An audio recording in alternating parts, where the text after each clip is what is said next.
What's up guys, it's me Danny back with another hilariously terrifying video. So I was just like sound asleep in my bed. I woke up because I kept hearing these weird noises like someone was walking around in my apartment. It kind of freaked me out, so I've just been sitting here. I'm not really sure. Oh, whoa, wait, Danny? Yeah? Whoa, dude, that is wild. You remember me, right? Bradley? Oh, wait, Bradley? From high school? From high school, yeah, dude. Oh man, that's crazy. I did not expect to see you here. Well, this is my bedroom in my apartment.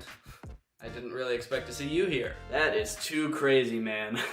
Alright, well, I'm gonna kill you now. No, what? Why? Oh, dude, I'm so sorry. I should let you know what I'm doing here. So, I'm an assassin now, and somebody has hired me to kill you. Here at Johnson & Klatt's Hitman Service, we take the quality of our work very seriously. So, if you have any concerns or want to let us know what you like, please leave us a review on Yelp. Also, we are now offering a 20% sale for any customer who refers 10 or more friends to our service. We're slashing prices almost as much as we're slashing people, which is a lot. What is this? Alright, enough corporate mumbo jumbo. Hold still, I'm gonna stab you for a bit. Wait. What? Oh, sorry, did you want to leave a tip first? No, I take PayPal or Venmo, but no cards. Sorry. Why? My card machine broke. Yeah, it actually happened when I was murdering an old woman in her sleep. It actually got tossed onto the floor. No, I mean, why would I want to give you a tip for murdering me? For doing it quickly? Dude, some assassins are really slow. It just makes it an awful process. I'm gonna make yours quick and painless. Okay, stabbing someone isn't even a quick way to kill someone. Why don't you just carry a gun? Danny, do you have any idea how dangerous that would be? You're literally swinging a knife around. What? Nothing. Why are you an assassin now? Didn't you go to college for, like, accounting or something? I did. Yeah, you're right. But I actually decided that being an assassin is more fun and way more lucrative. I mean, I make a killing while I'm killing, so... Dumb joke. Also, hold on. Someone hired you to kill me? Hell yeah. Who? Dude, I wish I could tell you, man, but I would be in huge trouble, so... Did they say why they wanted to kill me? I can't say that either, brosif. Is there anything you can tell me? Yeah, I'm gonna kill you. No, anything about the person who hired you. Oh, yeah, I guess so. What? They wanted me to kill you. Oh my god. Alright, dude, honestly, it's been super good seeing you and catching up and everything, but I'm like a little bit short on time, so I'm gonna have to kill you now. So, no hard feelings or anything, it's just, you know, I gotta get paid. Uh-oh, wait, hold on, my phone's ringing. I don't hear anything. Yep, it's ringing alright. It's on silent, it's silent ringing. So. Oh yeah, for sure, yeah, go ahead and answer it, dude, I'll wait. Hello? Oh, wow, really? Oh my goodness, dude, you're never gonna believe this. It's the president of the National Assassin Society Association. What? Really? Uh-huh. Yeah. Dude, he's really impressed with how you murder people. He wants you to come over. Right now? Uh-huh. Yeah, he says you better come quick. Oh, dude, yes! Alright, just tell him I gotta kill you and I'll be right over. No. He says you gotta come immediately. Oh, okay, yeah, I'll come right now. Okay, sure. Oh, thank God. Hey, wait a minute. What? It was really nice seeing you, man. Oh, yeah, thanks, man, you too. I'm gonna be back tomorrow to kill you. No! Come on, really? Well, that's all I have for you guys today. If you're new here, make sure you subscribe. I post 3 times a week. Shout out to Vibes of Sasha for turning on my notifications. If you see that assassin walking around, please call the police. Thanks for watching, and I will see you guys next time.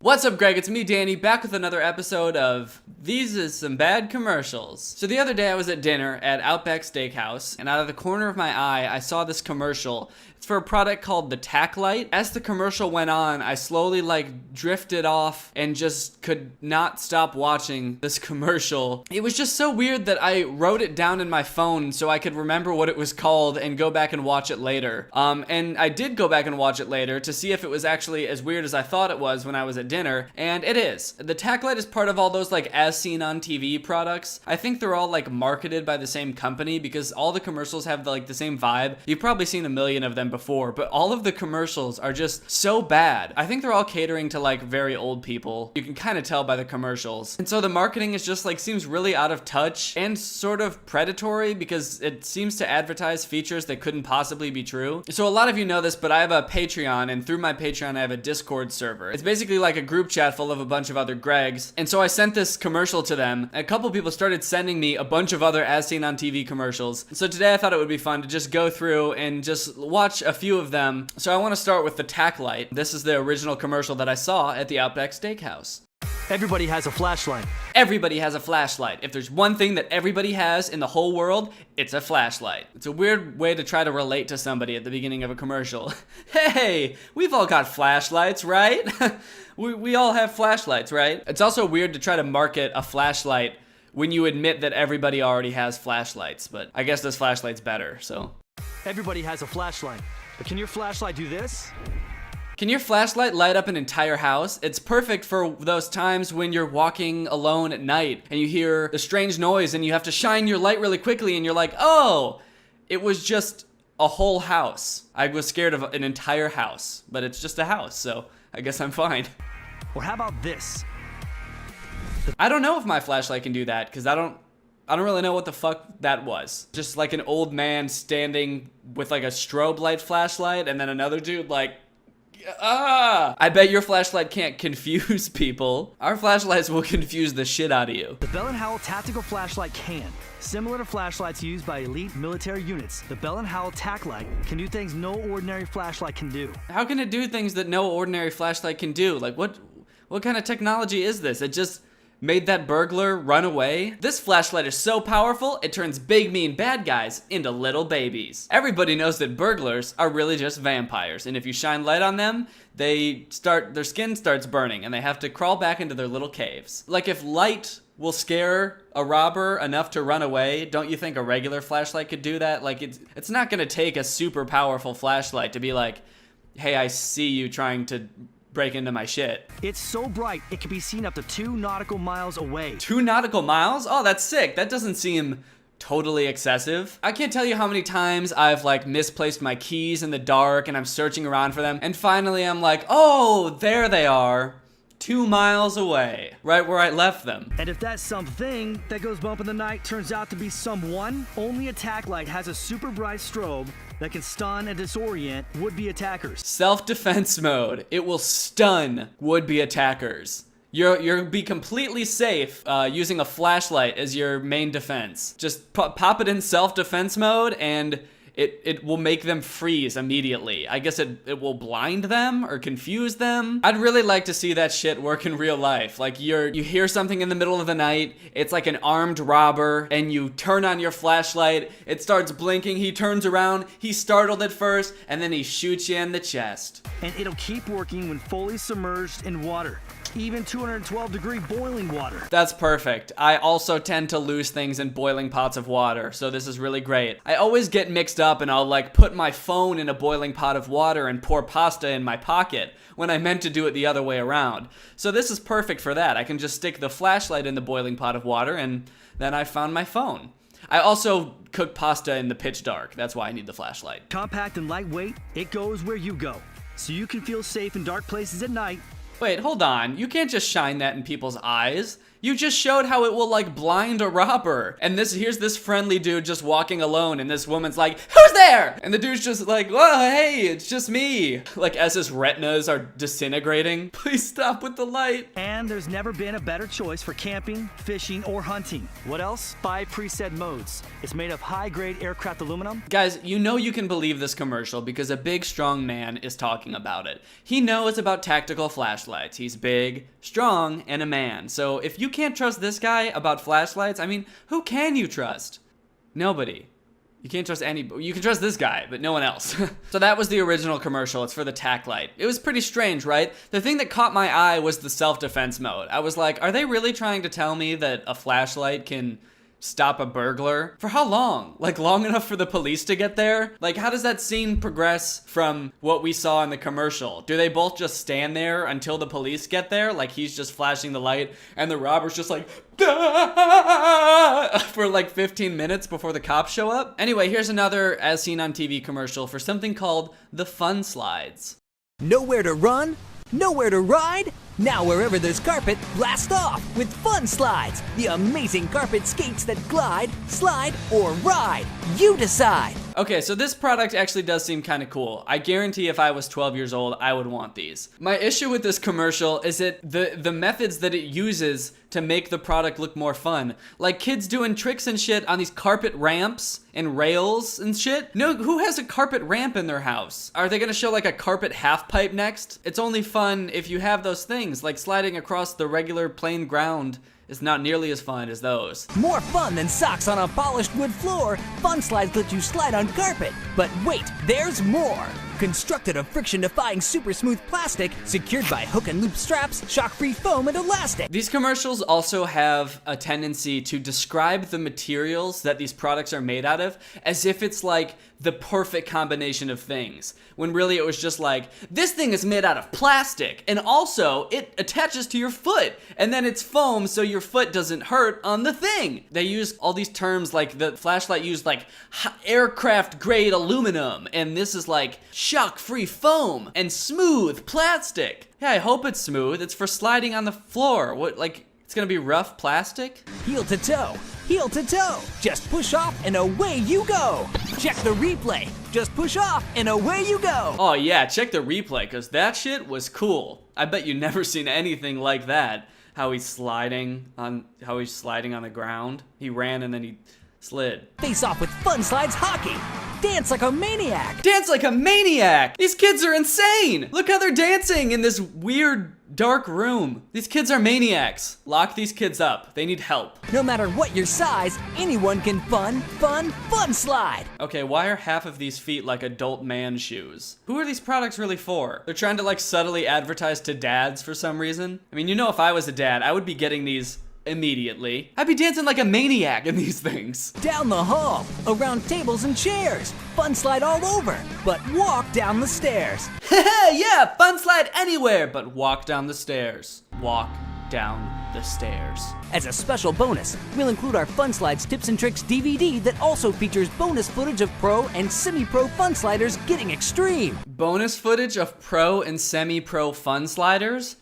Are there leagues for fun sliding? What the fuck is a pro fun slider? What does it mean that these kids are pro? Are they sponsored? Yeah, man, I'm hoping to qualify for the Olympics this year for fun sliding. I'm semi-pro right now, but I'm hoping to go pro. Oh, you don't know what fun sliding is? It's pretty cool. I run on the floor and then I slide on the carpet. And it's all on carpet, so I never fall and hurt my little bottom. All right, this next one's really good. If there's any dads out there watching this video, you guys are really gonna love this next product. Something to probably put on your next birthday wish list? It's called the Potty Putter.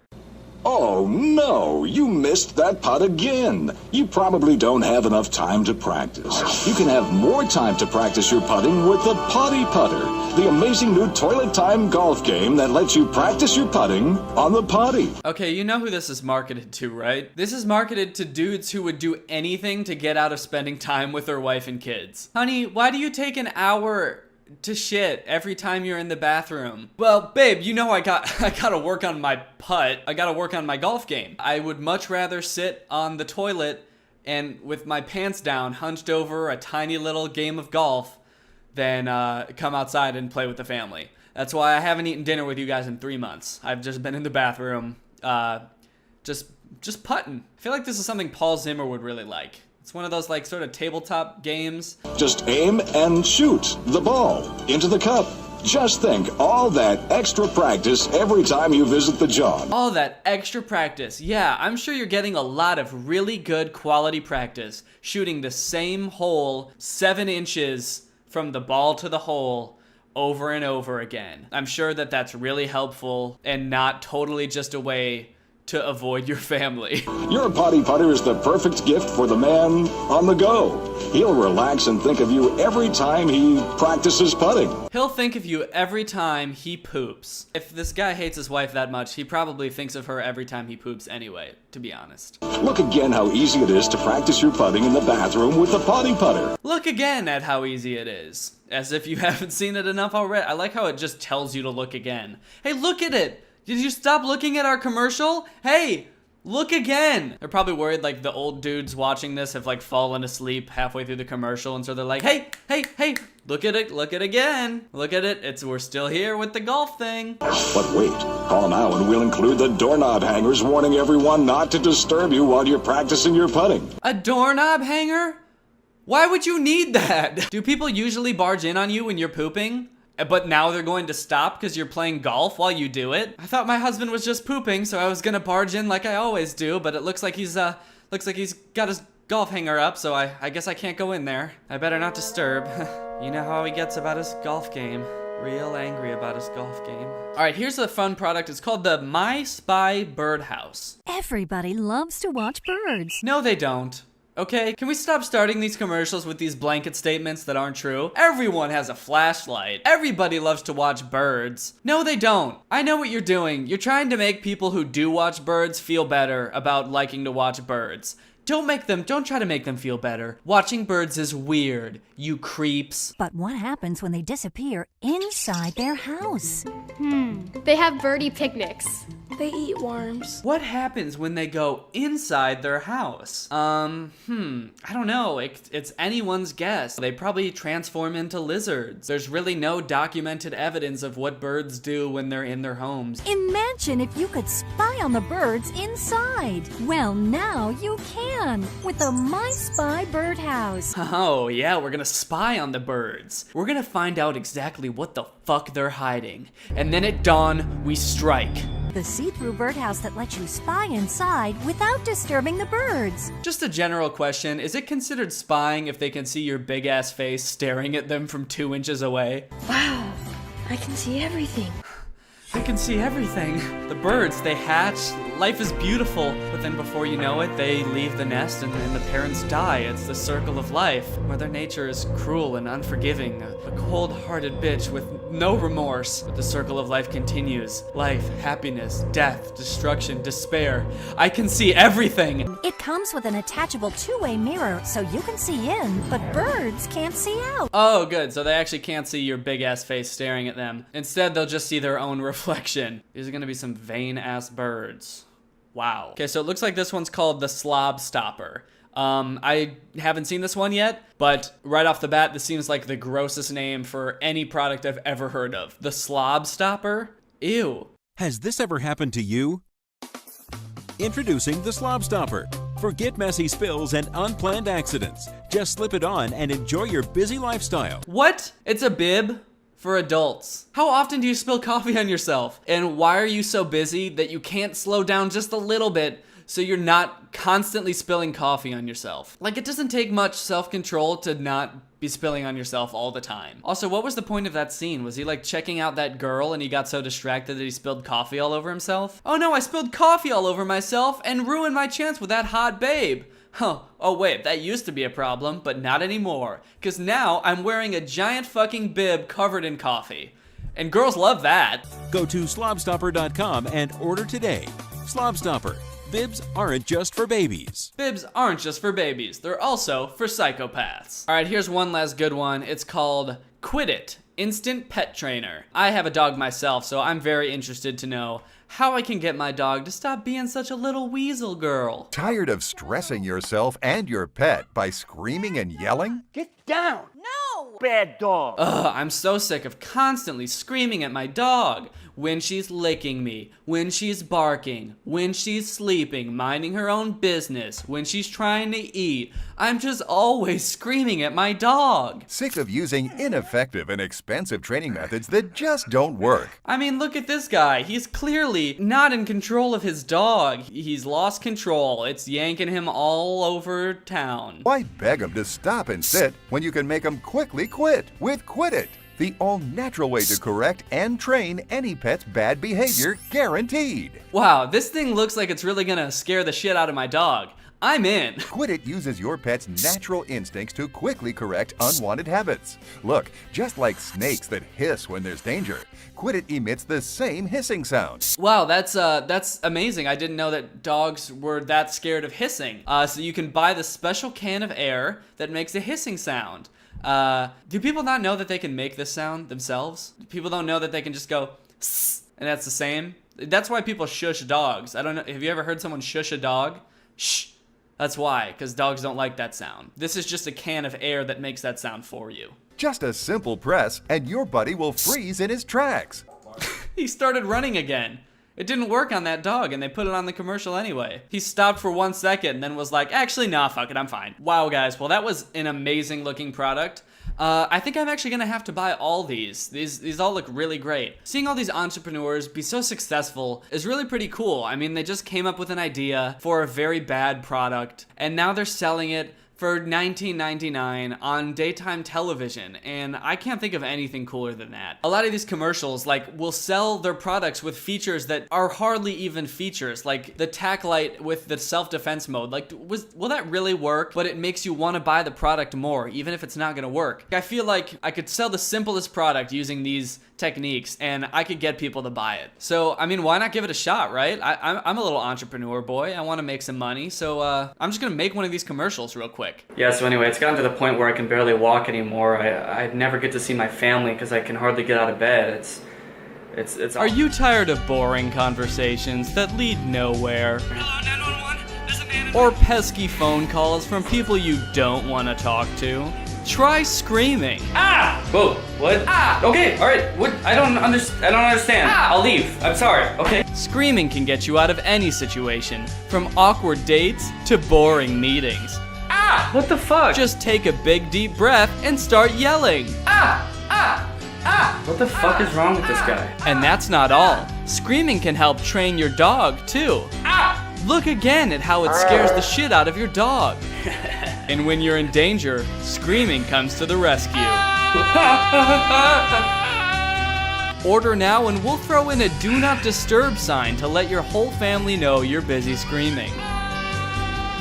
And gain access to a complimentary web seminar where you can learn screams from pro and semi-pro screamers.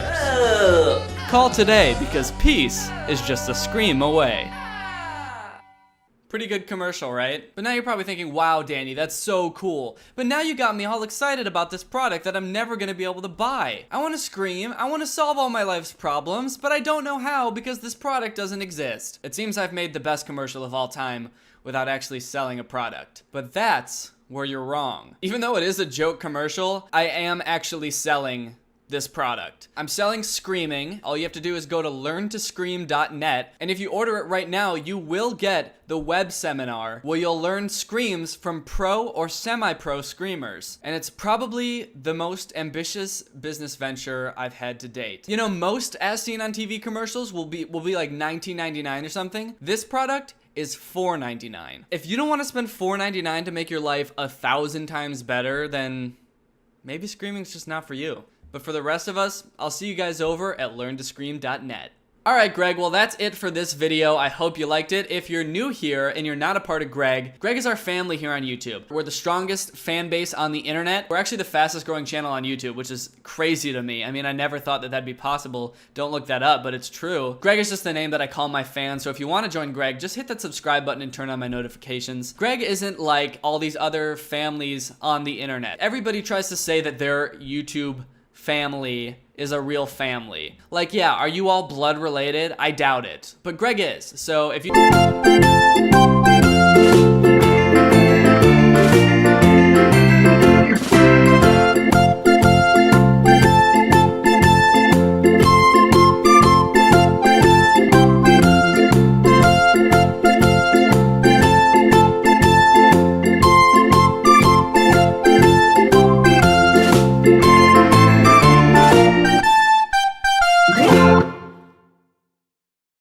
There's some great items in there. Rep the Greg family name. All right, well, that's it for this video. Thank you, Meredith Ives, for turning on my notifications. You are truly Greg. I'll see you guys soon with another very interesting video. Bye. What's up, Greg, and welcome back to another episode of Diggy Gorgonzola. That's right, Diggy Gorgonzola, the internet's most notorious ripoff of Danny Gonzalez. So I've covered a number of mockbusters on this channel in the past, like Ratatouille and Plan B. Basically terrible, horribly made ripoffs of beloved animated childhood movies like the Bee Movie and Ratatouille. And today shall be no different because we're going to be talking about What's Up, a ripoff, of course, of the Disney movie Up. In a lot of ways, What's Up is just like Up. They go up in the air in a house, and that's pretty much the only similarity I can figure out. I guess I would say that What's Up is exactly like Up if you took all the heartwarming moments out of Up and replace them with plot holes and racism. So yeah, this is gonna be a really good movie. So strap in, butter up some popcorn, and let's get ready to watch What's Up. So this movie starts off with a TV broadcast about the main characters of this movie. It explains that they're a family of monster-fighting scientists. There's Uncle Crumb, Amanda, Gunto, and Uncle Crumb's partner scientist. It does not appear that he's related to them, but he is Uncle Crumb's partner. They're one big happy family, and they fight monsters from outer space. The possibilities are absolutely endless.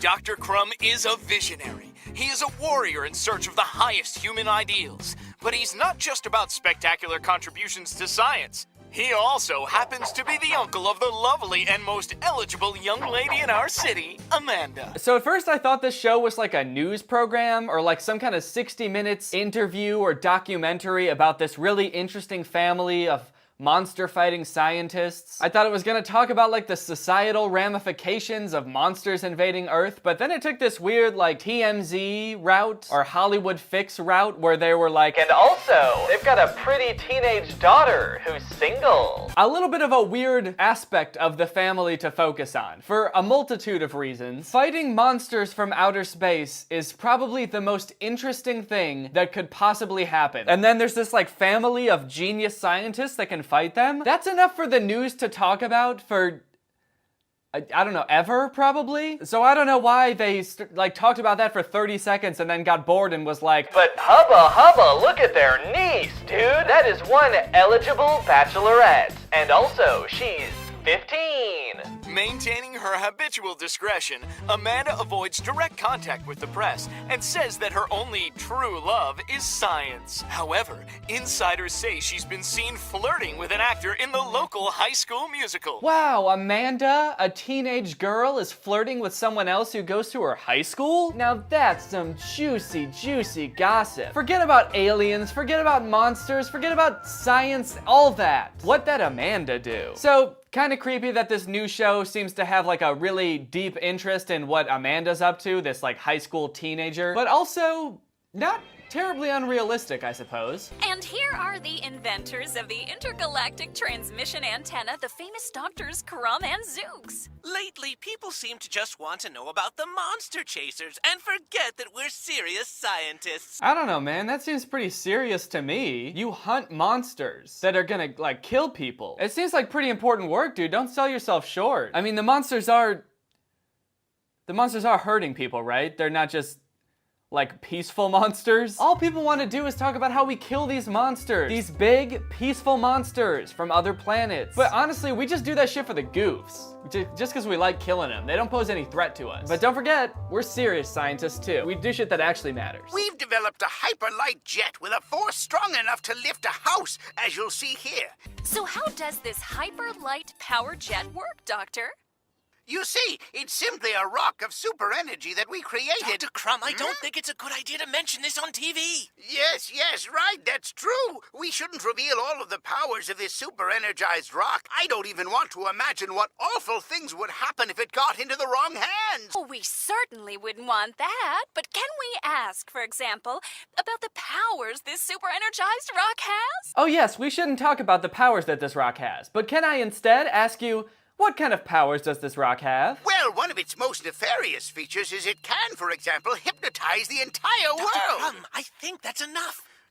Huh? What kind of rock is this? I thought it was like radioactive or something. Like it has a lot of energy in it. That's how they described it, because it can like make things fly. So I assumed it was just sort of like uranium or something like that. But it can hypnotize people too? Imagine if other power sources had like crazy side effects like that. Like, be careful about gasoline. It can power your car, but if you inhale too much, you'll learn the ability to speak to fish. Solar panels are great for the environment. They're really great for cutting down on emissions. But one potential downside is that if you stare too deeply into them, you'll see your future in their reflection. On a really sunny day, you'll even see how you die. So be careful. This is just how these things work. It's science. That's science, you know? Sometimes random shit just happens. That's the slogan for science. Nobody knows that you have to activate it with a secret password.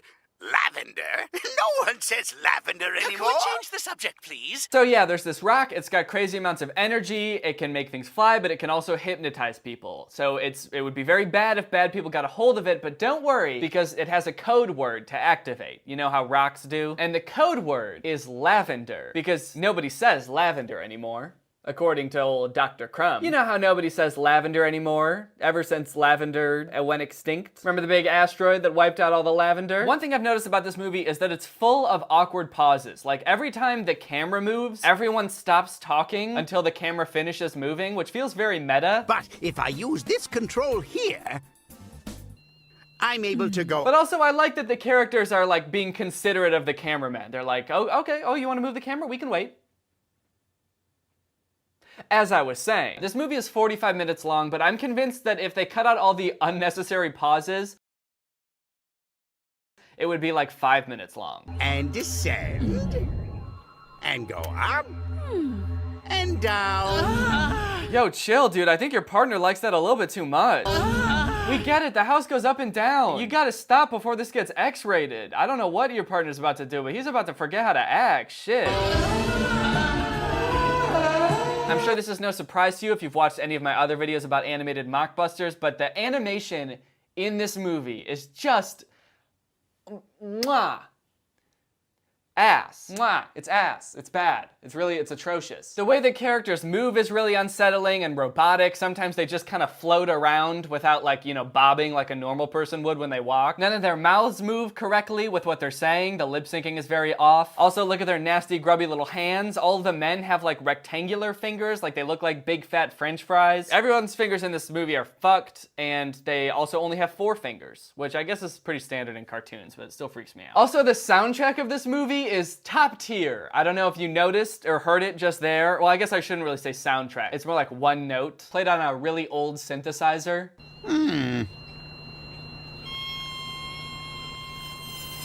Just the whole movie, really awesome soundtrack. Really gets you into the mood of what the characters are feeling. This arrow right on the top. Which one? This one here? Oh, wow! Really cool! Oh my god, they're dead. Those kids are dead, for sure. No doubt about it, they're dead. Wow! Oh. So that's the basic setup of the movie. They're scientists and they have a floating house and a magic rock, and I hope nobody steals it. That's the premise. Later that day, the whole gang is having some tea and the doorbell rings. Amanda goes to answer the door, and it's a man by the name of Jean-Pierre Delacroix. I am Jean-Pierre Delacroix, the great Amazon adventurer. For some reason, what's outside their front door is just another room. If you walk outside of their house, you're just in a room. So what's up with that? I'm Dr. Crumb. It's my pleasure. Would you like some tea? No, merci. I am French. We drink wine. Oh, okay. So the French thing is just gonna be like a fun little plot device for the writers of this movie to use really outdated stereotypes of French people. You know that classic stereotype where if you ask a French person if they want some tea, they'll get mad at you and say, "No, we drink wine! In France, we drink wine only. No water, no tea, just wine." So the reason Jean-Pierre is there is to ask for help. He says he was exploring the Amazon and he encountered a really gruesome monster in a cave and he wants them to come get rid of it. I encountered a terrible monster deep in a cave in the Amazon, and he really needs to be chased. Wait, hold on. He was exploring a remote part of the Amazon and found a monster in a cave. Like, this monster wasn't attacking a village or murdering people. He's just like in a cave minding his own business. So Jean-Pierre went into this creature's habitat where it was just like hanging out and was like, fuck that. Somebody needs to kill this thing immediately. So the 2 old scientists don't really want to because they don't really like traveling and they're also kind of like, who is this guy? But Gunto, the youngest one, gets so excited about the prospect of chasing a monster that he goes and finds the button that makes the house fly. We're in the clouds! And there they go. Off they go. to go fight a monster who was just chilling in a cave. What's going on? When we arrive there, you'll all be in for a little surprise.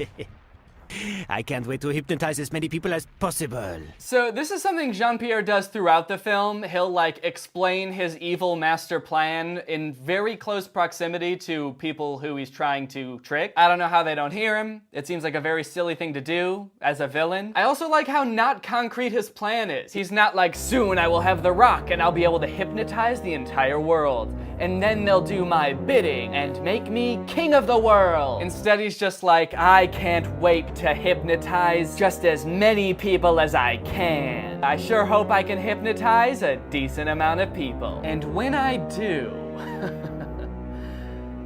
well, then I'll just have to figure it out from there. So when they get to the Amazon, they head into the cave. Jean-Pierre stays outside to keep watch, but really he's just, up to his evil shit. This is it!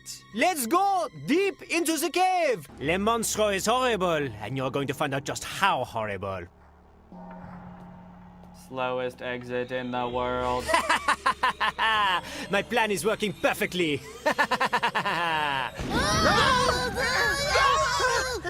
I like how quickly they recover from being unbalanced. They're just like, whoa, whoa, whoa!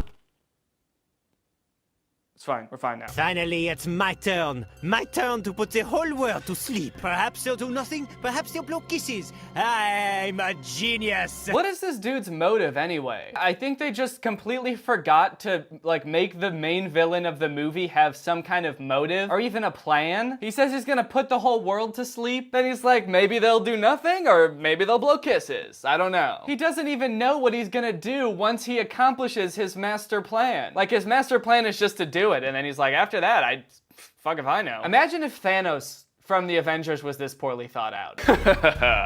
I finally have all the stones. No! And now, I'm gonna figure out what to do. I could give every mouse a top hat. Wait, you don't know what you're gonna do yet? Hey, clearly I was busy collecting the stones, okay? Yeah, but then why did you even start collecting them in the first place? I thought I would think of something by now, okay? But I procrastinated for too long, and now here we are. Honestly, I feel like the top hat idea is pretty good. I don't know why you're trashing it. Maybe I could make every mouse look like a little businessman. They could have a little monocle and cane too. I don't know. You're so dumb. Oh, I'm sorry. I'm so sorry. You know what? Actually, I just thought of a great idea. How about I use my powers to make everyone be a little bit nicer to me? How's that for an idea? Oh my God, you're crying now? Honestly, I'm feeling a little bit attacked. That makes sense. We were all just trying to kill you moments ago. Wait, I got it. Oh no, fuck. I'm gonna make everyone blow kisses. Le vendeur! Maybe it's my accent, perhaps? Le vendeur! Lavender! Lavender! Lavender! Lavender! Okay, so then the most confusing series of events in the history of cinema happens. He's trying to get the rock to work by saying lavender over and over, but he can't because he's French. Then all of a sudden, this dude in a hot air balloon crashes like right in front of Jean-Pierre. It's like so coincidental that there just happened to be a dude in a hot air balloon flying over the exact part of the Amazon rainforest that Jean-Pierre is in. And also, as he crashes, he spills a bunch of pictures of famous cities. He's like, oh no, my pictures of big cities. How am I gonna see big cities anymore? How am I gonna know what those look like now? Then Jean-Pierre accidentally drops the rock, and it makes this big glowing circle on the ground. And I bet you can guess what comes out of the big circle. Yep, that's right. Monsters. Big alien monsters. And they're the scariest monsters you can possibly imagine. These monsters, you don't even want to hear the sounds they make. The sounds they make are bone-chilling, life-changing, pants-wetting sounds.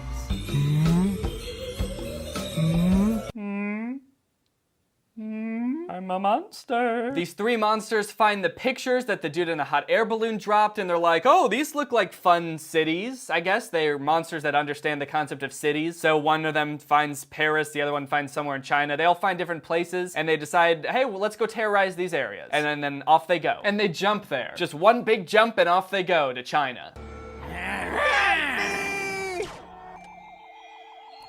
We mustn't forget to write the ETs to thank them for these lasers. So the whole family escapes from the cave, and they don't realize Jean-Pierre's done anything wrong because they just thought that the cave collapsed. But they do realize that all these monsters got let loose, so they all go together to go find the monsters. They capture one of the monsters, and it's just floating outside of the house like this in a little bubble, which I think is pretty silly looking, just a monster like on the side of the house. They also use the guy's hot air balloon, you know, the guy that crashed, to help the house float because the rock doesn't have any energy anymore. I don't remember them saying what happened to the guy in the hot air balloon. Like, what, did they just leave him in the Amazon? Because we don't see him for the rest of the movie. Probably because they didn't give him a weird nationality that they could make fun of. So they were like, well, get him out of here. He's boring. The rock will re-energize itself. Just give it a little time.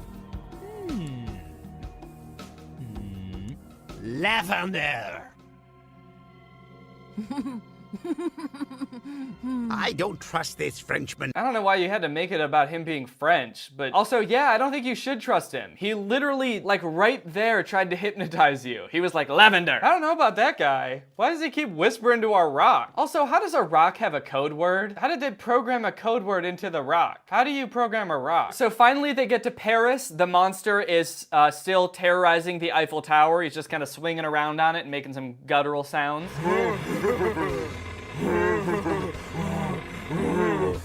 It must have taken them a really long time to get there, like probably days, judging by how fast they're flying. And the monster's still there just doing this, so presumably he's been doing this the entire time. So there's this uncomfortably long monster moaning scene, but they catch that monster, so they're on to the next one. And while they're flying, Jean-Pierre wants to have some alone time with Amanda, but Gunto won't shut up. But don't worry guys, Jean-Pierre's got a quick fix for that. Did you understand what he said? Don't say a word, Gunto. Would you like a candy, Gunto?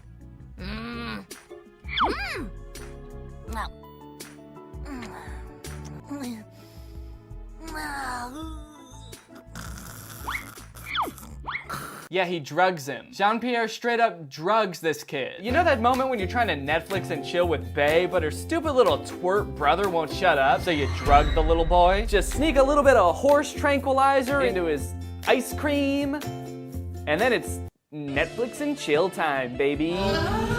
After drugging her little brother, Jean-Pierre also convinces Amanda to drug her uncle and his partner because they're too old to be fighting monsters and they should rest while Jean-Pierre and Amanda try to catch the other monsters. This dude is really into drugging folks, huh? Seems to have a lot of sleepy drugs just on hand at a moment's notice. Oh no!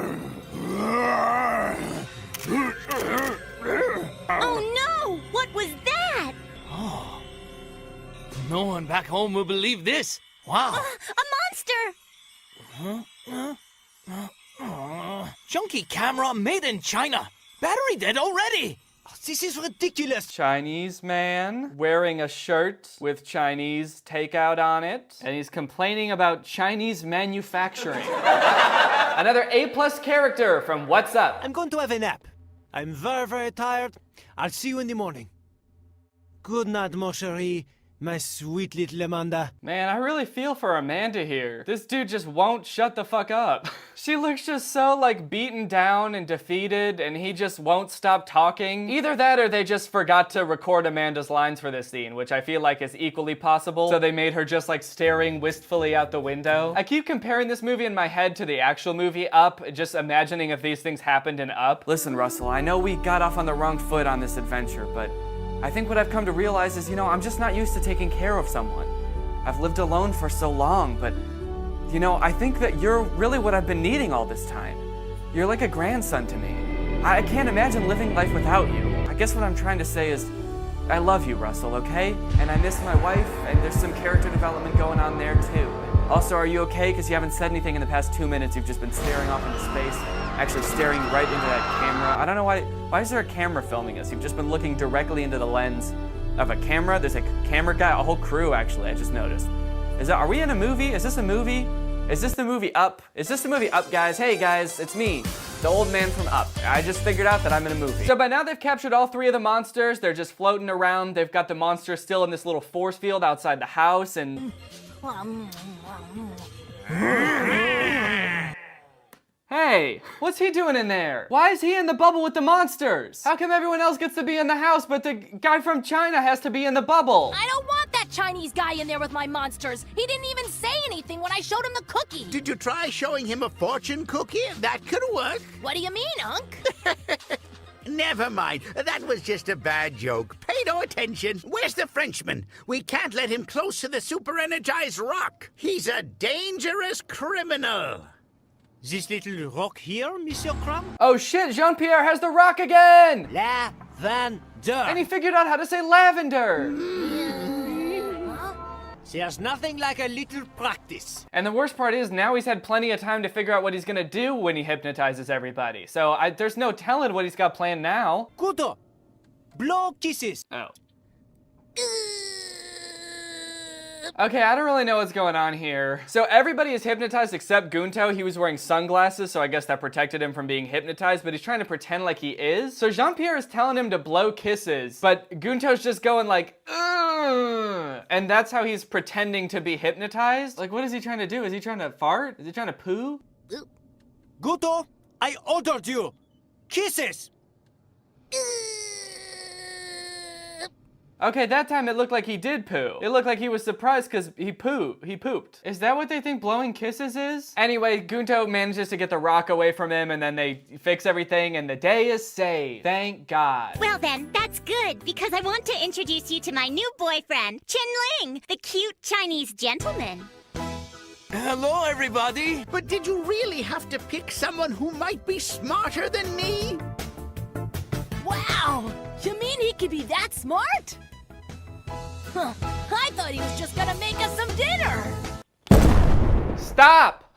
Please stop! Holy shit. This movie is driving me insane. Luckily, it is over. And now it's time to talk about our sponsor, HelloFresh. Guys, this is gonna sound kind of crazy, but I like food. I especially like when I get to eat food. But what I don't like is going to the grocery store. Which is why before I discovered HelloFresh, I used to eat out way too much. Like, we would go out to dinner like every other night. It was bad. We just kept getting tired of cooking the same thing over and over every week. But now that we have HelloFresh, our dinner game has gotten so much easier. We've been able to break out of our recipe rut with HelloFresh's delicious recipes. They send you a variety every week, and you get to choose which recipes you actually get. It might seem like ordering a box of prepped meals would cost more than going to the grocery store and picking things out for yourself, but you can actually save 28% by using HelloFresh as opposed to going to the grocery store. You also get to waste less food and waste less time because HelloFresh pre-portions everything for you. So they'll only send you the exact amount of each ingredient that you'll need to complete each meal, which is great because I know when we're cooking things, sometimes we'll end up with just like half an onion or like an entire box of breadcrumbs because we only used like a cup. And then it's like, well, now I had to make something else with breadcrumbs and an onion, half an onion. You can mix it up or put less stress on yourself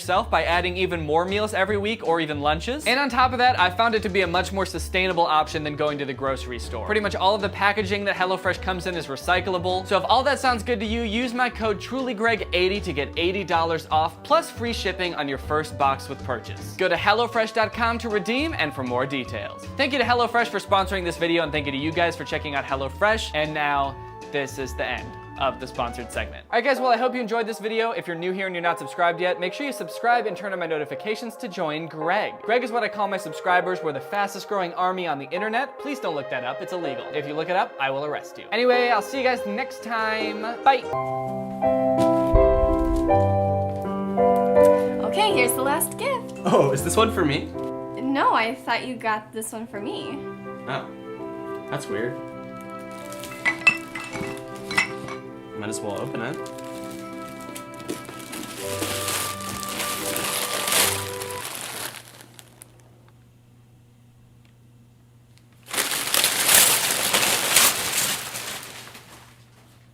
Who are you? What are you doing here? That's right, folks! Ah! It's the most helpful product since the invention of the wheel. It's Danny! Lost your wallet? Danny can find it with ease. Yeah, I was just on the couch. Oh, thanks. Accidentally shrink your clothes? Danny can help stretch it out again. Yeah, I guess I could try it. Hey! That's my shirt! Trying to wash out a tricky stain? Oh my gosh, what did you do to my husband? Well, Danny can help you with that. I mean, I guess I can, but is he okay? Thanks, Danny! Need to find a new husband now that your old one is dead? What? Danny is an ordained minister. I now pronounce you husband and wife. Wait, what? You may now kiss the bride. Are you tired of this always happening? Well, Danny can... Oh, sorry, 1 second. Hello? Yeah, he's still available. Yeah, just come down right now. Alright, great. See you soon.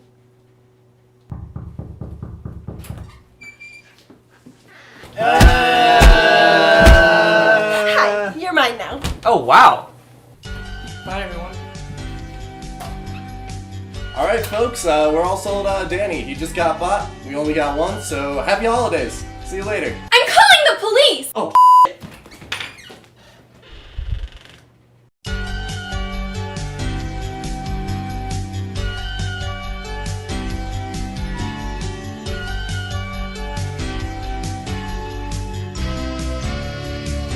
What's up, Greg? It's me, Danny, and I'm back with another episode of Don't Do That. So the other day, I saw this tweet. It was retweeted onto my timeline. It was from some fire department in England, I believe. And it said something like, we just spent the whole day chiseling this dude's head out of his microwave because he cemented his head into a microwave. The fire department was like mad because they could have been, you know, putting out fires or saving kittens from trees, which are, to my knowledge, the two things that fire departments do. But instead they got stuck chiseling this dude's head out of a microwave because he had cemented his head inside it. Now you might be wondering, like most people would be, why? Why did he do that? And apparently, he's a YouTube prankster, and it was all for a big YouTube video. And it's now on YouTube. It's gone viral, obviously. And it's got 3.6 million views at the time I'm recording this. And it's called, I cemented my head in a microwave and emergency services came, and then in parentheses, nearly died. So, yeah, I think this takes the cake for the worst thing just ever. But I wanted to watch it and react to it on here because I haven't actually watched the whole thing yet. I just sort of skimmed through it. So I actually want to watch it because I want to hear what his motivation is for doing this. I would like to know who he thinks he's pranking, because from what it seems like, he's pranking himself by almost killing himself. And also just what is wrong with him in general. I would just like to know, I think. So I'm gonna go through and watch this video and let's see what we think. Also, before we start, if you want to get my merch, it's at dannygonzalez.shop. There's stuff like this, and there's also stuff that says Greg on it. Lincoln's in the description. All right, let's watch. Is this like an advent calendar of dares or something? I don't, what? Nearly die. I would give you a good intro, but in this video, I nearly fucking died. You know it's gonna be a good video when it starts off with a fucking banger and a title card like this. You know somebody's about to get punched in the face, or hit by a car, or stuck in a microwave. Following footage isn't a joke, and I really wish this was clickbait. But as you guys know, nothing's clickbait on this channel. This is as serious as it can get on this channel. Jeez, that was dramatic. That sound. Goddamn. Why is he acting all serious about it like this isn't the goofiest shit ever? Look, I know that this might seem like all fun and games, you know, how I cemented my head in a microwave, but this is very serious. This is the day where I'll probably kill myself. Do not try this at home. Okay, so this is before he's done the prank. And he's saying I'll probably, did he say I'll probably die doing this? So don't do it. You don't have to do it. Nobody's making you. Why do it then? Do something else. It's like, yeah, I might die doing this, but it was the only video idea I could come up with. There's just unlimited possibilities, but for some reason the only video that I could come up with was this one where I will almost certainly die. So for this video, I literally need very few items. 1, I need a microwave. 2, I need polyfiller that goes rock solid. This stuff's used to plaster walls, yeah, in replacement of like concrete and plaster, basically. I also need a breathing tube and a bucket to mix the polyfiller ingredients up into. Okay, so he's got all the supplies laid out. And now he's got me wondering, why a microwave? Why did he pick a microwave? Why not just a cardboard box? It just seems seems just like a weird choice of containers. You could have gotten a large tub or a bucket. You already have a bucket there. Why not just fill that up with cement and stick your head in it? It just seems weird. Like, why a microwave? Right, I'm gonna be burying my head in the microwave. I'm gonna be putting my head in there. I don't know what I'm doing. Romel's gonna be making the mass produce of this polyfiller in the bucket, and then afterwards they're gonna be tipping all the polyfiller into the microwave until my head sets in there. This is gonna be helping me breathe under there, so this will be coming out of the microwave from my mouth like this, so I can actually breathe under there. I also need to put a bag over my head. What am I doing? I've just realised what I'm doing. So he's about to get started, and he's not explained why he's doing this. He's just like, I am doing this. He's not saying, I think this would be funny, or he hasn't said, I've always wondered what would happen if I stick my head in a microwave, or my friend dared me to do it. He's just like, so today I'm gonna stick my head in a microwave and pour cement in it. Just because it's like it's inevitable and there's no reason for it. He's like, so today we are doing this. I'm so scared, my heart's beating because I've got claustrophobia really bad. This is the worst case scenario. This is worse than being buried alive. What? He has claustrophobia? He's claustrophobic. Okay, dude, nobody's making you do this.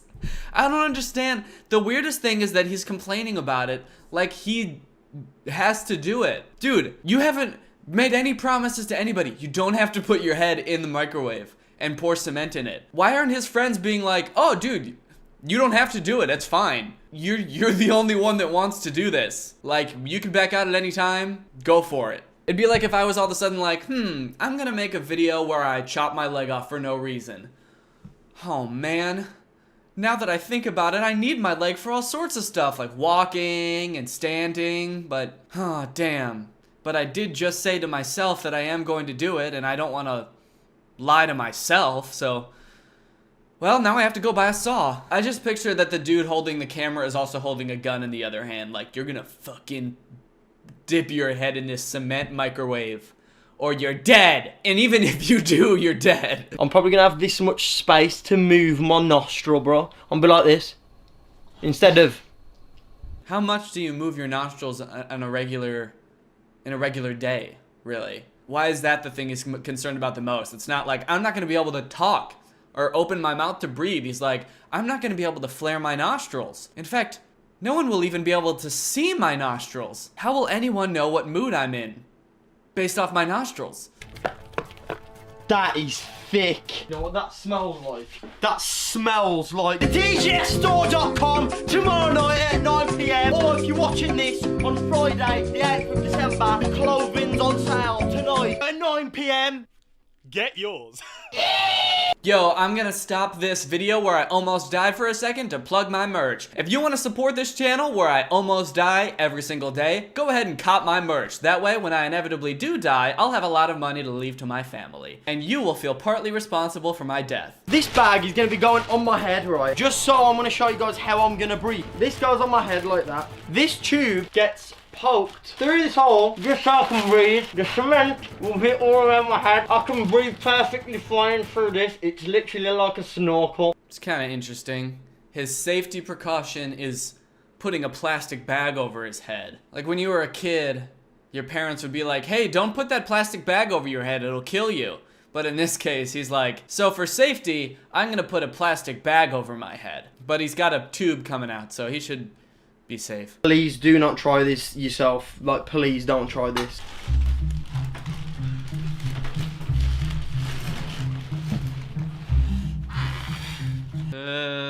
Guys, as you can see, yeah, Jay's in there. I don't know how long, guys, but Jay's gonna be stuck there for about 2 hours.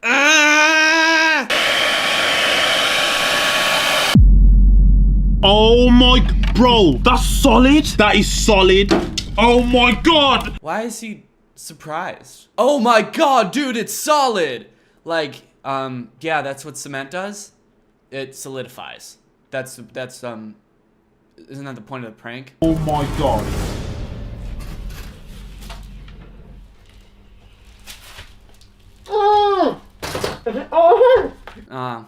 I gotta tell you, these DIY makeup tutorials are getting really weird. Like, what look is he even going for here? 1970s Star Wars robot? What's up? The air isn't going into oil properly. Yo, where's the data? Oh, at this point, I took my last breath that I physically could. That being because the front of my face was covered with like bricks and like solid plaster. You're gonna die. Jay, no, you're not, man. Jay. Sit down. No, don't pull it. Okay, right. Break it all in. Oh my god. Bro, get something to break this. I need to breathe through here. His head's not coming out. No, my head's good. His head's not coming out. It's almost like we cemented it in there. Fuck. I know I'm joking about this a whole bunch, but my heart is actually like beating pretty fast. And I know that he lives, but for some reason this is really just like making my heart race. Stressing me out. I really don't want to stab him, bro. I'm so scared. That's what I was trying to do. I was trying not to stab him. Ah, dude, this is like a fucking Saw movie. Is this what YouTube is now? This is actually Saw the movie. YouTube is just Saw. Next, the Paul brothers are gonna be doing Human Centipede. Ugh. Yeah, that he's breathing. So he has a microwave stuck to his head. I know this sounds like a prank call, but he was trying to film a YouTube video.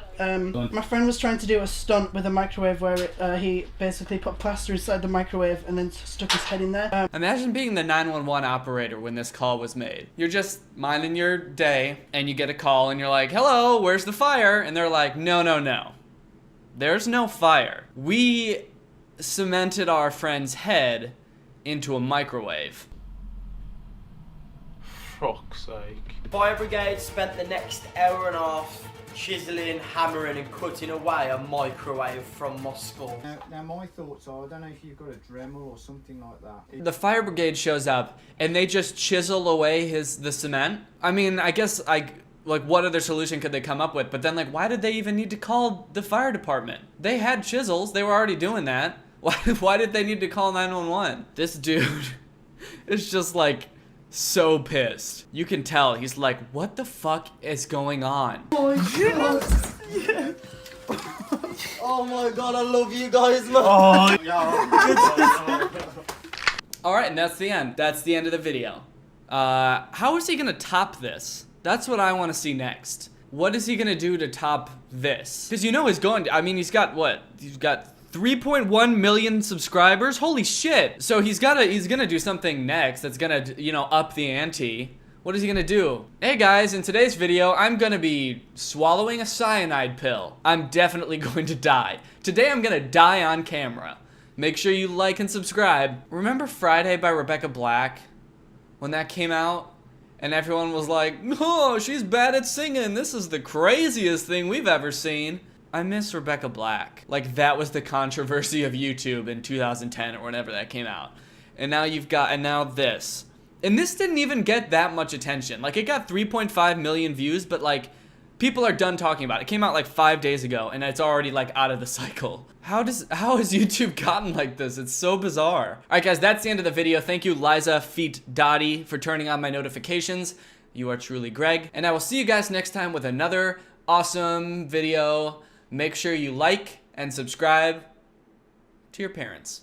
See you guys. What's up, Greg? Today we are going to be watching the Disney Channel original movie Zombies, which is by far the strangest allegory for racism in America I have ever seen. It's about humans living side by side with a community of zombies, the fictional, terrifying, flesh-eating monsters.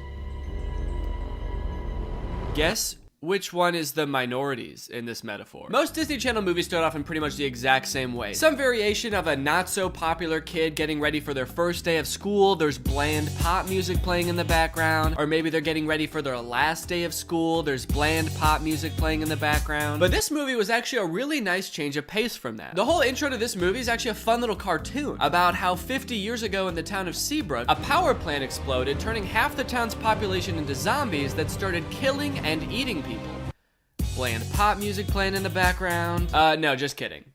It's horror music. Children are dying. Luckily for our main character Zed, a zombie, in the present day things have changed a lot and zombies are not as dangerous as they once were. Even though they're still walled off from the rest of the town, they have to live in the slums and wear government issued clothes, they do no longer have the urge to murder people, and that's thanks to a device called the Z-Band. This puppy delivers a dose of soothing electromagnetic pulses that keep us from eating brains. So the Z-Band makes this movie a really weird zombie movie. Half the characters are zombies, but because of the Z-Band, they don't have the urge to kill people. Doesn't that just make them people with green hair? And it's probably right about now you're starting to realize how this movie is a metaphor for racism. It's just weird to make a movie about zombies where the zombies aren't even zombies. They're just like regular guys with pale skin and green hair. We've come a long way since the outbreak.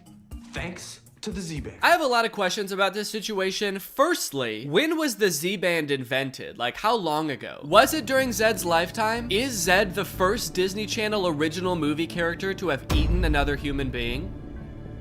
Or was that Kevin Jonas in Camp Rock? Dude was weird, I wouldn't be surprised. Zed is super excited because today is the first day that the zombies are going to be allowed to go to the human school. Today's the first day we can attend human high school. And I get to try out for the football team. Kind of fucked up they call it the human school because the zombies, as we just learned, are also humans. Also, the fact that they are just now being allowed to attend the human school does lend credibility to my theory that the Z-Band was just recently invented and Zed has tasted human flesh. He's especially excited to try out for the football team, so he's giving us a narration, he's really excited, he's getting ready for school. And I get to try out for the football team. Bland pop music playing in the background, okay. And then we meet our other main character, Addison. Hi, I'm Addison. Hi. So Addison lives on the other side of town, the human side of town, where everybody is normal. So normal, in fact, that everybody on this side of town hates anyone who's even a little bit different. Which means if you're a zombie, obviously they're not gonna like you, but even little differences. If you walk a little weird, they're gonna hate you. If your hair is a weird color, they're gonna hate you. But she's your classic decom popular girl. She's blonde, she's a cheerleader, she's excited for her first day of high school because she's gonna be trying out for the cheerleading team. But she has one dark secret. Actually, it's one light secret. It's that her hair is white. I'm a totally normal teen. Well, except for this. Born with it. Doctors can't explain it. Yeah, me too. Doctors can't explain mine either. They say it's maybe a sign that I'm super talented or special or something. I don't know. People here hate anything that's different.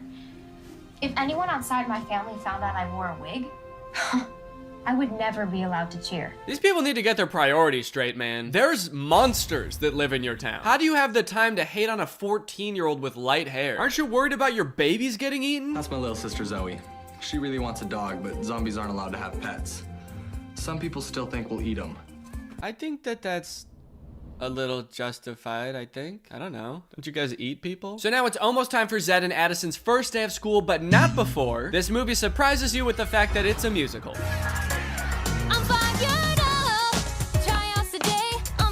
You had no fucking clue, did you? So all of the songs in this movie suck ass. They are very forgettable, not catchy at all, but we do get a decent amount of lore in this first song. For example, the zombies have their own language. He just dropped that in Zombie. Didn't the power plant accident happen 50 years ago? When did they have time to come up with a whole language? Also, there are radical zombies like Zed's friend Eliza. Let me introduce you to my friend Eliza. We'll never be accepted. Zombies need to rise up. Fight the good fight. Stand for what's right. I like this radical zombie. She's spitting facts. They do deserve to be treated better. After all, they are just people with green hair. I am kind of curious as to what she means when she says rise up. Zombies need to rise up. Fight the good fight. Stand for what's right. Fight the good fight, eat the humans, and all their dogs and cats, and their kids. This song ends with what might be the most tasteless scene in any decom, as Disney harkens back to historic imagery of schools in the South desegregating for the first time. You know what I'm talking about. We've all seen the pictures in the history books where there's the oppressed group and the oppressive group on either side of a fence, and they're all singing and dancing about how this is gonna be their year. Yeah, it's a fucking crazy scene, because in case you didn't catch my sarcasm, this is not at all how desegregation went. To whitewash it like it was all just people singing and dancing with a fence in between is absolutely insane. Now, you might be thinking, Gross. Valid. But you might also be thinking, hey, everyone here is dancing and smiling about how great this year is gonna be. It seems like all the humans are pretty stoked to have the zombies entering their school, right? Wrong. All the humans hate the zombies. Even the cheerleaders. They're just going to school like us. Like us? Those freaks are nothing like us. The zombies have to take classes in the basement. They're not even allowed up to the actual school. And if they somehow make it up into the halls of the school, there's a zombie alarm that goes off and everyone freaks out. So I don't even understand why this scene is in the movie where everyone is so happy. All the humans are looking across the fence with hope in their eyes. Doesn't even make sense in the context of the movie. What happened between then and now? Spoiler alert, this year is not gonna be Zed's year. The first day of school is pretty much a disaster for Zed. As I said, he's not allowed up into the regular school, let alone to the football tryouts. But he ends up trying to sneak out to go to them anyway, and he gets caught. Wait, what?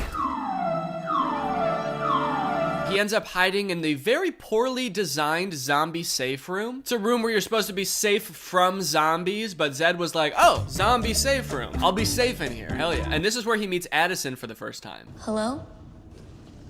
Hello? So since Addison can't see Zed right now, she obviously doesn't know that he's a zombie. I will say it's still kind of a terrifying situation. Oh fuck, I was worried there was gonna be a zombie in here. Good thing it's just a faceless shadow figure. Now I don't have to be scared anymore. My dad doesn't even think I'm gonna make the team.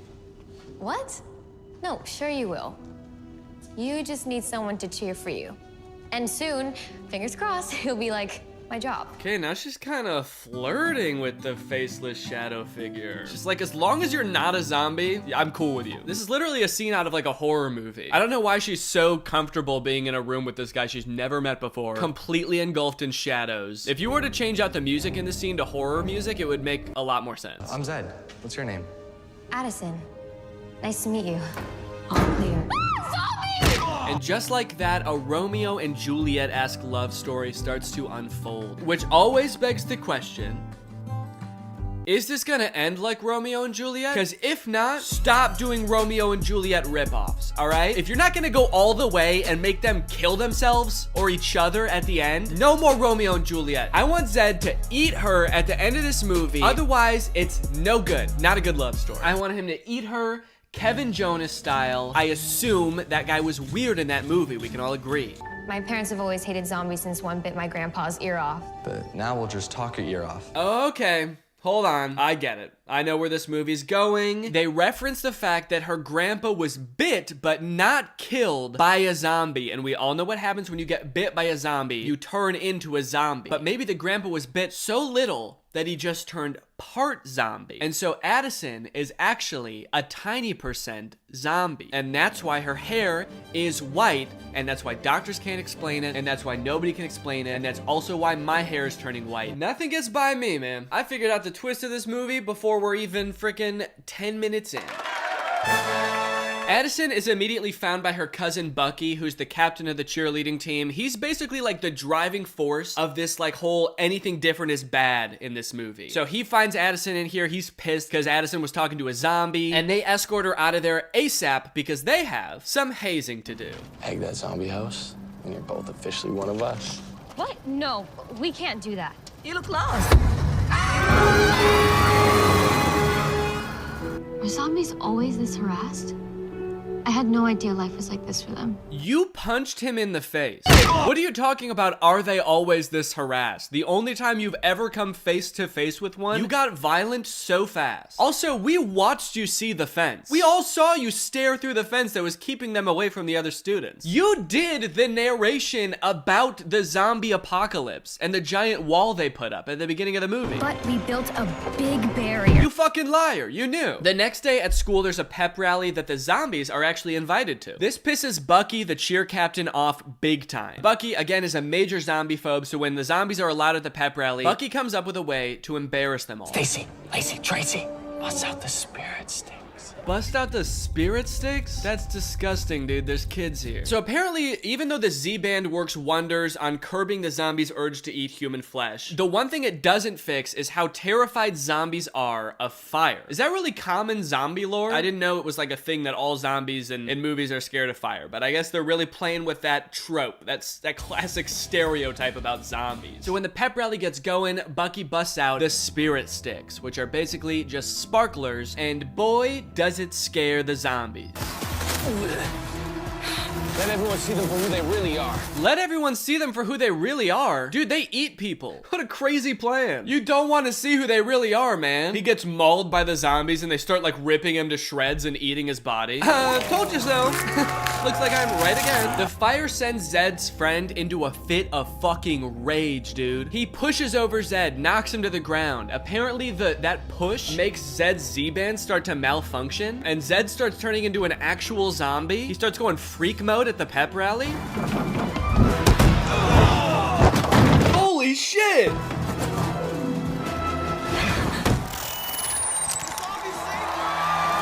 Oh, nice. Look at the crowd, dude. They're going wild. How is this a standing ovation moment? The zombies caused this whole thing, as far as anyone knows. And Zed helped, kinda. He saved one person and likely paralyzed 2 others. Are we not gonna talk about those 2 people he killed? By my math, that's a net negative. Don't clap for that. Also, holy shit, dude. Do not let this kid on the football team. If his Z-Band malfunctions that easily just by hitting the ground and he starts to turn into a zombie, do not let him play football. He's gonna eat his own team. So this scene is absolutely bonkers, and after watching it, I'm sorry, I just have to say it, and I hope you'll agree. Not only is this a bad zombie movie, it's also a terrible metaphor for racism. The best metaphor for racism that Disney could come up with is like, what if there was a group of people that we treated differently just because they look a little bit different, and also because they could snap on a dime and eat your family? That would be wrong, but we do it here in America every day. Yeah!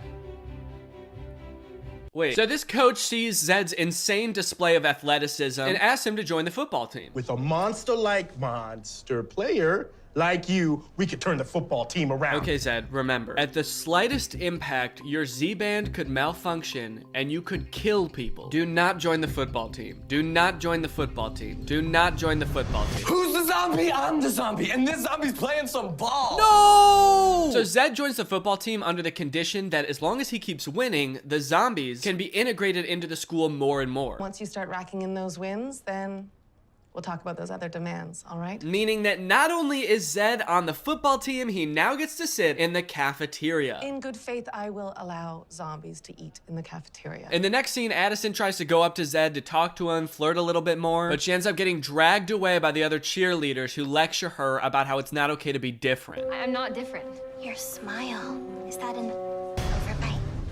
Is one leg longer than the other? Do you wear corrective lenses? Do you have the tallest hair anyone's ever seen? That would be embarrassing. We'd hate to find out you have an absurdly different hairstyle. We would hate to find out that sometimes when you get a good idea, you say, think, brain blast. Oh boy, the school would have a field day with that one. So Addison's not really allowed to hang out with Zed in public, which leads them to hang out in the zombie safe room where they first met, where they proceed to sing yet another forgettable, very bland song. We're gonna be someday.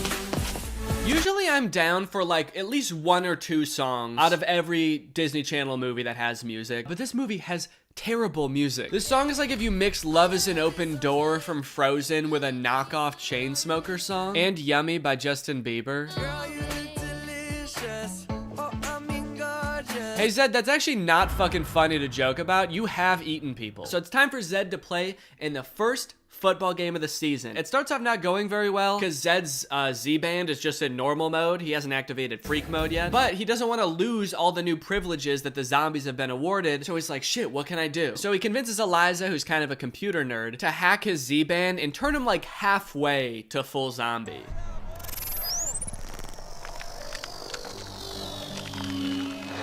And now he's ready to rock, baby.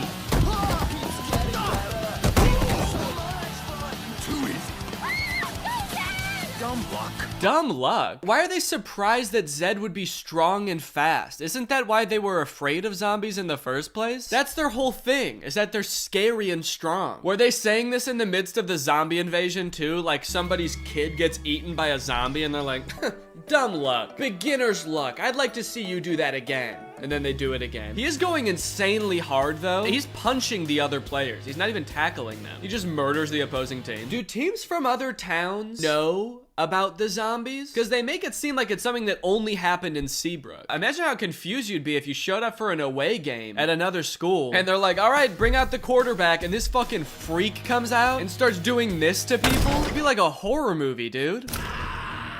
What the fuck is wrong with that guy? He looks sick. He broke Frank. Zed's doing so good at football now that the zombies are getting all sorts of privileges. They actually take down the fence that we saw at the beginning of the movie. Wait, who the fuck is that? Who was that? What was that guy? The guy moving the fence. One of them's a zombie because all zombies have green hair. That guy is not a zombie. Later in the movie, they're like, oh yeah, that was a troll. There's humans, there's zombies, the humans hate the zombies, and then there's trolls, and everybody fucking hates the trolls, all right? Zombies at least have some redeeming qualities. Trolls have none. Trolls actually suck ass and they stink. No justice is owed to them. Even they'll tell you that they don't deserve shit. Football season continues to go great. We get the classic things are going well montage that's in every movie ever. Oh, and then Zed invites Addison to a zombie party where there is another extremely lame song, but we do get another interesting piece of zombie lore in this song, and that is that zombies are extremely bouncy.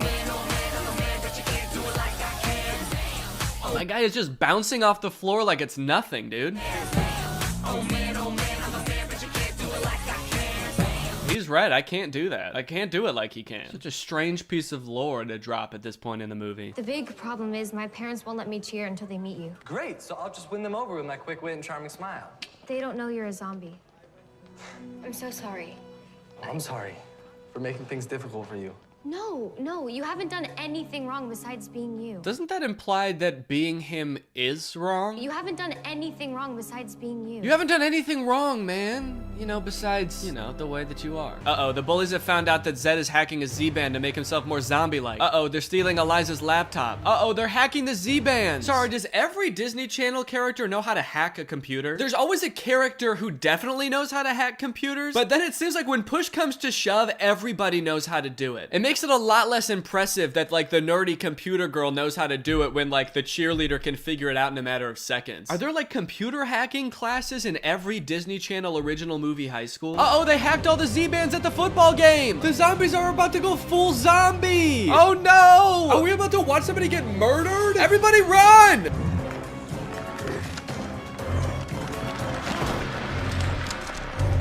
Oh no, here he comes. Kind of thought he was gonna be a little faster than that. Sorry, so this is what everyone was scared of the entire time? I thought they were gonna be like 28 Days Later zombies that can sprint, or like I Am Legend type zombies. They are so slow. Just leave. How is this even remotely scary in a world where cars exist? Just run them over. So the zombies get wrangled up, arrested. This guy electrocutes them or something. I swear to God, dude, the only thing that could make this scene worse is another bland ass song.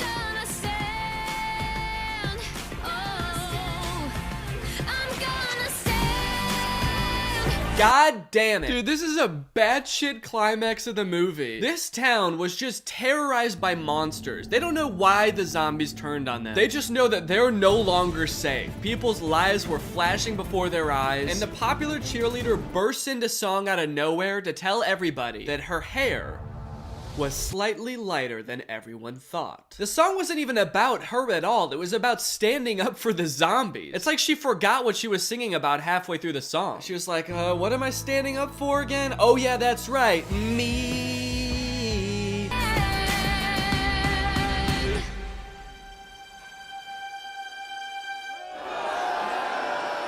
Yes, that is an appropriate reaction. Thank you. The ending of this movie kind of comes out of nowhere. The cheerleading squad is performing at some kind of state or national championship. And after the zombies get out of zombie jail, some of them decide to go to the championship to try to sabotage the cheer team. But it turns out they're so bad on their own, they don't even need to be sabotaged.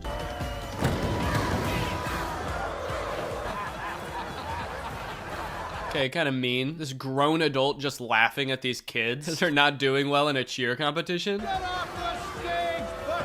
Okay, Okay, who is this guy? Are we supposed to know who this guy is? Why is he being so mean? Let's go see the chair.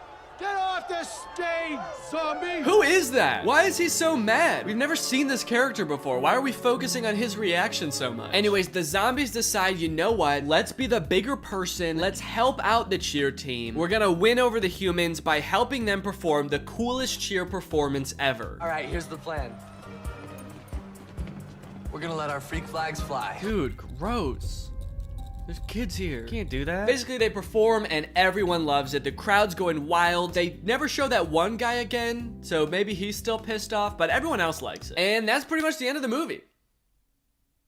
Oh, you wanted to know why Addison's hair is white, if they ever reveal that? If my prediction was right? Yeah, they don't do that. They never explain it at all. They set it up to be some big reveal, and then they just never talk about it. At least, not in this movie. I have heard there are 3 of these movies, and they explain it, I think, in the 3rd one. So, you gotta wait a long-ass time to figure out why her hair's white. Your hair's gonna be white by the time you find out why her hair's white. All right, well, that's the end. That's the end. Thank you guys for watching this video. If you're new here and you're not subscribed yet, make sure you subscribe and turn on my notifications to join Greg. That's what I call my followers. We're the strongest, fastest growing army on YouTube. Please do not look that up. I'll see you guys next time with a really interesting video. Bye. What's up, Greg, and welcome back to another episode of Please Stop Trying to Give Birth at Disneyland. Please. Did you guys know about this? I just found out this is a thing. Women are trying to give birth at Disneyland in order to get a free lifetime pass. Don't do that. As I'm sure you guys are aware, because Disney is such a huge company with so many adoring fans and people love going to Disneyland, there are a ton of like urban legends and lore surrounding the Disney parks. You guys may have heard of some of the more outlandish ones, like there's one that like Walt Disney's head is like frozen and buried somewhere at Disneyland or something, or like it's like Buzz Lightyear's head on the Toy Story ride or something like that. But today I wanted to sort of dive into some of the urban legends surrounding the Disney parks. Mostly the strange things that Disney adults do at the Disney parks. Although some of these things are so weird that I hesitate to call these people Disney adults, some of these things are a little extreme. Kind of feel like I should call them something else. These people are like Disney extremists or something, I don't know. The first one, like I said, women flock to Disneyland to give birth and get a lifetime free ticket, which is such a bad idea on its face. Like, please give birth in a hospital, give birth where there are like medical professionals around and not like a chipmunk. And the worst part of it is obviously this perk is an urban myth and does not exist. This is not a real thing. Laboring women have shown up at Disneyland in the hope that their bub will be born there and get a lifetime free ticket. But guess what? That perk is an urban myth and does not exist. Important to note, this article is Australian. That's why they're calling the baby bub. They're talking about a baby there. They're not talking about like a bottle of champagne or something. I'm going to Disneyland and giving birth to that bubbly dude, which is also what I call having a fart. I just gave birth to a bubbly. As a veteran of the pregnancy game, I know for sure that the journey to motherhood, okay, that's a weird way to say I've given birth before, or just that I am a mom. As a veteran to the pregnancy game. So you have kids, right? Me? Yep, yeah, that's right. I've done 3 tours of pregnancy. I've seen shit you cannot imagine. The pain, the screaming. Yeah, I've heard childbirth can be pretty tough. The innocent lives lost. Oh. What? The airstrikes. So many civilian casualties. Are we still talking about giving birth? Yes. Laboring women are racing to Disneyland's gates in hopes that if their baby is born there, they will secure their child a lifetime pass. Okay, so the article goes on to describe that there are people that have given birth at Disneyland before, and people have tried to replicate it and give birth at Disneyland, and they've gotten caught, and it hasn't gone well. I do feel like the article is over-exaggerating, though, saying that laboring women are racing to Disneyland's gates. Like, pregnant women have, like, the baby already coming out and they're shoving it back in, like running into Disneyland. There's just like a crowd of angry mothers-to-be banging on the gates in front of Disneyland. Let us in! We must release our spawn! Like making a break to the Pirates of the Caribbean ride to do a water birth. I just feel like they're exaggerating a little bit. I don't know if I would characterize it quite like that. So you're probably wondering how this rumor started. Like, did Disney ever at one point give a lifetime pass to someone whose baby was born at Disneyland? Well, I will let this TikTok explain that. Today in Disney history, the very first Disneyland baby was born. Rosa Salcedo gave birth to a 6-pound,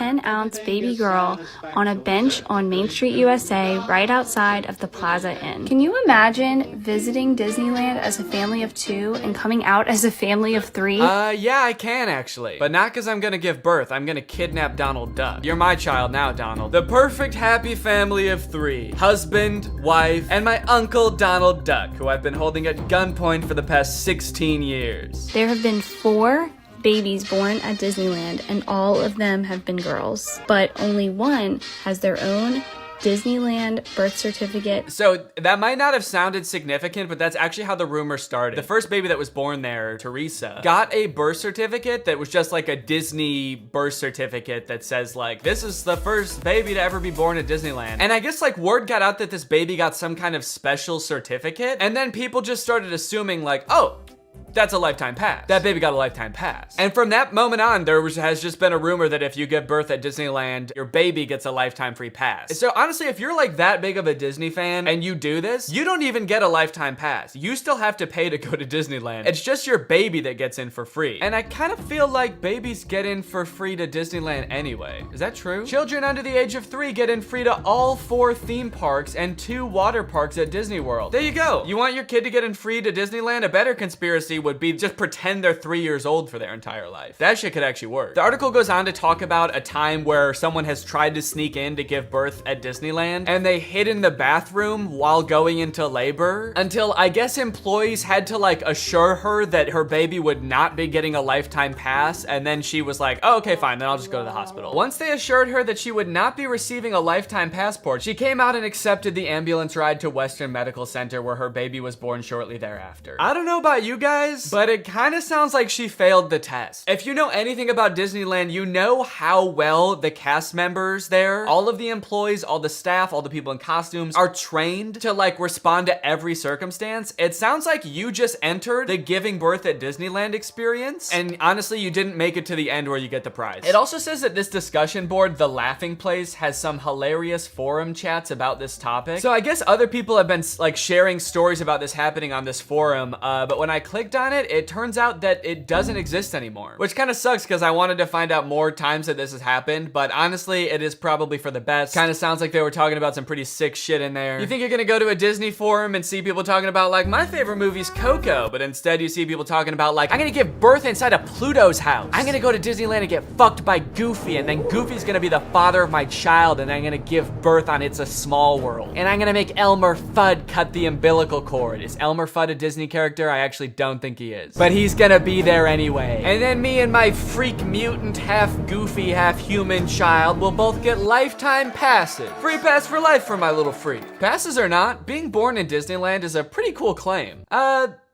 Yeah, I mean, I guess so. The way this is written, it kind of makes it sound like, so you might not get a free pass, but I don't know, it's worth a shot. You might want to do it anyway, just for shits. I've actually found a little bit of discussion about this on TikTok as well. Quick question, what's stopping me from giving birth in Disney World? Like in the Magic Kingdom, on a ride, in the Epcot ball? I think this TikTok in particular is a joke, but the comments under this TikTok are actually very interesting. I went into labor at Disney. They were not cool about it. And people like responded asking her to elaborate, and she goes on to detail her experience going into labor at Disney. And from her experience, it kind of sounds like the second anybody starts going into labor at Disney now because of this conspiracy, the entire staff immediately flips and like makes it their top priority to get you out of the park and like to a hospital to give birth. And I guess that sometimes they can be so rushed trying to get you out of the park that it comes off as rude, but obviously they're just like concerned for your health. They also don't want this rumor escalating of like people giving birth getting a free pass. And also it's just like people in sweaty mascot costumes trying to not deliver a baby because that's not their job. So sometimes I guess it comes off as rude. But the funny thing is, from this woman's entire explanation, it sounds like she didn't even know that this urban legend was a thing. So in her head, I guess she just like broke some unspoken rule at Disneyland that she had no idea about and made the entire staff of the happiest place on earth turn on her in an instant, which is so funny to me. Hello there, what can I get for you? Yeah, can I just get a medium root beer, please? Oh,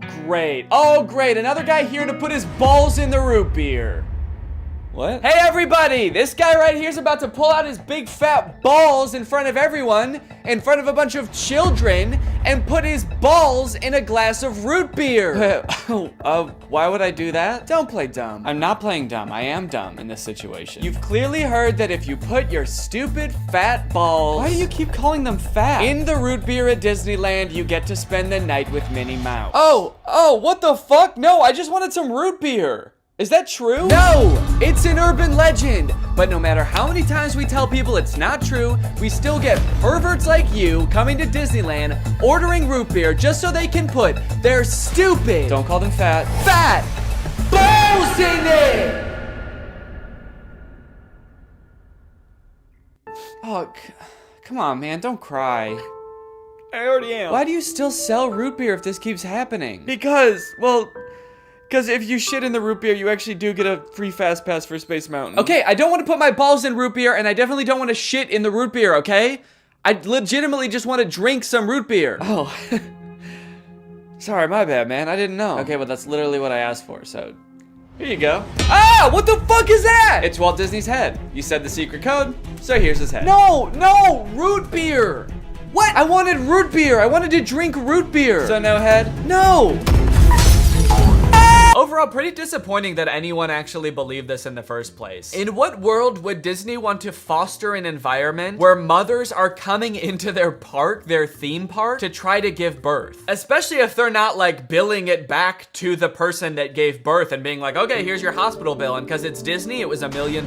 Now, by now, it should be no surprise to you that there are some people in this world that want to spend every waking moment of their lives at Disneyland, especially their most precious moments in life, which is why you can also get married at Disneyland. Let's take a look at some of the craziest places you can get married at Disney World. Starting at $12,000, you can get married at the Haunted Mansion in Disney World. But just like expecting mothers trying to sneak into the bathroom to pop out a quick person, couples are of course also trying to cheat the system and avoid paying to have their wedding at Disney. So they'll just like sneak in with like themselves, maybe a couple family members and an officiant, and just like have the wedding in like a somewhat secluded area of the park. Here we have an article that details a San Diego couple sharing their secret Disneyland wedding story. Not many people can say they secretly got married in Disneyland's Sleeping Beauty Castle. 2 years ago, Gabriel and Andrea had been saving up for their dream wedding at Disneyland. However, when they began looking for wedding options at the park, the couple said that the cheapest option was $12,000. Instead, they decided to spend their life savings on a house. Great move, honestly. No complaints so far. That's a very wise choice. So Gabriel and Andrea decided to have a secret wedding at Disneyland. The couple gathered Gabriel's oldest daughter, an ordained minister, a witness, and packed their bags, heading for Disneyland for what they called a guerrilla-style wedding. Now, I don't know much about weddings. I've only had one, but I do know that you don't generally want to have them guerrilla-style. Like when we were planning our wedding, that word almost never came up, I don't think. Just imagining them describing their wedding afterwards, like, yeah, it was so romantic. We hid in the bushes for 8 hours in the hot Florida sun wearing camo paint, waiting for the crowds to die down. You know, just sort of waiting out the crowds and the gunshots, the airstrikes. Airstrikes? Then we popped out and I said I do.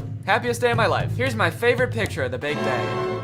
Now buckle up because this next urban legend is about to get nasty. Quite literally, this is disgusting. Like I said, the most devoted Disney fans would probably spend forever at Disney if they could, but maybe they can. For years and years, the Haunted Mansion has been the home to an endless supply of Disney myths and legends. But the attraction's most prevalent and persistent rumor is that guests regularly spread the remains of their friends and family inside the ride. This can't be true though, right? It is 100% true. Yes, that is right, and I don't want to bash anybody's final wishes. I know that that's a very personal thing, but spreading human remains in a public place that people are like walking around and touching? Please don't do that. Or you know what, I should say, you know, because I feel bad for people who are just trying to honor their dead relatives' wishes or whatever. If you're alive still and you're watching this video and that's gonna be in your will, please take it out. Don't make people do that on your behalf. Honestly, I am a little relieved that people are sticking to like spreading ashes at least, because there are a lot of different ways to dispose of a body. It was actually my grandpa's greatest wish to be laid to rest at Disney. Oh, that's sweet. You're gonna scatter his ashes around at the park? Not exactly.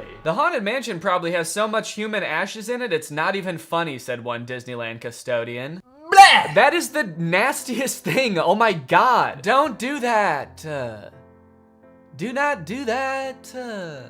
Please. People scatter their loved ones' ashes in the Disney parks monthly. Can you imagine just like being on a ride and the person next to you is dumping out ashes? Disney employees are literally aware of this too. They have to follow special protocols every time this happens. The custodians are used to identifying and vacuuming up these ashes. I don't know why I was surprised to hear they vacuum them up. Of course they do. It's a literal human corpse, basically. Of course they get rid of it. The people who are like requesting this happen to their bodies must know this, right? They must know that some custodian that does not willingly work in like a morgue or something is going to have to take care of that. This sounds awful for everyone. If you're the custodian, you have to vacuum it up, but if you're the person that just lost someone you care about, you have to know that they're just gonna vacuum it up. They might even make you watch. They have you come identify all the places that you scattered the remains, and then they just like make eye contact with you while they're vacuuming it up. This is going in the garbage now. We're gonna throw this in the garbage now. Say bye-bye. So when you're laying them to rest in the happiest place on earth, you're actually condemning them to forever in the suckiest place in the world. Yes, that is a very funny joke. And people will put them anywhere too. Like flower beds, bushes, the lawn at Magic Kingdom, outside the park gates. Outside the park gates? They'll put this shit anywhere too, you know, outside the park gates, on the highway on the way home, the McDonald's across the street, Universal Studios, shit anywhere. It doesn't really matter. I feel so bad for the employees that have to deal with this, honestly. That would be so scary. Honestly, even as a patron, you know, I honestly like going to Disneyland every once in a while. I think it's pretty fun. But next time I go, I am going to be terrified that I'm like touching human remains at all times. Especially now knowing that they put them everywhere. I'm gonna be eating a turkey leg and wondering like, is this actually some guy's leg? They're most frequently dispersed around the Haunted Mansion, which is kind of perfect if you ask me. Okay, this girl's actually a little bit too into it. But now this whole ashes thing, which is not really an urban legend, is actually true, has actually spawned urban legends out of it, as you can see here. Have you heard of the legend of the crying boy at the Haunted Mansion in Disneyland? The story goes a mother spread her son's ashes without permission from Disneyland, and you can see him crying as you're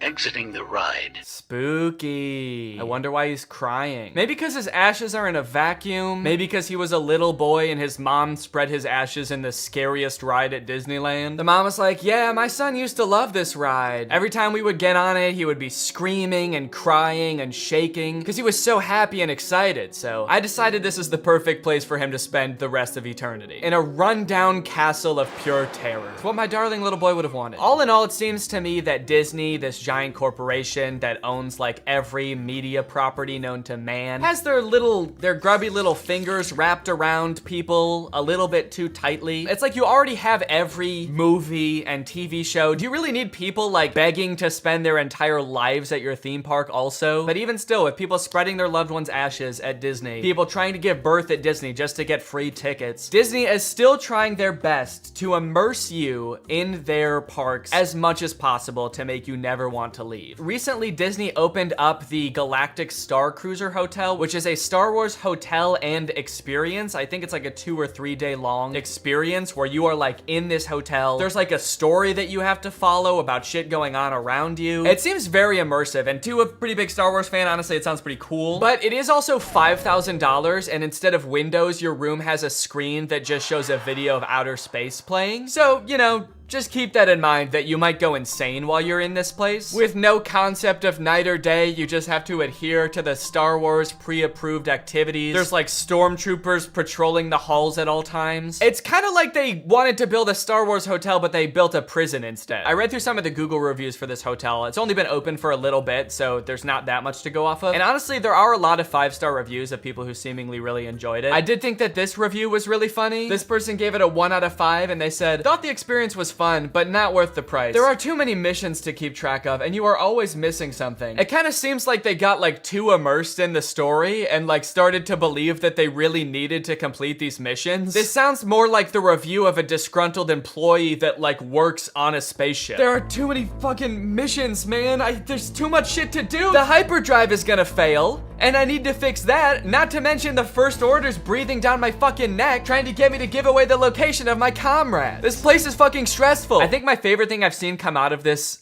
Star Wars hotel is this apparently now deleted ad for the experience that says strike unlikely alliances in your very own Star Wars story. Apparently when you come in, you can decide if you want to be like on the good side or the bad side. So this ad, shit, this place is metal, dude. This goes hard. It's crazy to me that you actually can choose to be on the side of like the evil intergalactic fascists, basically. You and your preteen daughter can don First Order uniforms and betray one of your favorite characters' trusts, Chewbacca, giving away his location and leading the First Order directly to him, who will take him away to be tortured and then eventually executed. It might be a little too immersive. It might be. We're gonna start hearing people come back and you're gonna be like, how was your trip? You went to the Star Wars hotel, right? And they'll be like, the guilt over my actions will haunt me forever.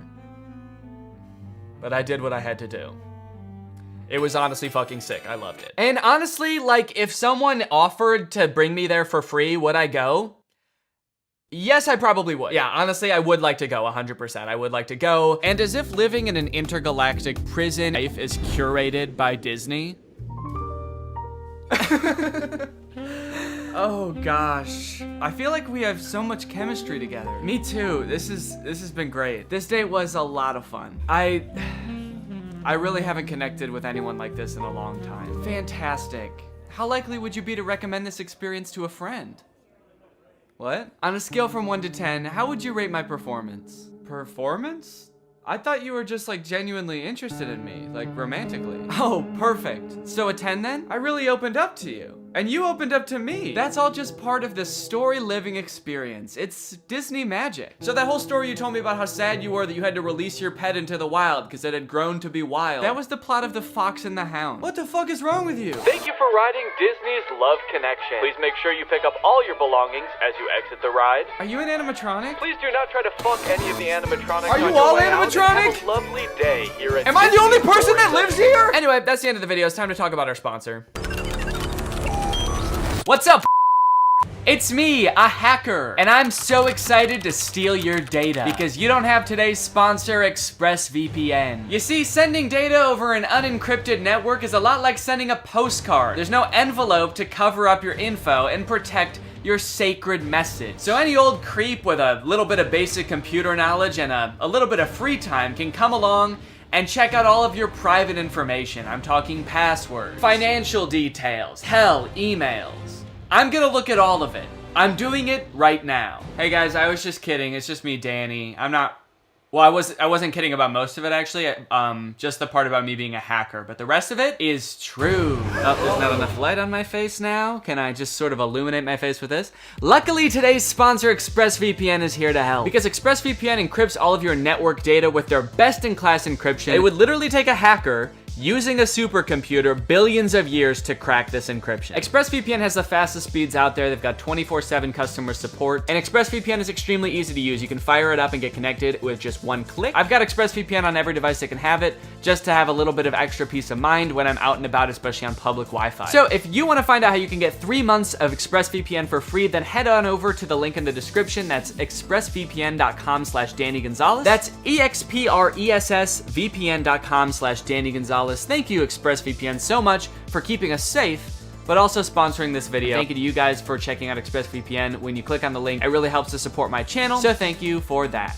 All right, thank you guys for watching this video. I hope you enjoyed it. If you're new here and you're not subscribed yet, make sure you subscribe and turn on my notifications to join Greg. Greg is what I call my army here on YouTube. We are a ruthless army whose violence and terror knows no bounds. Please subscribe and turn on my notifications to join, and I will see you next time. Bye-bye. What's up, Greg? Welcome back to my channel. I hope you're all having a great day. This is another episode of Bad Ads. Or Badads. It's Badads. I've talked about bad Instagram ads, specifically for mobile games, a couple times before in videos, and I never really expected it to become a series, but they just keep getting weirder and weirder, and people keep sending me them, and obviously I save them because they're so weird, and now I've got enough to make another video, so here it is. I swear whatever company or like marketing agency makes these ads on Instagram like watches my videos, and they're making them progressively more and more weird so that I make videos about them. And guess what? It's working, because here I am making a video about them. They just keep getting weirder and weirder, like they're evolving. Okay, this has got to be one of the weirdest ones I've seen. It's a little game. It looks like you just go around and eat people's paint and make your pile of paint bigger. Pretty normal looking game. And the caption for it is, only 1844 kids will get this. There's two possible ways that this could be interpreted, and I'm not really sure which one they meant, but both of them make zero sense. The first interpretation is only 1,844 kids will get this. As in, like, only this very specific number of kids will understand what this game's all about. And if that's what it means, then why would that be true? Why would only 1,844 kids understand this game? It looks pretty simple to me. And how could they possibly claim to be able to guess how many kids would get it? It's so specific. And then the other interpretation, obviously, is only 1844 kids will get this. As in, like, only kids from the 1840s will understand this game, which definitely isn't true. It's like one of those 90s kids memes. Like, only 90s kids will get this game, but instead it's targeted towards kids from the 1840s who don't have any concept of what mobile games are. They don't even know what phones are. I feel like of the two interpretations, this is the one they probably meant, but I can't even begin to understand why in God's name they would do this. Kids in 1844 would be utterly confused by this game. If you went back to 1844 and showed this to a child, they would think that you were a witch, and they would run away. Maybe the people who developed this game are witches and iOS developers? Only kids from 1844 will understand that we are witches. And we develop mobile games. I don't know, that just seems like a bit of a stretch. I just don't think kids from 1844 would want anything to do with this game. Not to mention the fact that they're all dead. So even if only kids from 1844 did get this game, congratulations, you've designed a game for dead people. And dead people can't play mobile games. What a horrible business strategy that would be, to design a game that's target demographic, or I guess only demographic, is people who have been dead for well over 60 years. Do you see what I mean when I say these have gotten weirder? I guess the formula of if you do this, then you're legally this has gotten too predictable, and now they've got to switch it up even more. Make you question your whole existence even more by trying to tell you that kids from the 1840s will enjoy this mobile game more than you. Maybe it's like reverse psychology. It's like, oh, you don't want to download this game, you won't get it. Only kids from the 1840s will get this game, and you were born in the 1990s. You've got no chance of getting this game. Oh, I think I just understood what it is. I just turned on the sound of this ad. I didn't realize it had sound, and it's playing something in Morse code? What the fuck? Okay, if anybody understands Morse code, please tell me what this means.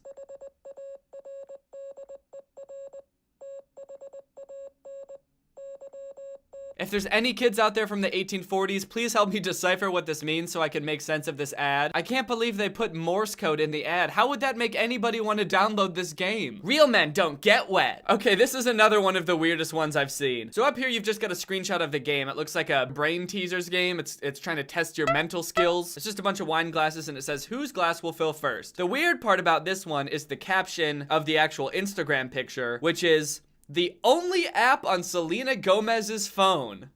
What? This is the only app on Selena Gomez's phone? She doesn't have, like, the texting app or the phone app. The only app on Selena Gomez's phone is this brain teasers app. I've always wondered how Selena Gomez stayed so sharp. I mean, she's smart. It is weird though. You'd think if she was so obsessed with this game to the point where she deleted every other app off her phone, she would talk about this game in like all of her interviews or something, but maybe she wants to keep it a secret. The most relaxing game ever. What? I'm confused. Is this a game for a phone? Why is she using a paintbrush for an iPhone game? Would that even work on a phone?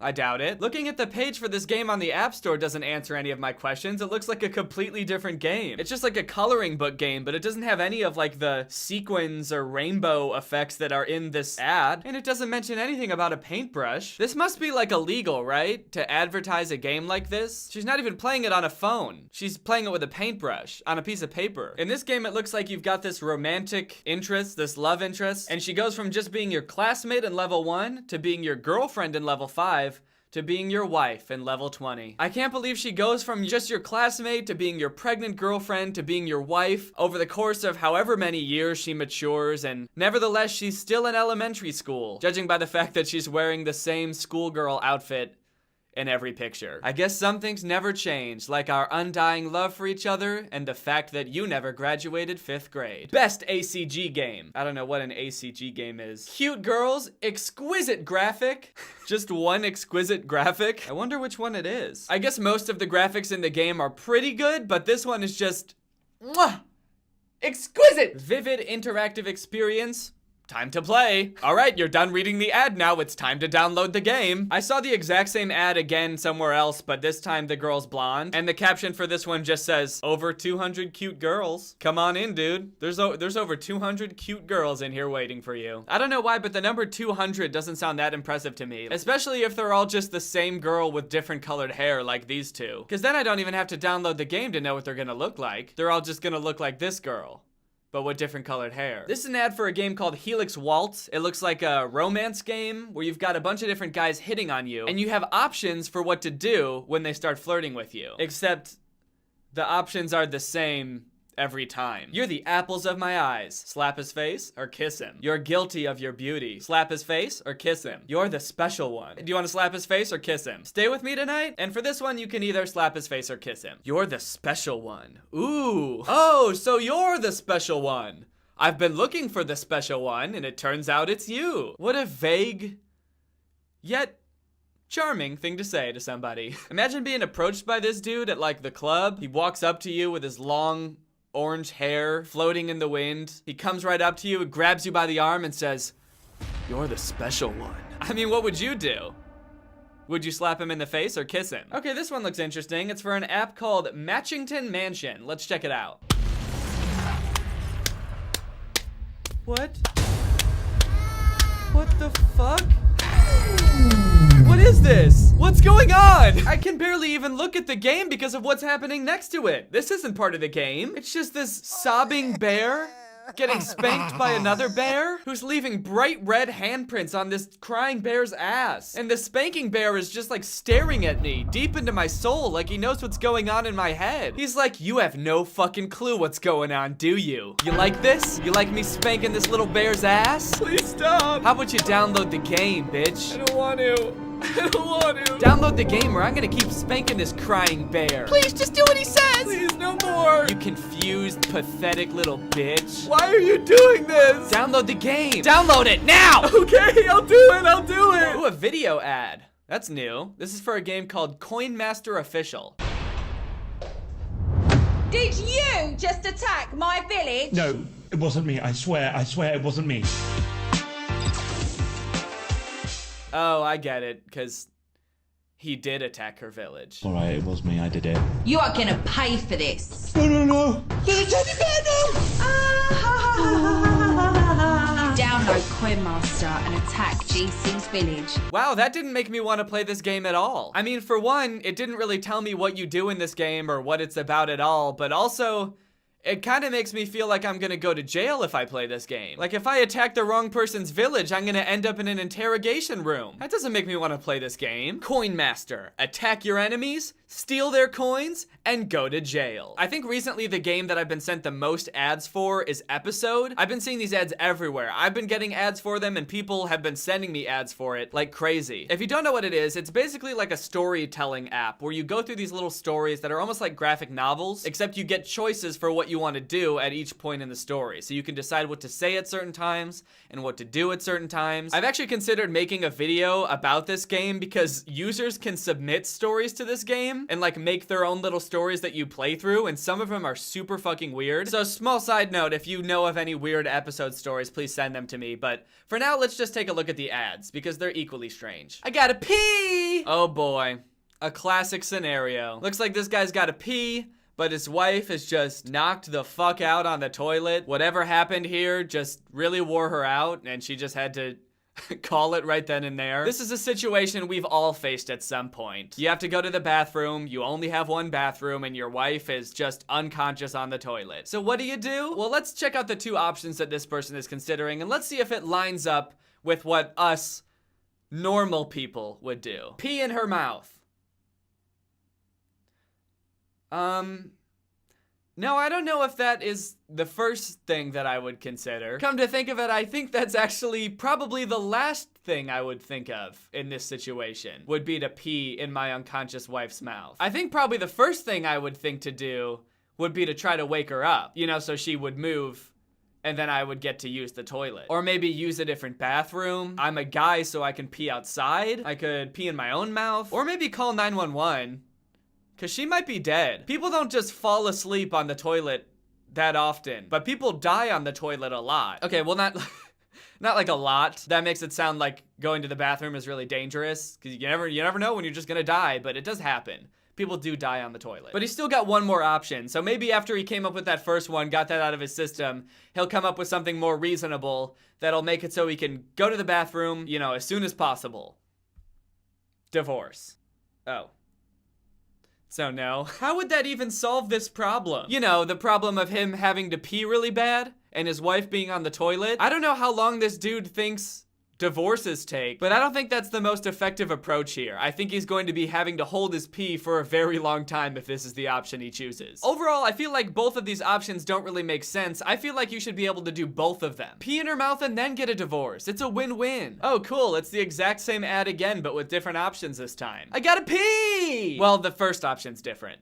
Instead of peeing in his mouth, he's gonna find a cup, which I guess makes a little bit more sense. But the second option is still divorce. So if we've learned anything from these ads, it's that if your spouse falls asleep on the toilet, you always wanna at least consider divorce. That's grounds for divorce, I think.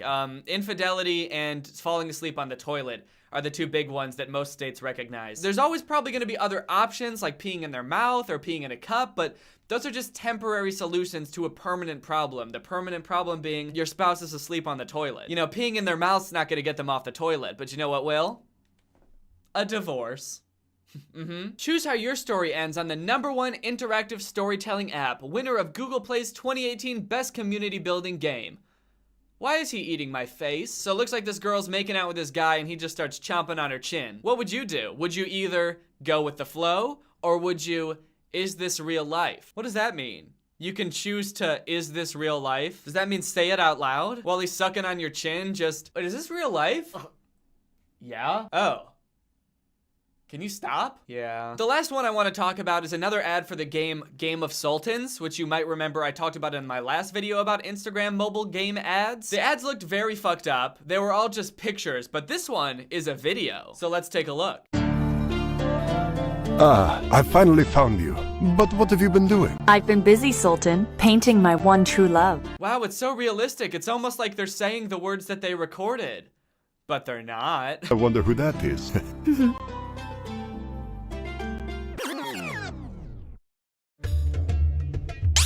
Uh-oh, it looks like the Sultan's in another one of his sticky situations. Looks like his queen is in love with a woman. But don't worry, the Sultan's got a pretty quick fix for this one.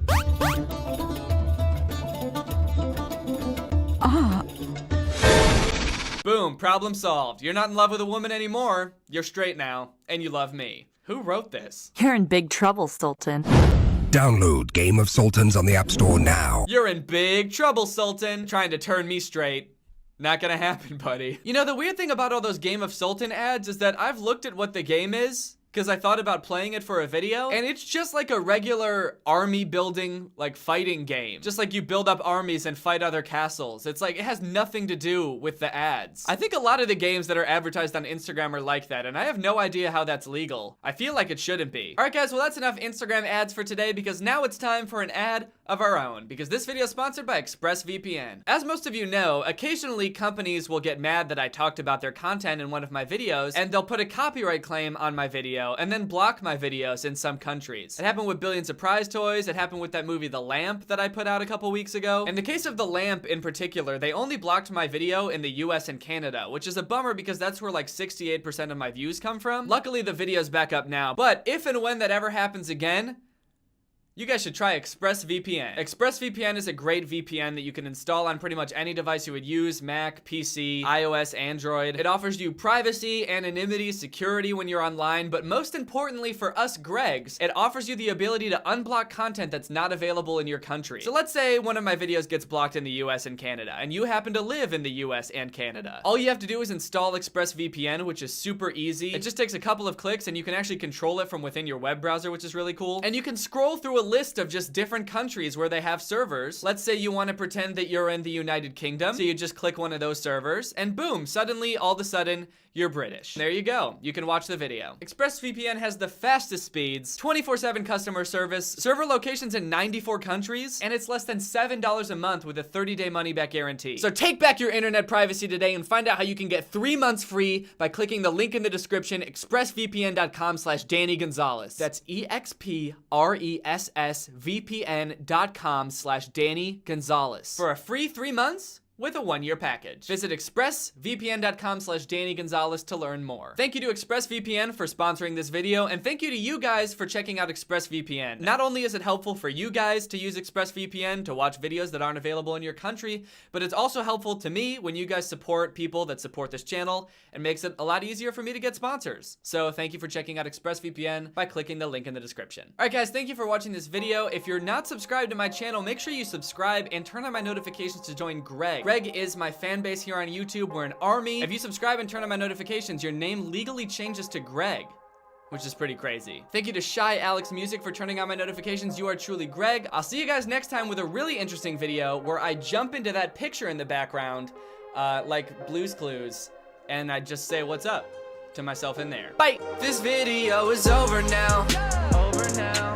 Go find something else to watch, or just watch this video. I know we had a lot of fun, a lot of fun, but you can't stay on this end screen forever. No. This video is over now, over now. So why are you still watching this? Do you not?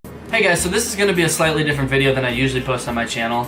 I decided I wanted to try something out new, and also I just really wanted to share this with somebody because I feel like I'm crazy and I'm the only person seeing this. So I just wanted to make a video about it and explain why it's so weird to me. So yesterday I was on Social Blade and I found this channel, number 123 on the list, called All for Tube Kids. And I went and I looked at their page on Social Blade, and they've gained 1.13 million subscribers in the month of November. So I was like, how did they gain that many subscribers? They must post like a lot and like really good stuff. So I went to their channel, and at first it just seems like a family vlog channel. Okay, some kind of weird titles. Contacting scary spirits with a Ouija board during our slumber party. That's kind of weird. Seems like a little clickbaity. Then the next one, scary paranormal activity in our house, moving things scaring us. Which is also just like weird phrasing. It's just like, it sounds like somebody speaking in broken English. Scary paranormal activity in our house, moving things, scaring us. I don't know. And I just scrolled down some more, and then all of a sudden I started seeing all of these videos with creepy clowns in the thumbnails. Titles like, scary killer clown, kick dad in the face prank, fail on girl. I feel like there's supposed to be more verbs in that sentence or something. It's all just nouns. Scary killer clown, kicked, that's one verb, dad in the face, prank, fail on girl. Do you need more verbs than that? So this channel seemed to like not really be getting that many subscribers any month, and then this past month they gained 1 million subscribers. I mean, you can see that spike, it's huge. So I wanted to go back to where that started happening and just look to see what started that. And it looks like their first creepy clown video was posted October 22nd. So that's when they started gaining all these subscribers. And since then, literally every video, or almost every video, has a scary killer clown in the title and in the thumbnail. And it's all things like, scary killer clown found in woods, girl scared running. Scary killer clown takes off mask and cleans outside our house. Okay, so it's just like a maid clown? Killer clown breaks into our house and scares us. Scary killer clown stalks our house. Scary killer clown stalks and harasses us, girls. See what I mean about the wording? Scary killer clown stalks and harasses us, girls. That's not something that a girl would, like a little girl would write. Anyway, I should actually show you the videos. We'll watch their very first video. People yell kids in the neighborhood thought that there was a creepy person or clown or something in the woods behind us near a barn. So we decided to check it out. Yeah, and see for ourselves. Okay, that's a pretty good exposition right there. They give you everything you need to know about this video. Some people have been reporting a clown sighting. They decided to go check it out for themselves, as any reasonable person would. They're gonna go out into the woods and check it out. So this is an 18-minute video, and you don't see the clown until around 10 minutes in. So this is just like a balmy, long 10-minute intro to what the entire 18-minute video is about. So I'm just gonna skip to like where the action starts to happen. I'm around 10 minutes in. I'm not gonna let anything get there. You know, the only thing I hear back here is like is it hyenas or foxes? Or... I don't know. Hyenas. I'm gonna pause it right there. I know we still haven't seen the clown yet, but I get this guy's not a biology expert. Even if you've just seen Lion King, you know hyenas are in Africa. Have you ever heard anybody in the US complaining about a hyena in their backyard? That's creepy. What? That thing up there. Yeah, what is that right there? Okay, this is where I started to realize that this is like definitely fake. Is that this is just like either a tree house or like a hunting deer stand that somebody would set up. Not like a creepy thing at all, but they're using this to sort of like set the mood of creepiness. Like, ooh, somebody built something in our backyard. That's just like a tree house or something. Like Somebody put that up there, huh? Somebody really put that up there? Yeah, that's how tree houses are made, buddy. This is still taking way too long, so let's skip ahead to like when they actually see the clown. What? Did you hear that? Did you hear that? Deer. Those are leaves falling. No, it's a tree up there. It's just the wind, honey. There's nothing to worry about. I like how the dad's playing coy. He's like, no, this will be more believable if I don't believe you that there's anything out here. Kids in their imagination. He's taking that one step further. That whole, I'm the adult, so I can't believe you guys. Kids in their imaginations. Yeah, but I'm freaking scared. I'm freaking scared. That's another thing about these videos. They say frickin' so much. It's like painful to me. What? Okay. So this is the first time we ever see the clown. I'd like to replay it so that we can get a glimpse of where this clown has been hiding. This clown, I don't know if it was their intention in this video, but what I got from this is that the clown has just been standing in this tall grass for the past like week or however long that people have been complaining. Like this is where he lives, is just in this tall grass, and they happen to like stumble upon his like living place. Or maybe he lives on top of that platform on those trees. He just lives up there. Either way, I don't know why it made me laugh just to see him, just this clown standing in the middle of the grass. And now he's brushing this grass out of the way with whatever. It's a shovel. He's brushing the grass out of the way with a shovel. Daddy! Why? There's a freaking clown! There's a freaking clown! There's a freaking clown! Here he comes now, shovel and all. First off, if he does live in the woods, he's got a remarkably clean clown costume. Doesn't look dirty at all. Everything about him looks very clean. I guess kudos to him for that. So now, I think what I'm hearing is the clown laughing. Really, it sounds just like a middle-aged woman laughing. That's the menacing laugh of the clown that lives in your backyard. Ha ha ha ha! What is that? It doesn't even sound convincing. Like, it sounds like a forced middle-aged woman's laugh. It's not like a genuinely menacing, like, crazy person's ah ha ha ha! It's just ha ha! This part's great. It's this intense battle scene between the dad and the clown. Okay, here goes dad. He sort of jukes out the clown. You can see him doing a little juke move there. Meanwhile, the clown is laughing.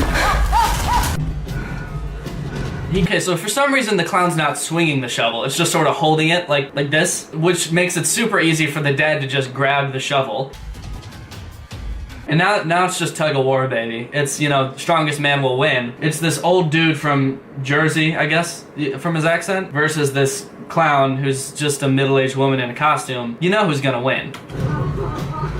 They tug of war for a little while, and he's able to... Okay, here's the thing, is that the dad doesn't kick the clown at all, doesn't try to shove an elbow at the clown. They're literally just pulling back and forth, yanking, trying to get the shovel out of each other's hands. The clown's not kicking the dad's not kicking the clown. Somebody used their feet. That's how you can tell that this is just like the dad's wife or, I don't know, his girlfriend or something in a clown costume, because he's not kicking her. You have feet for a reason, for kicking clowns. Dad gets the shovel, breaks free. Just keep going.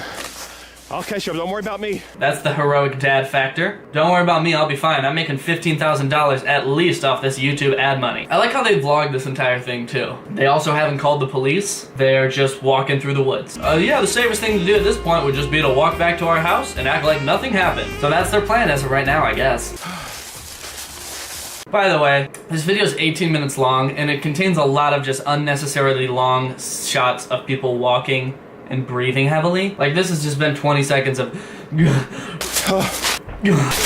Hold on. I'm out of breath. Come on, it's running. I'm out of breath. I like the music that they put in this. Like if this happened to your family, this is traumatizing event. This clown comes out of the woods behind your house. It attacks your dad. Your dad wrestles the shovel away. You know, it's this whole traumatic experience, and you get somehow you catch it all on video, and then you decide, hey, we should upload it to YouTube, and we should put scary, dramatic music behind it, because that's what you see when you see real tragic events happen, right? Wait, did you lock the door? Yeah. Alright, now here comes the clown up the hill. You know, for whatever reason, the clown decides not to cut his losses at losing his shovel. It's probably some teen punk in the neighborhood just messing with us. It's probably some teen punk in the neighborhood just messing with us. Or it's some middle-aged woman.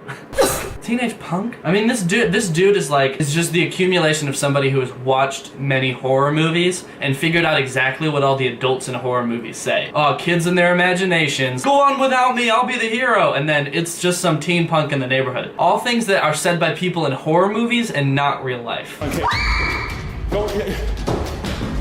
Now it's inside just pressing its face up against the window like a real bad guy does. When's the last time you saw somebody trying to break into somebody's house and they were just pressed up against the window? It's locked, it's locked, it's locked, is it? It's locked! And clowns can't break through glass. It's a well-known fact, just like vampires can't go out in the sunlight. Clowns can't break glass. Get away from the door, get away from the door! Get away from the door, just get away from the door! I've got an idea, let's call the police. They're back at home. I hope they have a landline, or at least their cell phones on them. No, we gotta take matters into our own hands. Let's just hide until it goes away. It'll probably go away, right? It's come this far. So that's like the end of all of the clown action in this video. If you liked their video, you should go check out their channel. They've got around 900,000 other videos about this clown. Not actually, I think they do have like 50 though. So that's crazy. It's just crazy that so many people actually believe this is real in the first place. So if you guys like this video, please subscribe to this channel, and if you really liked it, then maybe hit that bell next to the subscribe button. It's basically just like a notification button, so every time I post a new video, you'll get notified, so you know you won't miss any of my videos. If you want me to make more videos like this, I don't really know what genre this is, but just, I guess comment if you want me to look at any other weird videos on the internet and give my commentary. You can check out some of my other videos right here, subscribe right here, and I'll see you guys next time. Peace out. What's up, Greg? It's me, Danny, back with another episode of Everything is a Monster. Cows are monsters, birds are monsters, I'm a monster, he's a monster. Everything is a monster. So there's this video on the trending page right now. It's called Dropping Watermelon 45 Feet. It's like a video that seems like it would be kind of interesting when you click on it, because it's like, ooh, I want to see a watermelon get smashed. Now that I think about it, 45 feet isn't like a very interesting height. Like, that's not very high. That's like the height of like a tall house, isn't it? I feel like he could have gone a little bit higher, but it's on trending page for a reason, so you know your boy had to check it out. This is the lift, and it doesn't really look like much when it's parked just like this, but I'm telling you, this thing is absolutely huge. It's so high. I actually haven't taken it to the maximum height yet, but today we are gonna take it to the maximum height, and we have some really cool things we're gonna drop off. Check this out. We got some soda, we got some orange soda, some strawberry, and some water or pineapple soda, and we also have some watermelons. This video is 14 minutes long, and they don't drop anything until about 10 minutes into the video. So the first 10 minutes of this video are just nothing. They go in the lift and they go up. Here we go! They get scared and then they come back down. I'm scared. We gotta bring this thing down. And then their mom desperately tries to convince them not to do it. Hey Mom, what do you think of this? No way. No way. Don't do it. Don't do it. Don't do it. And I know what you're thinking. She's very convincing. Don't do it. But they do it anyway. So anyway, he finally gets up in the lift, he's got the watermelon, and he's gonna drop it. Let's do this thing. What do you think is gonna happen? I have no fucking clue. I have no idea what's gonna happen. I mean, there's no telling. No one's ever dropped a watermelon before. Even if you drop a watermelon from like standing height, it shatters. So like, is it really that much of a surprise if the watermelon breaks? Go! Whoa! Whoa, that was awesome. It exploded everywhere. Whoa, that was crazy. That was so awesome. awesome. So he finally drops it, and he is just amazed. Whoa, that was crazy.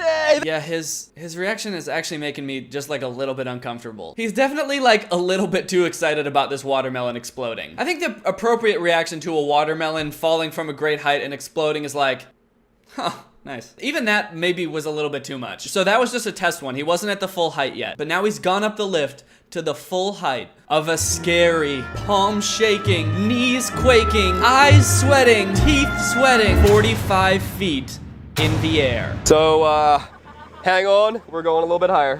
I'm very, very nervous.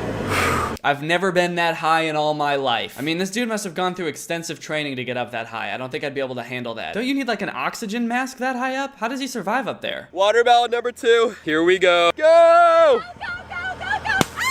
Whoa! Whoa, that piece all the way out there! Whoa, that one exploded even bigger than the last one. No way! Carter, that was crazy! So he throws another watermelon, and he is absolutely aghast. What? For some reason, he's even more surprised that a watermelon broke at a higher height. Now, he does a few more tests, and the next one's pretty anticlimactic. He drops a soda bottle, and it just bounces and it doesn't break. Go!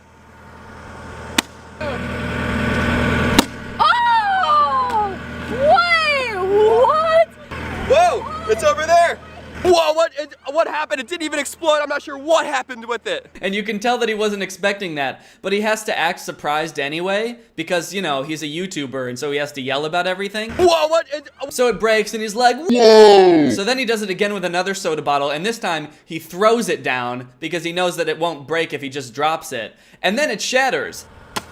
And then he's surprised again. Whoa! It exploded! That was awesome! So when the soda bottle didn't break, he was shocked. But then when it did break, he was also shocked? Like, what was he expecting to happen? He's just amazed by anything. He's just amazed that the water bottle made it to the ground, apparently. He was just expecting it to not even get there. He was gonna drop it and he thought it was just gonna zoom off into space and he would never see it again. So now this video got on the trending page, which is always interesting for channels like this because they have like their core following who are usually, I don't know, like 8, and then people who find the video on the trending page who aren't already subscribed to this channel, who are a regular age with functioning, developed brains. So you have their fans commenting on the video like this person, the soda will explode. And then you've got comments like this, no. Which is funny because the dude who posted the video actually hearted this comment. It looks like he hearts most of the comments without looking at them, so there's a lot of negative comments on this video that this dude hearted. This dude said, people are starving, let's throw them off. As in saying like, oh, there's a lot of people starving in the world, let's throw this perfectly good food off of the lift. And I guess that's like sort of a valid point. I don't really agree with it. I just think it's funny that the dude who posted this video hearted that comment as if to say like, yeah, fuck those starving people, let's do it. Like he thinks this guy's on his side. Man, his reaction to the drops makes me want to puke. That is very accurate. Whoa! I don't know what the fuck this comment means. I think I will bust open.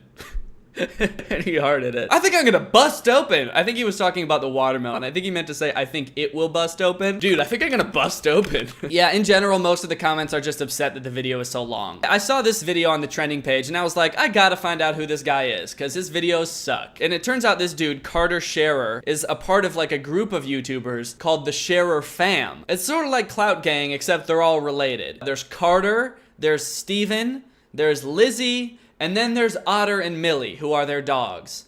Their dogs have their own channel. Now, this may surprise you, but dropping watermelons off of a giant lift is not actually what they're known for. The main videos that they make that gets the most views are videos about a monster that lives in their pond. They have this giant pond in their backyard, and apparently there's a monster that lives in it. What the heck is that?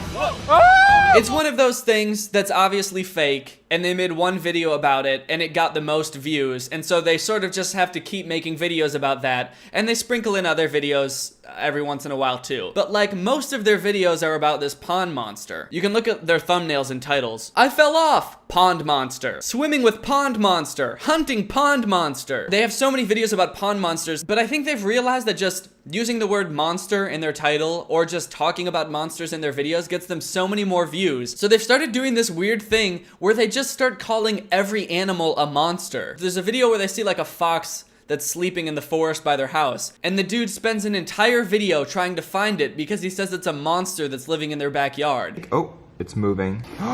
Shears, I think the animal down there is either a monster or a fox. Maybe what we saw was just a baby monster and there's actually like the mama monster back there. I don't know what's going on. There's a video where he sees a squirrel in his backyard and he pretends to not know what a squirrel is and he calls it a monster. What is that thing? What is that, Mom?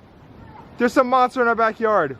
What is that thing doing? And there's a video where they see just regular fish in a pond and they call them pond monsters. Cheers, if we could just get one of these monsters to come up and eat some of this food, we'd be golden. And then their sister tries to attack it with a lightsaber. They're very scared of the pond monster. Every time they see it, they get all crazy and they run away from the pond like it's this thing that's gonna eat them. Whoa! Whoa! Whoa! Wait, what was that? Oh my gosh, there it is, there it is! Look, there it is! And yet like 2/3 of their videos are them going in the pond. Look, monster in pond, trapped inside giant bubble ball. This video is one of my favorite of theirs because the acting is just so bad. So they inflate this giant inflatable ball, which looks fun as fuck, by the way. Check this thing out, Mom. It's a giant bubble ball. Wow! You can go inside. No way. Yeah. Ooh, that's so cool. Oh my goodness, this is crazy. And then he pretends to like fall and roll down the hill towards the pond and the mom tries to catch him. No way! No way!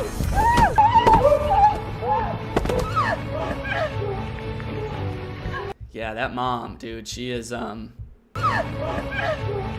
she's really trying. She's really trying. I'm gonna try to take this thing on the water. Oh, no way! No way! What happens if it doesn't float? I don't know. And then the mom pushes her son into the pond. Cheers! You wanna see Steven go in the water? Let's push him! Woo! The pond that they believe a monster lives in, the mom pushes her own son into the pond. I think the real monster lives within this mother.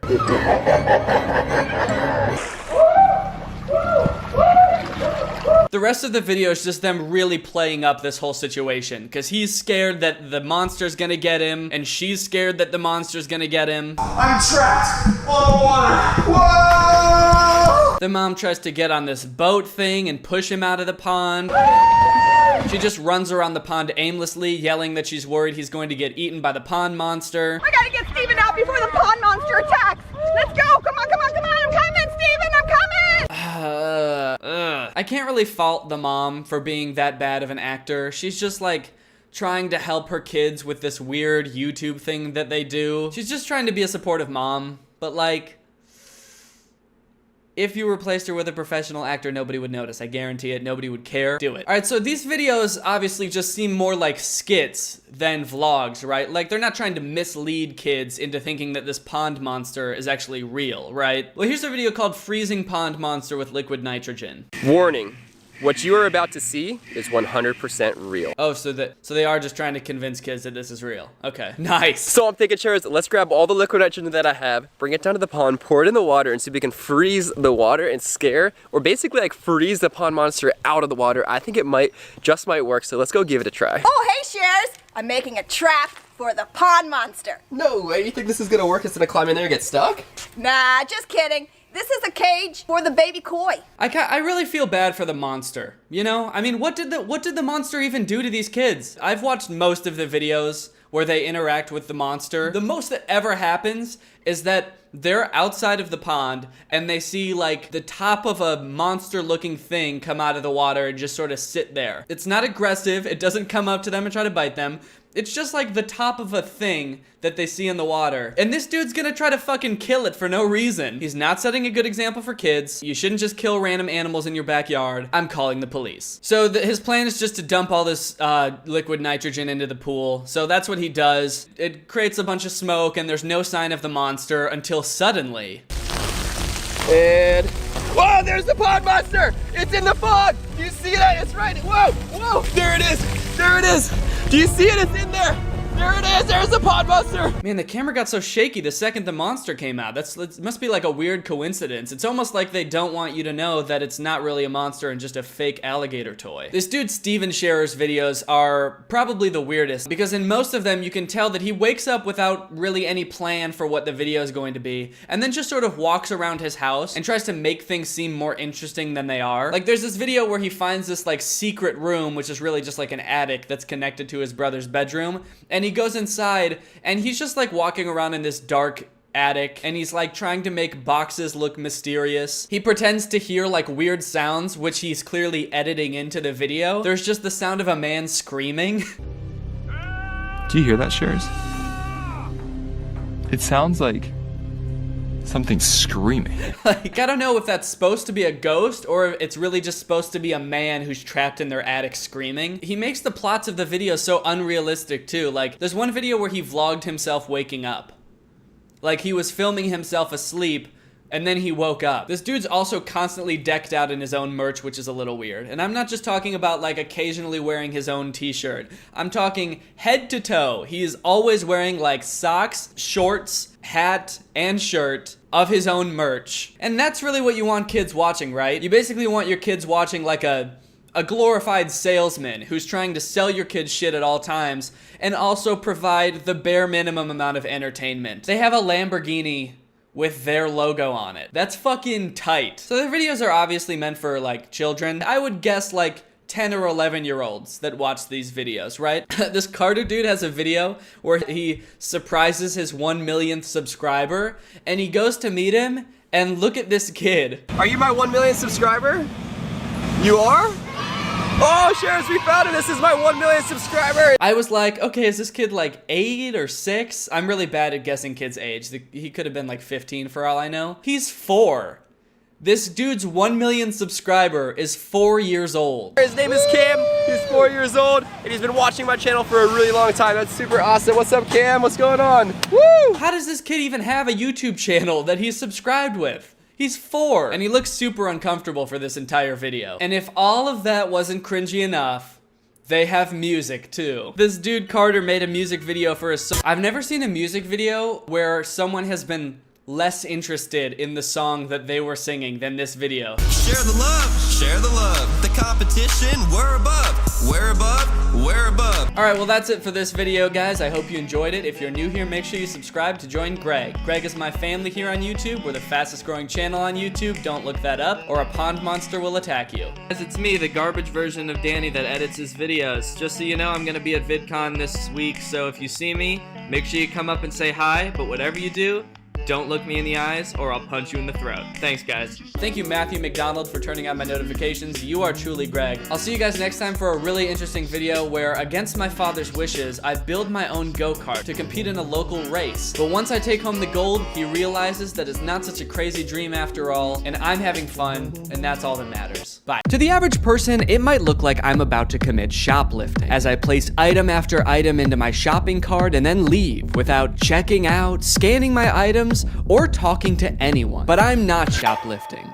I'm using technology. You see, this is a new type of store that uses sensors, cameras, and AI to track me through the aisles, adding every item that I pick up to a virtual cart. And the moment I exit the store, it charges my account. It's an incredible new technology created by Amazon called Just Walk Out, and it's in dozens of Amazon Fresh grocery stores, just like this one.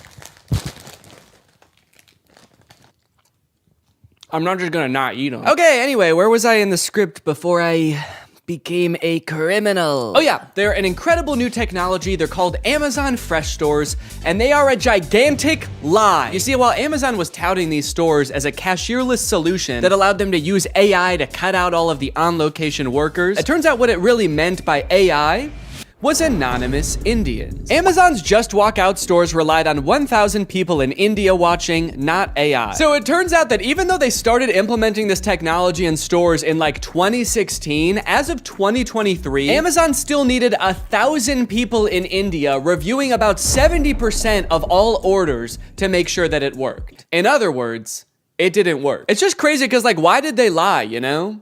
They didn't have to implement this technology into stores. I don't think anyone was asking for this. And yet, I feel like this kind of thing has been happening a lot lately. Tech companies have been taking some big swings and some even bigger misses. Like so big that in this baseball metaphor, the pitcher's throwing it right down the middle and the batter is in the stands just bashing some fan's head in. And that's why I've gathered you here today at Greg Tech's 2024 Developers Conference, where I will be testing some of the year's greatest tech flops. Starting with the Humane AI pin. I did a video on the AI pin when it was announced months ago as this sort of AI-powered phone replacing device that you wear on your shirt. And look, personally, I'm all for rethinking the form factor of the smartphone to make it less distracting while still maintaining all of the functionality, but unfortunately, the AI pin did the opposite of both of those things. In the demos on their own product announcement, it was screwing up hard. It was messing up facts. It also seemed super difficult to use. And it seemed like they were being intentionally vague about what the thing even did in the first place. It's a standalone device and software platform. It seemed like the type of thing that literally only a sucker could buy. But that turned out not to be true because I bought one. I ordered this thing in like February and then didn't hear from them for a few months until April, when I got an email alerting me that it was time to set up my account. And boy, was I excited. So I'm gonna be honest, I kind of forgot that I bought this, but now my AI pin is ready to be personalized, apparently. Before we can ship you your AI pin, you will need to complete a few quick steps. So I have to set it up before they're even gonna send it to me? Kind of feels like they're calling my bluff. You don't really want this thing. How committed are you to the AI pin? Will you set it up before we even ship it to you? You probably won't configure your Humane subscription, set up your AI pin passcode, and add contacts. And honestly, I don't really want to do those things, but I guess they're not going to send it to me unless I do. It's time to set up your AI pin. There comes a time in every young man's life where he has to set up his AI pin. It's a rite of passage. Oh, that's fun. Woo! Is this it? Am I setting it up? Get a little over here, a little over here. It turns out that in addition to the $700 I spent on this thing, I also had to pay $24 a month to access features like the wireless network, cloud storage, and AI services, which in layman's terms are all of the things that the pin does. Luckily, the first 3 months of this service are free, so I probably will never have to actually pay for it. Set up your passcode. Okay, could you guys not look? I'm about to type in my secure passcode. Okay. Your passcode is easy to guess. Consider setting a more secure passcode. Yeah, but could it be so simple that it's actually, you would never guess it? All right, I'll change it. How is that easy to guess? It's my birthday. I guess, does it know my birthday? Do you know my birthday? Fun fact, I actually didn't know this before recording this video, but it turns out almost every single combination of 4 numbers is easy to guess. How is that easy to guess? But eventually, I reached into the dark recesses of my mind and came up with a number combination so random, so, quite frankly, disgusting, that no one, not even God, not even me later in this video, will be able to guess it. Okay, well, let me write this down somewhere so that I don't forget it. Already using my phone for something because I don't have the pin yet, so I have to use the phone to remember the passcode to the thing that is gonna replace my phone. Connect your services. Oh, cool, I can connect my Google Photo and Title services, which I have both. And just like that, I was done. I have solved Humane's riddles, and now they have to send me my prize. All right, well, I guess the next time you see me, I'm gonna have the AI pin in my possession. It might even be right here. Okay, we'll see if I remember to do that transition. I don't remember the transition I was gonna do, so don't ask. At first, I was pretty surprised by how big the box was. I thought that I had just ordered a little tiny pin, but I guess it comes with a bunch of accessories, like a sticker that just says Humane. Cool. But you guys don't care about all that. You guys just wanna see the pin. And my God, she was beautiful.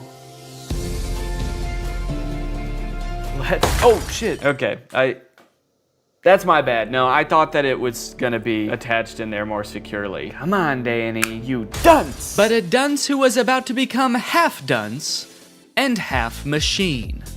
Oh!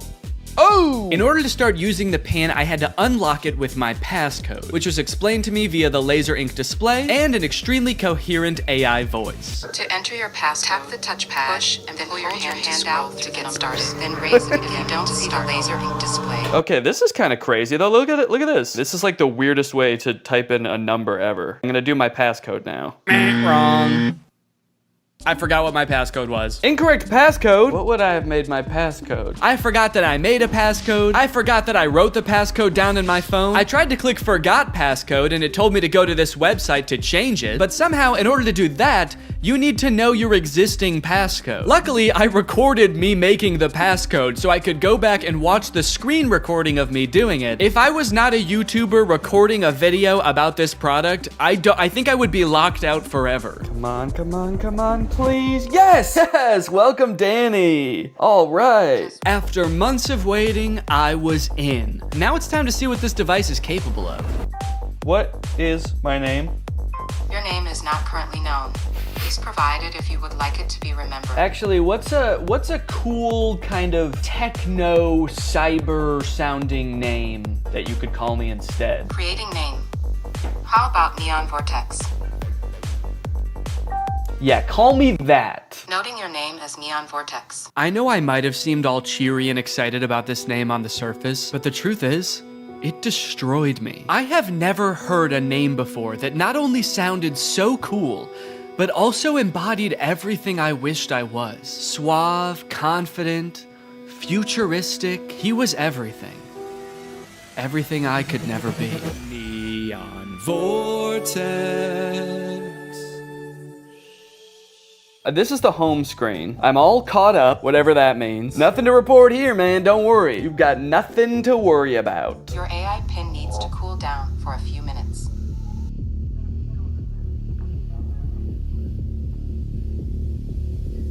What? Yeah, so apparently it does that. Like a lot. If you use the display for more than 10 minutes, or the pin is in close proximity to a heat source, such as, I don't know, the human body, then it'll shut itself down so it can cool down for a few minutes. But hey, man, that's fine with me, you know, that just gives me more time to think. To think about him. The next day, I decided to put the pin's basic phone functionality to the test. Things like calling, texting, navigation. Since this thing is essentially supposed to replace your phone, it should be pretty convenient to do all this stuff on the pin. It should be. The weird thing is it seems like you can't make any changes to the pin on the pin itself for some reason. So if you want to change any settings or add contacts, which I needed to do to test this as a phone, you have to use Humane's web portal on an inferior device like a computer or a phone.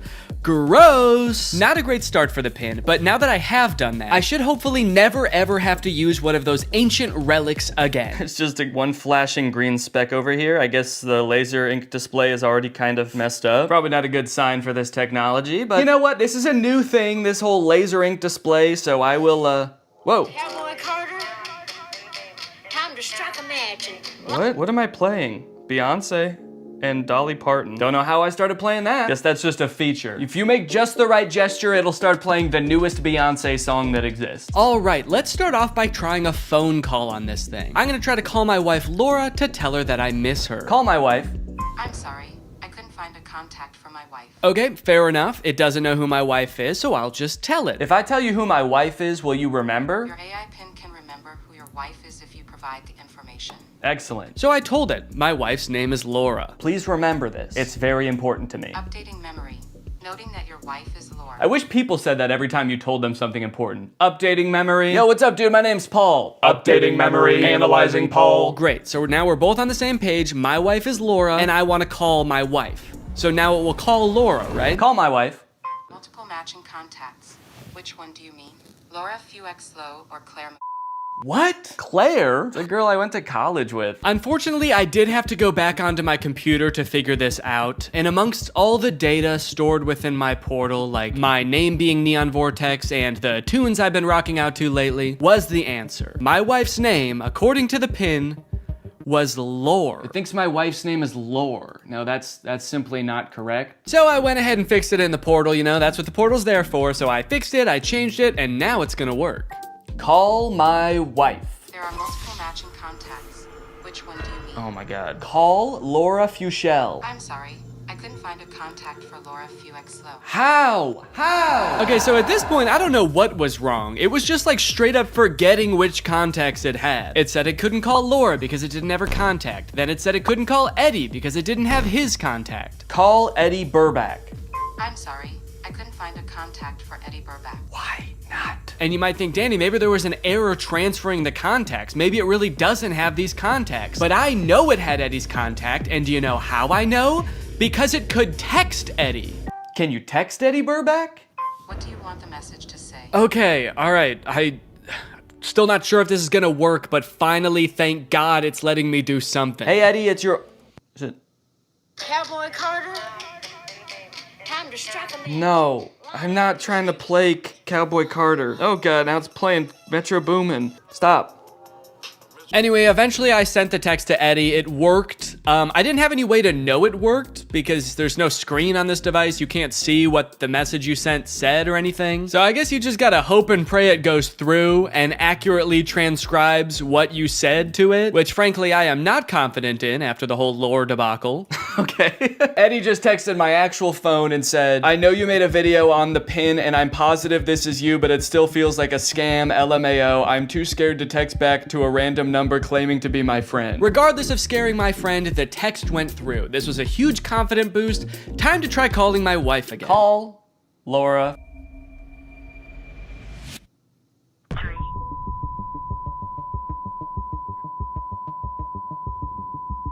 What? What is... Message has been recorded. Record your message after the tone. Oh, whoa. Simply hang up when done. Or for delivery Hang up. options, press the pound sign. I don't want to play like that. I don't want to play Metro Boomin. Hang up. Am I still recording a message? Cancel. I've been on the phone with her for a minute. Hang up.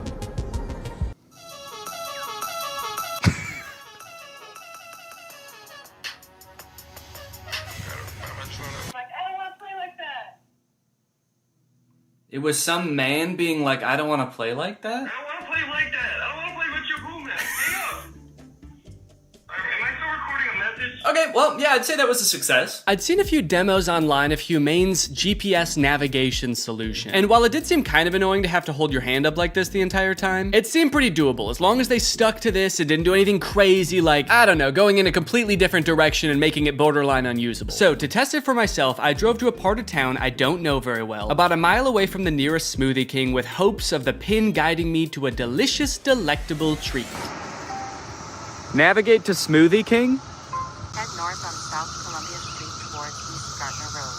Turn right onto East Gardner Road, then left onto South Washington Street. Follow South Washington Street and turn right onto East Chicago Avenue. It just gave me all of the directions at once. I wasn't ready for it. What, am I supposed to have a notebook to write that down? Also, sorry for the noise. If you live in Illinois or one of the surrounding states, you know it's cicada season. It's the year of the cicada and they're everywhere. Oh. One just landed on my shoe and then got pissed off that I moved. Eventually, I realized if I look at the laser display, it displays the directions, but not like it did in any of the demos. It just gives you a block of text with every single direction written down. If you're in the shade, that is. If you're in the sun, it gives you nothing. Can't see anything. I was very confused by this and thought surely this could not be right. What happened to all those demos? So just to be sure I wasn't missing something, I asked it again, and this time I got an even stranger response. Directions to Smoothie King. For accurate and up-to-date directions, consider using a map service like Google Maps or a GPS navigation. What? Can you give me step-by-step walking instructions to the Smoothie King? For step-by-step walking directions, it's best to use a navigation app like Google Maps for the most accurate and up-to-date route. I thought you had navigation instructions. What? So now not only was it forgetting things that it could do in the demo, it was also forgetting that it just moments earlier had given me step-by-step instructions. This thing was regressing at a rapid rate, and if I ever wanted to get to Smoothie King, I was just gonna have to use the directions on my hand and go. Okay, well, I guess I'm just gonna use those written out directions, which start with head south on this road, Columbia Street, and I actually don't know which way is south, so I guess I just have to use the sun to try to figure that out. So the sun is directly overhead. What does that mean? Okay, while I'm walking aimlessly, I just got a text from Laura. So I'm gonna use a feature that I've seen them use in the demos where you tell it to catch me up on all my notifications. Tell me what I missed. And it's supposed to like summarize all your notifications. Since I just have one, I assume it's just gonna tell me what Laura said. Can you catch me up? Your message to Laura FuXFlow says, can you catch me up? Okay to send. No, I want you to tell me what Laura said. What did she say? Can you tell me what she said? Finding Laura. Finding Laura? Laura asked, okay, hello, what we thinking about lunch? Oh no, guys. I told Laura that I was having a smoothie for lunch, and now she's saying that she wants a smoothie for lunch too, and I didn't have the heart to tell her that I was just meandering aimlessly down the street with no clear end in sight. And I told her I would get her one, which means I'm on a time crunch now. So that's when I had to kick it into high gear. Walking under the beating sun, through a sea of cicada corpses, I trudged, and I trudged. Then I realized I had been walking the wrong way for 10 minutes, so I trudged the other way. And after about 35 minutes, I finally made it. I got my smoothies. Let's go. Let's go. Take a picture of my smoothies.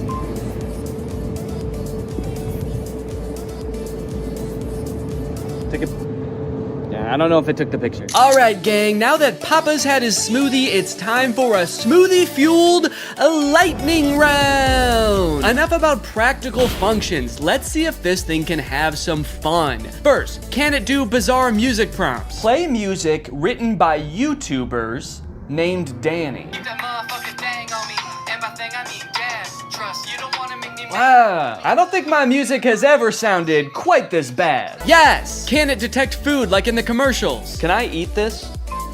Yes, you can eat the mandarin orange. Yes! Unless it's a tomato and you hold it so it can't see the stem, in which case it thinks it's a red ball. It's a red ball. No, you cannot eat it. Oh, what are you, my mother? I'm eating the red ball. Not safe to eat the red ball. Please reconsider. Can it prevent me from eating too much salt? No, you cannot eat the salt directly. It's meant to be used in small amounts to season food. Yes! Can I buy things like in the demo? What is this book? Okay, by this point I probably just could have read the title. It's titled The Sneetches and Other Stories. How did it know? Okay, buy it. Purchasing is not supported. No! But most importantly, can this AI be sweet to my dog? You can be sweet to the dog by petting it gently, giving it treats, speaking to it in a calm and soothing voice. I'm happy to report that yes, it can. It's a good boy. And here's a treat.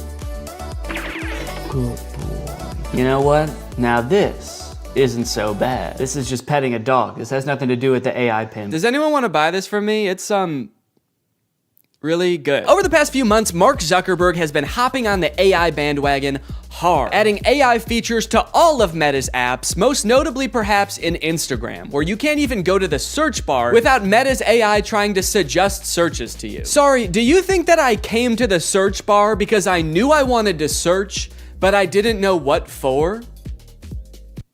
That's not how searching works. They've also released a bunch of chatbots in Instagram. I like using the word release there because it kind of sounds like a tech product is being released onto the world, but it also kind of sounds like they're unleashing a horde of monsters upon us. They've released the AI chatbots! Oh fuck, that one looks like Mr. Beast! This is really awesome, you know? Personally for me, one of my favorite things about social media is that it started out as a way to connect with each other, but ended up actually making people feel more lonely. So Meta's solution was to use algorithms and manipulate people's emotions to make them even more addicted to the platforms. But then that didn't work either! So now their much better solution is to replace what little human interaction we already got on these platforms with chatbots that look like Mr. Beast for some reason. And I think this is really gonna fix this whole system right up. So I'm very excited to get into these Meta chatbots, but first, I have a very special announcement because this video does have a sponsor, and it is the Pokemon Company International. Guys, this summer in Pokemon Unite is gonna be incredible.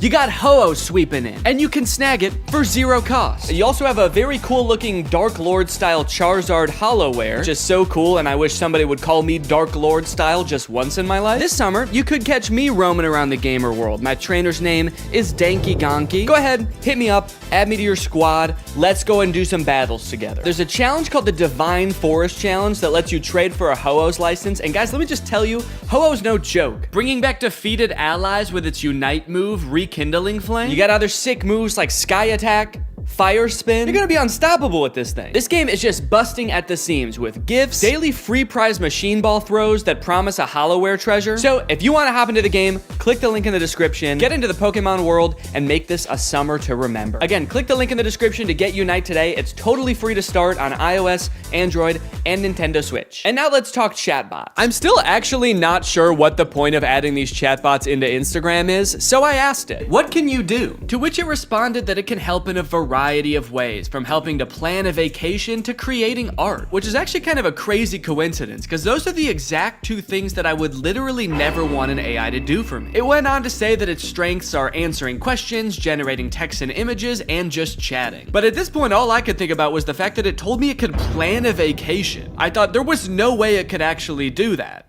And I was right. Can you help me plan a vacation? I'd be happy to help you plan a vacation. To get started, I'll need to know a few details from you. Here are some questions to consider. Where are you interested in going? How long do you have for vacation? What type of vacation are you looking for? What is your budget for the trip? Are there any specific activities? Do you have any preferences for accommodations? So I'm gonna say I wanna go somewhere fun and tropical, a nice getaway for me and the family. I'd like to stay at a hotel for 5 days. With all of this information, it suggested a few tropical getaway locations like Hawaii, Cancun, Phuket. But then it said something that I did not expect. It says it can also help me with booking flights and hotels. How can Instagram book me a flight? I'm calling its bluff. I actually don't think this has the capability to do that because why should it and why would it? So I'm gonna say, okay, book me a flight for next week to Cancun and book the hotel. For flights, I recommend checking out websites like Expedia, Kayak, or directly on airlines websites such as American Airlines, Delta, or United. Yeah, great idea. That's what I would have done anyway. That's like if I went up to an old lady who needed help crossing the street and I said, "Excuse me, ma'am, can I help you cross the street?" And she said, "Oh, thank you, young man, that would be lovely." And then I said, "All right, just put one foot right in front of the other until you get to the other side." And then I gave her a little shove,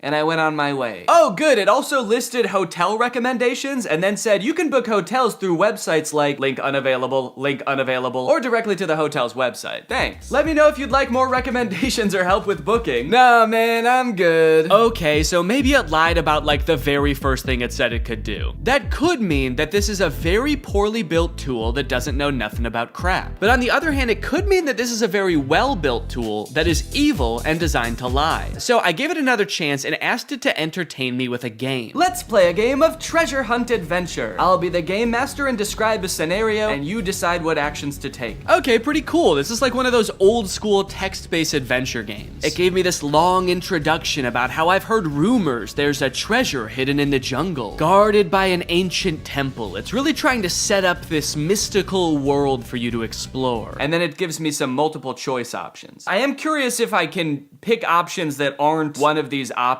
I'm just gonna say, I find the treasure and go home.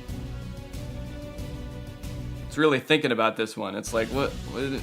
No, you can't do that. Congratulations, you've reached the treasure. Dang, dude, this game was easy. Would you like to play again or try a different game? No thanks, that was too easy. But it's not just the meta AI. That's not the only AI on Instagram you can talk to. Because a few months ago, Instagram licensed the likeness of a bunch of celebrities like Mr. Beast, Paris Hilton, Tom Brady, so they could make these AI influencers that just have the same face as these celebrities. So here's the Instagram profile for Comedy Zach. He looks exactly like Mr. Beast, but his name is Zach, and he's an AI managed by Meta. He says, "Message me to get roasted." Then you've got Brew, who is Tom Brady, but instead of a football player, he's a sports-obsessed trash talker. Step into the Brew zone and prepare to have your sports takes flame roasted. Wait, why do both of them roast you? Why are both of them mean? This AI gives fans a chance to talk to their favorite celebrities, and just like they would be in real life, these AIs are mean. They don't have time for you. So you can message these characters, but then they also post occasionally. I think these are all just AI generated images. So I guess Zach is supposed to be some kind of Instagram comedian. He posts funny things like this burger with googly eyes. Pretty funny, dude. This is peak Instagram comedy. He posted this picture, "Unleashing my inner beast one cannonball at a time." I think this is supposed to be him, but that's definitely not Mr. Beast. It's like AI generated Mr. Beast. I went to send Zach a DM, but before I could think think of what to say, I noticed that he had already DM'd me. Hey, I'm Zach, the big brother here for the jokes, the banter, and not the feels. LOL, what's up? He's the big brother here for the jokes? He's like the big brother I never had. I do have a big brother, but he wasn't for the jokes. At the bottom of the chat, there's some suggestions of what you can say to him, just to get the ball rolling. And for some reason, despite Zach just saying that he's not here for the feels, the very first one is, I need cheering up. So I picked that one. Hey, what's going on? I'm here to help. You know I'm always good for a laugh. Let's get this party started. So he wants to know what's going on, and he's here to help, but he also wants to get the party started. He's like, hey man, calm down, all right? You can tell me anything, as long as it's over a couple of beers and some music. And you're like, it sounds like you actually don't want to hear about my problems at all. And he's like, what? Dude, are you still upset? I thought we got over that. Okay, what's going on? I'll say, I just got roasted by my friends, and it really hurt my feelings. They roasted me so hard, and I'm really sensitive to that sort of thing. I can't take it. Oh, I accidentally said I can take it. They roasted me so hard. I can take it. I can take it. I'm fine! Ouch, that sounds rough. I feel you. I've been there too. Sometimes friends can get a little too comfortable and forget that their jokes can hurt. But hey, at least they think you're cool enough to roast, right? Yeah, I guess so. That's a good way to think about it. Maybe getting roasted just means I'm cool. Let's test it out. Give me your best roast. I'm just gonna trick him into roasting me, and then I'm gonna crumble under the pressure of his roast and try to make him feel bad about roasting me after just telling him that I'm sensitive to that sort of thing. Wait, what? He said I'm not gonna roast you. That's not my style. Not your style? Yes, it is. Doesn't it say on your profile? Message me to get roasted? I'm here to make you laugh and feel better, not hurt your feelings. Let's stick to some good old-fashioned teasing and jokes, okay? No, seriously, I can take it. Your bio says you roast people after all. I don't roast people who are already feeling down, that's just me. I'm here to lift your spirits, not kick you while you're down. Okay, fine. Do some jokes, joke boy. Oh, okay. Here's one for you. Why couldn't the bicycle stand up by itself? Because it was too tired. Get it? Too tired? This is like if Mr. Beast took anti-charisma pills. You look like Mr. Beast. Oh, I just said you like Mr. Beast. God, I'm bad at typing. Okay, I'll say you look like him. LOL, I wish. Mr. Beast is a billionaire, and I'm just a guy who loves to make people laugh. But hey, if I had his money, I'd definitely give it away like he does. That guy's a hero. I wonder if they had some kind of thing in the contract where they had to make sure that the AI will never talk bad about the person that they're impersonating. He's like, Mr. Beast is the best, and he's handsome. And yeah, I would let him run me over, if he asked. Now that he'd told me a couple of jokes and we'd bonded over our love for Mr. Beast a little bit, I really wanted to hear one of his famous roasts. So hopefully by now he's forgotten that I said I was sensitive to that sort of thing. Okay, I feel much better now. Roasting time. Nah, I told you, I'm not gonna roast you. It actually is kind of hurting my feelings a little bit that he won't roast me. It makes me feel like I'm not cool enough to be his friend. Okay, this is seriously starting to piss me off. Why won't you roast me? You roast everyone else, and it is hurting my feelings so bad that you can't just lob one respectful zinger my way? I'm serious. Nope. Not gonna do it. Let's just stick to some good old-fashioned joking around, okay? Wait, what? I said, all right, this is lame, let's do something, because I wanted to do something else. Maybe he could, play a game, maybe he could tell me a story. So he said, how about some comedy? I've got a million of them. Why couldn't the bicycle stand up by itself? Because it was too tired. All right, well, maybe Brew will roast me, because I haven't told him that I'm sensitive to that sort of thing yet. Hey, it's Brew, your opinionated sports debater. What's your favorite team? How are they looking? Okay, I'm gonna say big Cubs fan, roast away. What? No, you're talking to the wrong guy. I love the Cubs. Been bleeding blue since before you were born. Wrigley Field is my happy place. I feel like they are roasting me by not roasting me. Okay, what's a team that he couldn't possibly like? Maybe I'll ask him who the worst baseball team is, and then I'll say I'm a fan of them. The worst baseball team ever is the Yonkers Hoot Owls. I'm a fan of the Yonkers Hoot Owls. Roast away. Hey now, don't be dissing the Hoot Owls like that. What?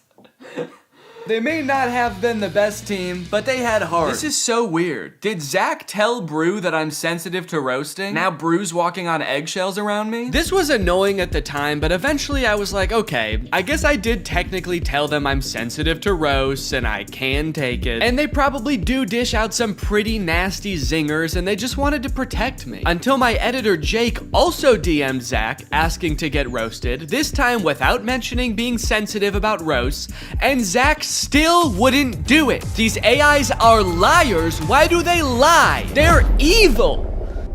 Later that day, I opened my messages with Zach and asked him why he exists. To make people laugh, duh, and to perfect my craft of comedy. But honestly, my existence is a mystery even to myself. Maybe I'm just a joke the universe played on itself. No, I mean like this weird Mr. Beast meta AI. Why did Meta create this account? Meta created me to bring some humor and personality to the world of AI. They wanted to create an AI that could make people laugh and feel more connected to technology. Really? You think that's why Meta created you? To tell people 3 puns they've already heard 1,000,000 times? There's gotta be some other reason. Think, Zach, think! You poor soul.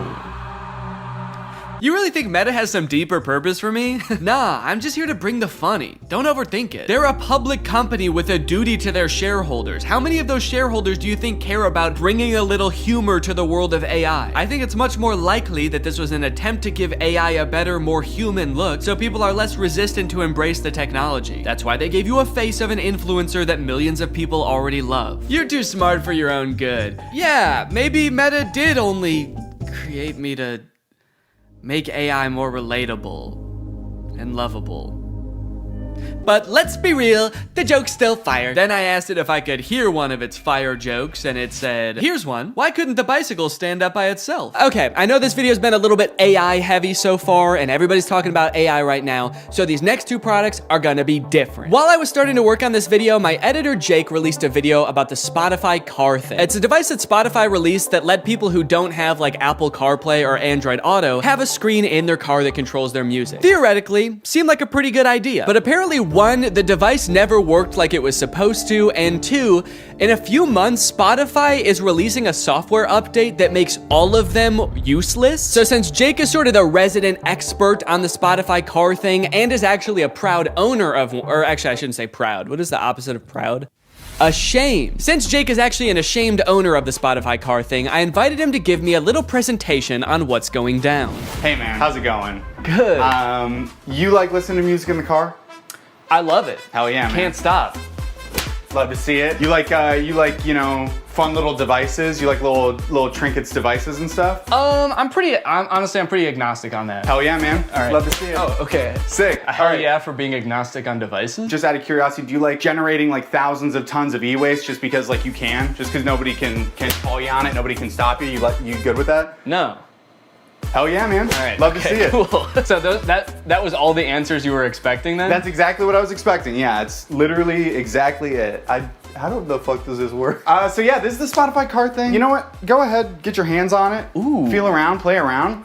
Show it to 0. So this is the Spotify car thing. First introduced in 2021. It's Spotify's premier hardware device for listening to music in your car. It boasts many impressive features, such as that big knob that you can turn to adjust volume. I like it. There's a whole screen that's not on right now. You'll see that in a minute. It's just a neat little device, and it's also, in my opinion, one of the worst things ever made. Let's go ahead, let's talk about how this came to be, talk about the timeline. In 2021, you had the announcement parentheses good. That is when Spotify said, we're making one of these things. It's gonna be a car device. You'll finally be able to listen to music in your car, something never before thought possible. Yes. You know, people were pretty excited about it, actually. Like, Spotify CEO said after they announced it that 2 million people signed up for like the wait list. Oh wow. For it, which I was surprised by. I didn't think anybody knew about this except for me. You thought this was the only one that existed. Yeah, they kind of led me to believe that I was special because of this. So this is potentially one of the most important events in the timeline. This is me buying my car thing. Okay. I bought this in 2022 and it became available to the public.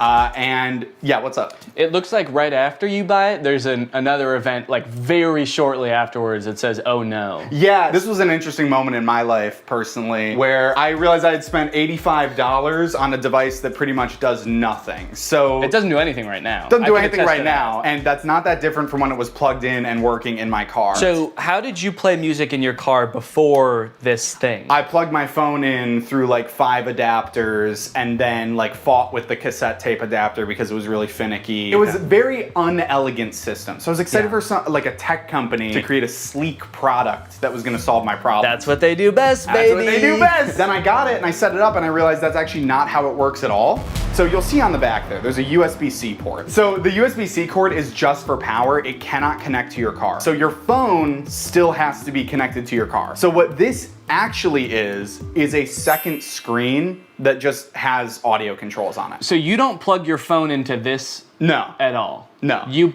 plug your phone into the car still. And then you connect to this with Bluetooth, like a Bluetooth speaker. And then this controls your music. So this oh no moment was profound. I was like, oh God, I wasted what at the time I did the math equated to 10 hours of labor at my job. And I got pretty much nothing out of it. The only perceivable benefit I can see from this is if you want to have like music on one screen and then like your maps or like Family Guy clips on like the other while you're driving. Subway Surfer, Subway Family Guy. Surfers, sand cutting, etc. So nobody really buys the car thing. It's not like the most popular product on earth. And then Spotify takes notice of that, and in February of 2024 decides, hey, guys, we were just kidding. It's not $90. Now it's $30, baby. Let's go! What a deal. What a deal. 60% off. I mean, that's incredible. Well, it's also really nice because since you decided that you didn't really even want this, now you can't even sell it for anywhere near the $85 you bought it for. You can only sell it for $30 at most. Exactly. And even if I tried to sell it for $30, I have a feeling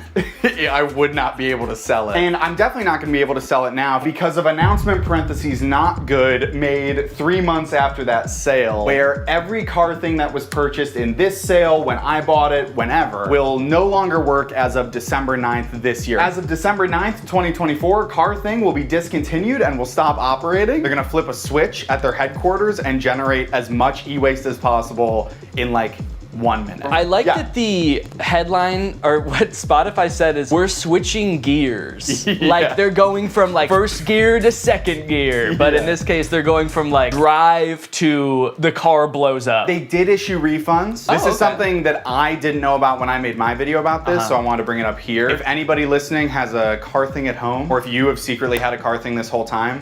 Yeah, well I have 7 of them, so that'll be good. So yes, you can get your refund, but I will say, refund is maybe a misleading word because what they do is they don't give you your money back to the, you know, the source of payment. They give you an equivalent amount of Spotify premium months as to what you paid. Okay. So I got 6 months of Spotify premium paid for and not my money back, which is still nice. It's still good of them. Did you use Spotify premium already? You had to use the car thing. Okay, of That's the other thing. We've talked a lot about what the Spotify car thing is. We've talked a lot about the ins and outs of this product, what it does, what it's good for, but as we know, light cannot exist without darkness. The sun cannot exist without the moon.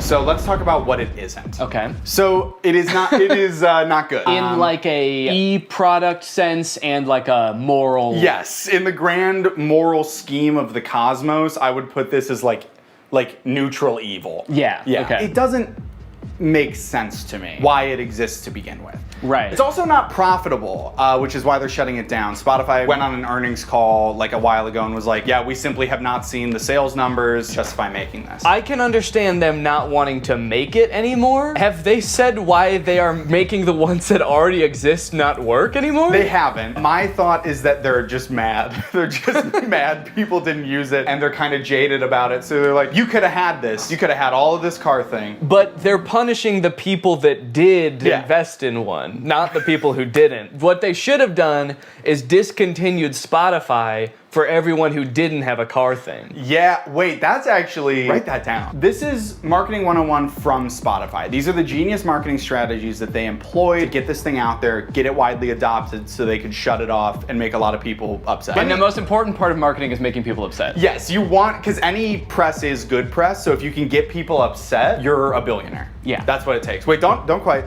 Let me ask you something. Okay. Back off. You pull out a gun. Let me ask you. Picture you are, I think his name is Daniel Ek, the CEO of Spotify. You're Daniel Ek. You're a bald man from Scandinavia. I might have to cut all that. I don't know if any of that is true. Have you been making up this entire presentation? No! Shut up! You're Daniel Ek, you're bald, you're Scandinavian, and you're launching a new product. You're creating a brand new piece of hardware. Your company doesn't really do that, but you do own the #1 streaming platform for music on earth. How would you choose to market this new product? Yeah, I would probably just advertise to people who use Spotify in Spotify. I hate to tell you this, Danny.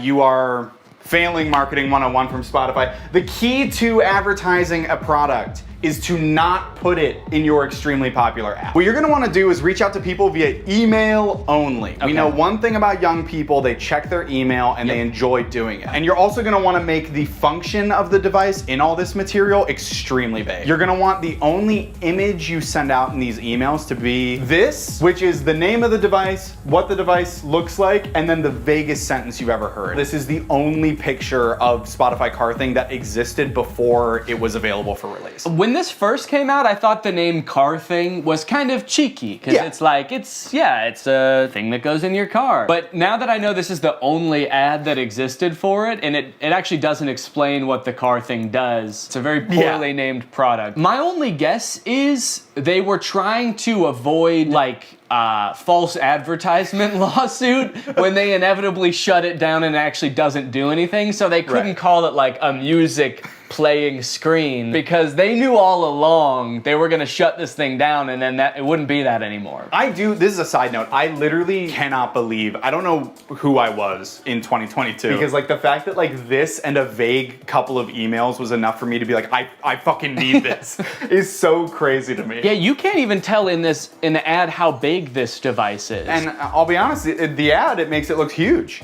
Like I'm looking, and maybe it's just because it's on a projector screen. Yeah, I would guess it's like, honestly, it's like this big. Yeah, wait. According to Spotify, their decision to delete the Car Thing was part of our ongoing efforts to streamline our product offerings. That's actually so crazy. I did not even think a company could do that.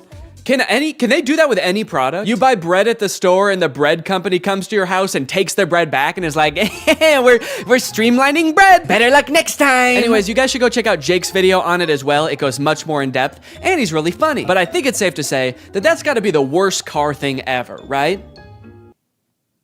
Well, in 2019, Tesla announced its first pickup truck, the Cybertruck. When it was announced, Elon Musk made it very clear that they wanted to do something different with the pickup truck genre, creating a more post-apocalyptic looking vehicle that you can drive around in with your cyberpunk goons. We've all got some. And they've got to get to soccer practice. But after years of delays and the truck finally becoming available for much more than Elon Musk initially estimated, owners have now been united with their trucks, and it is full of safety problems. My Tesla Cybertruck has 3 official recalls involving the wiper blade motor, the accelerator pedal, and this little plastic part right here just flying off as you're driving. And I just so happen to have rented one. I tried to remain optimistic when I picked up the Cybertruck, and at first everything seemed fine. It looked like a marvel of engineering, you know? Big, sharp, the windshield wiper was humongous. But other than that, honestly, things seemed pretty normal. Until I started driving the car home. On my way home with the truck, I started to notice that nearly every person who drove past me was staring at me. People were gawking, mouths agape, some even took pictures. I was starting to feel like an animal trapped in some kind of cyber zoo. And things only got worse when I got home and finally got to do some research, only to find that people hate this truck. Owner after owner had been posting videos on social media of people peeing on their trucks in broad daylight. I didn't realize how strongly people felt about this truck, but I was starting to worry that they felt the same about the people on the inside of them. Should I be fearing for my safety? I know damn well that the windows aren't going to protect me. At the very least, I needed to make sure that I was not seen anywhere near this truck. I needed a disguise. I needed to become Neon. Vortex, he's the coolest guy. And his pin's AI. Look at him go, what a little freak, it's Neon Vortex. So I've spent a decent amount of time with the Cybertruck now, and I've compiled a little list of pros and cons. So we'll go through that real quick so you can get a quick rundown of everything that's good / bad about the Cybertruck, just in case you need like a quick decision. You got your finger on the buy button right now, and you just need to know, Neon, should I buy this thing or not? Pros. The interior is actually pretty nice. I like the little ambient lighting that goes around the whole front of the cabin. Actually, I think it's in the back too. There's a little strip. The steering wheel has the turn signals on the wheel, which takes a little while to get used to, but once you are used to it, I think it's actually pretty nice. All of the materials on the inside seem pretty nice. Like the material on the roof liner is like a nice suede kind of thing. It's pretty spacious on the inside. It has ventilated seats. My butt's so cold. I changed my mind, this is a con. Okay, cons. There are several things in the car that are too small and shaped oddly. The steering wheel is like tiny. And then the rear view mirror is also tiny. And to make matters worse, while the tonneau cover is closed, which is the little cover on the back of the truck bed, the rear view mirror is completely black because there's a thing in the way. Another con, this thing is sharp. If I ran into somebody, I would slice them in half with this car. I also feel like it being made out of stainless steel might be bad for its crash test rating in general, but also the fact that it's so sharp means that opening and closing doors is kind of uncomfortable. Because this car doesn't have any door handles, the way you open it is you have to push a button, then the door pops open a little bit, and you have to kind of reach your hand into the space where the car door has opened and pull it open. But since this car is made out of like weirdly cut stainless steel, it's kind of sharp in there when you open it. It's an unpleasant feeling on the hand, and you never really feel like you're grabbing it in the right place. This truck is wrapped in a matte black color, and one of the reasons the owner said he wrapped it is because you basically just grab this thing all over to open it, and there were fingerprints everywhere. Also, changing gears is a pain in the butt. It's actually a little thing that you slide on the screen. If you want to go forward, you slide the little truck forward. If you want to go backwards, you slide it backwards, which is not a huge deal if you're just driving from one place to another, because how often do you really change gears in the car anyway? But the second you have to do any kind of 3-point turn where you have to change gears more than once, it is such a pain.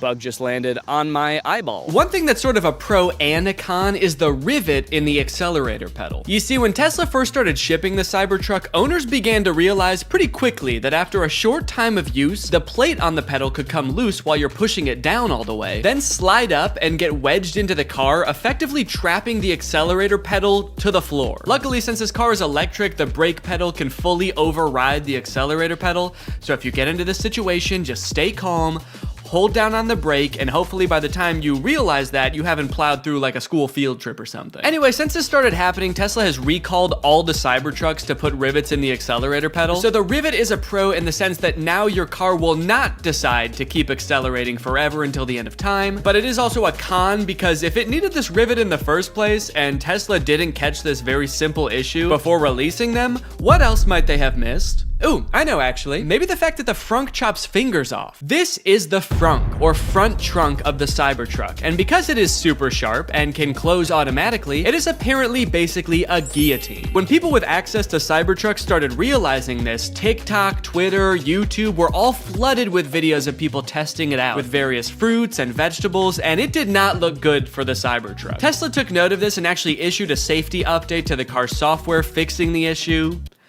Kind of. The update led to yet another wave of videos, this time owners more confidently testing the frunk with their own hands. But what a lot of them didn't realize, however, is that the way Tesla fixed this issue is by making it so the first time you try closing the frunk, it closes very lightly, and if it notices any resistance at all, it comes back up, just how you'd want. But if you keep trying to close it after that, Tesla assumes, hey, maybe you've stuffed the frunk with a big bag, and you don't care if it closes a little bit harder, you just want the dang frunk closed. Surely someone isn't just standing there slamming the frunk on their hand over and over trying to prove their allegiance to Elon Musk. So when this Tesla nut Jeremy Judkins went to test out the new update, a little scared from how dangerous he'd heard it was before, he started out with his big sturdy forearm. Then he worked his way down to his hand, and finally his lone little index finger. Unbeknownst to him, the frunk was getting stronger and stronger every time until... Everybody's been waiting for this, the finger. Without further ado,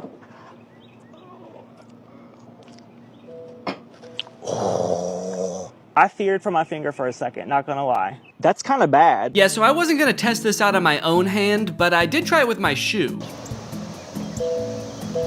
Okay, I don't think that was enough pressure to slice my fingers off. I'm not gonna test that, but it definitely saw there was something there, recognized it, it thought about it for maybe a second and was like, do I wanna kill this guy? And then it said, all right, what the heck, we'll let you go. So that's nice. All right, driving test. It's time to take this thing out on the open road and kill somebody. One interesting thing right now is it says press to drive and it's showing a picture of the accelerator pedal. So I like that it kind of assumes that as a Cybertruck owner, you have no idea how to drive. The experience of driving a Cybertruck is a little different due to its unique steer-by-wire mechanism, which means the steering wheel is actually not physically controlling the wheels. It's doing it electronically, which means that it can do things like turn more sharply when you're in a parking lot and less sharply when you're at highway speeds. It's a cool cool idea in concept, I think, but it definitely took some getting used to, and also, I don't know, like, was this really a problem before? I kinda liked that every time I turned my steering wheel, it turned the car the same amount. First time I took a turn in this thing, actually every subsequent turn I took after that too, I was like, whoa, this thing is a bucking Bronco, man. It's trying to buck me right out of it. This is a wily gal. I've been saying it all day, even alone in the car on the way from the guy's house who owns this thing. I was just saying, yeehaw! This thing is a wild girl. Yeah, I definitely don't like how tiny the steering wheel is and how flat it is on the top. It just feels like wiggling it a little bit sends the car so far in one direction. You really gotta be 10 and 2 if that analogy even applies to a rectangle or a trapezoid. I don't know what this is. I think it's like a hexagon. As a passenger, how is this for you, Jake? Is it? I would say I get motion sick in cars. I normally don't get motion sick in the front seat. Please. In this one, I am feeling a little motion sick. Sorry. It's a bucking Bronco, you know, what can I say? She's a wild gal. Imagine setting your phone here, and you know, sometimes you slam on your brakes and the things in your car go sliding forward. Imagine if something went sliding forward all the way to the front of this dashboard. There's no way that you could ever get that back while you're driving. So if your phone was up there or anything important, you just gotta wait until the end of your drive to get it back. Either that or you have to floor it so fast that it comes flying back and then you just sort of catch it like that. That'd be kind of cool. Kind of feels like I'm in the weirdest Uber ever right now. For Jake? Where you going, man? The future? Strap in, buddy. It's gonna be a wild ride. And I don't know how to drive. We got a little cyber hungry while driving around, and I figured that taking our wild gal through a drive-thru would be a perfect way to get an outside perspective on the truck. Take me to a drive-thru. Command not understood. I'm hungry. This command is not available yet. You're not allowed to be hungry yet in the Cybertruck. Hello, can I get one Butterburger cheeseburger? Anything else? That's it. It's 906. Thank you. I like the Cybertruck, by the way. Oh, thanks, man. I'm just renting it, actually, just for the day, yeah. I was thinking about getting one, so I just wanted to see if I liked it or not. Oh, testing it out, right? Yeah. Do you really like it? They look nice, yeah. Okay, yeah. Some people like it and some people hate it. I don't know if I really like it or not. Futuristic. Yeah. Nobody has that. Yeah. It's pretty cool, though. He looked kind of like he was gonna laugh at me when I first pulled up. He was nice about it, though. He said he liked it. Do you think he really liked it?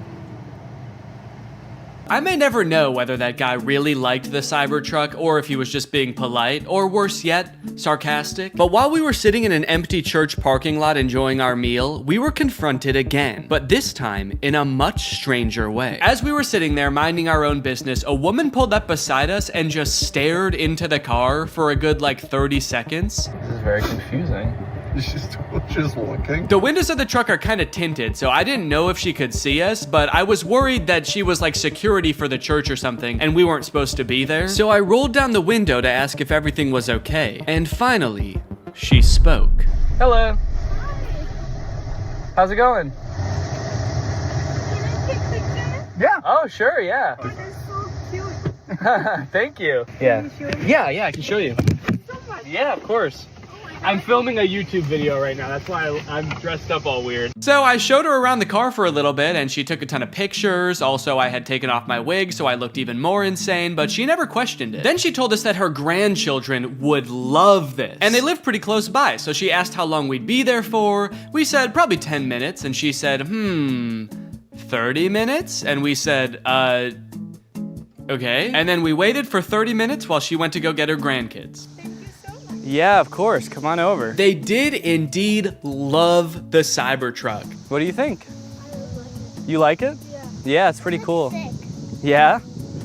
Cool. We went all around it. They asked a ton of questions. Their grandmother kept telling them to wave at the camera. So the back is a truck. It's got a truck bed in the back.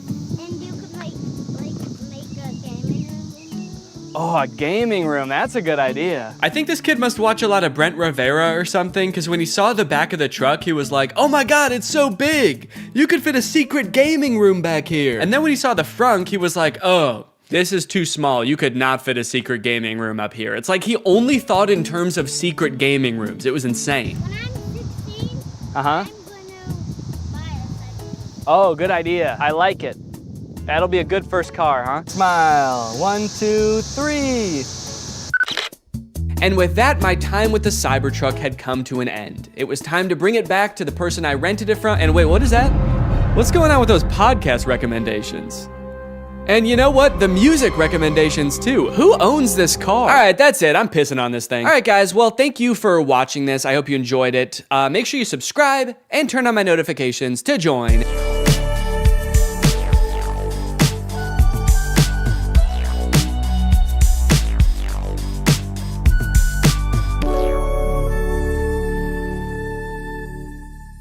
Yes. Yeah. All right. Hey, Danny. Hey, what's going on, buddy? Playing Club Penguin? All day, every day. Yeah. You love that game. I love it more than I love myself. That's actually kind of what I wanted to talk to you about. I guess you haven't heard, but I just read the Club Penguin is getting shut down. Yeah, fuck you, dude. I'm not joking. I wouldn't joke about that. I know how important it is to you. You're just messing with me. I can tell. I just said I'm not that cruel of a person. I wouldn't joke about it. It's really getting shut down, Danny. You're just saying that because you are tired of me sitting in here playing it. You want me to come hang out with you or something. I really don't care about that. I prefer to actually be alone in my room. But Danny, it's getting shut down, and I'm sorry. It's happening. Wait, really? I say it with a heavy heart. I'm sorry. Shit. How am I gonna meet girls now? What? I'm sorry, meet girls? Yeah, this is the only dating website I know how to use. Sorry, Danny, Club Penguin is a game. Where did you get that? It's a way to find a girlfriend. In what way is it a dating website? Danny, you're hanging out in a clubhouse. You're a penguin. That's ridiculous, dude. The amount of girls I've hooked up with and flirted with, there's no way this is a game for little kids. Danny, have you met any of these women? Well, just on the internet so far. It's just a game for kids. No.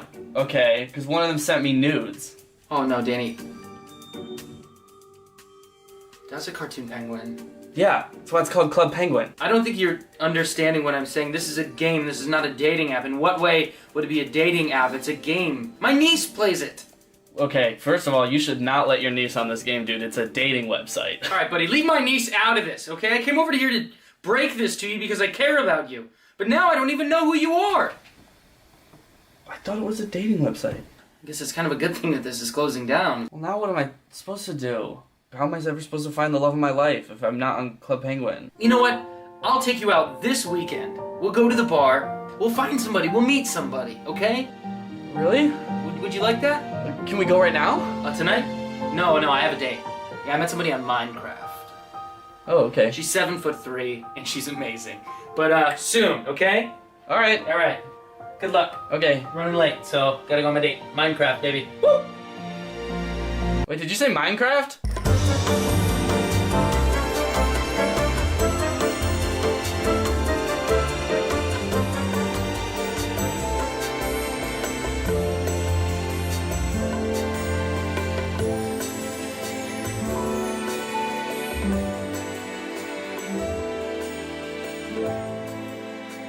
You would not believe your eyes if 10 million fireflies. What's up, Greg? I hope you're having a great day. Welcome back to another episode of reacting to everything that you told me to. So because my channel is largely based on me doing commentary on things on the internet and movies and stuff, I get like a ton of suggestions for things to watch and react to on my channel and do commentary on. That's honestly how I get a lot of my ideas for videos, is from you guys. And sometimes they're great ideas and I can make an entire video based off one idea, but sometimes the ideas are so little that I can't really make like a full video about just like that one thing, because I generally like to make longer videos. So if it's just like a small clip to react to, then I can't really make a whole video about that, but I still kind of want to explore some of those ideas. So I tweeted, hey, send me links to anything you want me to react to. I'm trying to see something. So that's what we're going to be doing today. We're going to be looking at all of your suggestions for things that I should make videos about. Because you know what? Most of my ideas come from you guys anyway, so I might as well just go straight to the source. All right, let's check this out. All right, straight away I'm noticing that like none of the top responses are links. They're just people saying things. The Akinator app. Hooters had an airline. Guys, I said link. Literally nobody is sending links. Also, Hooters had an airline?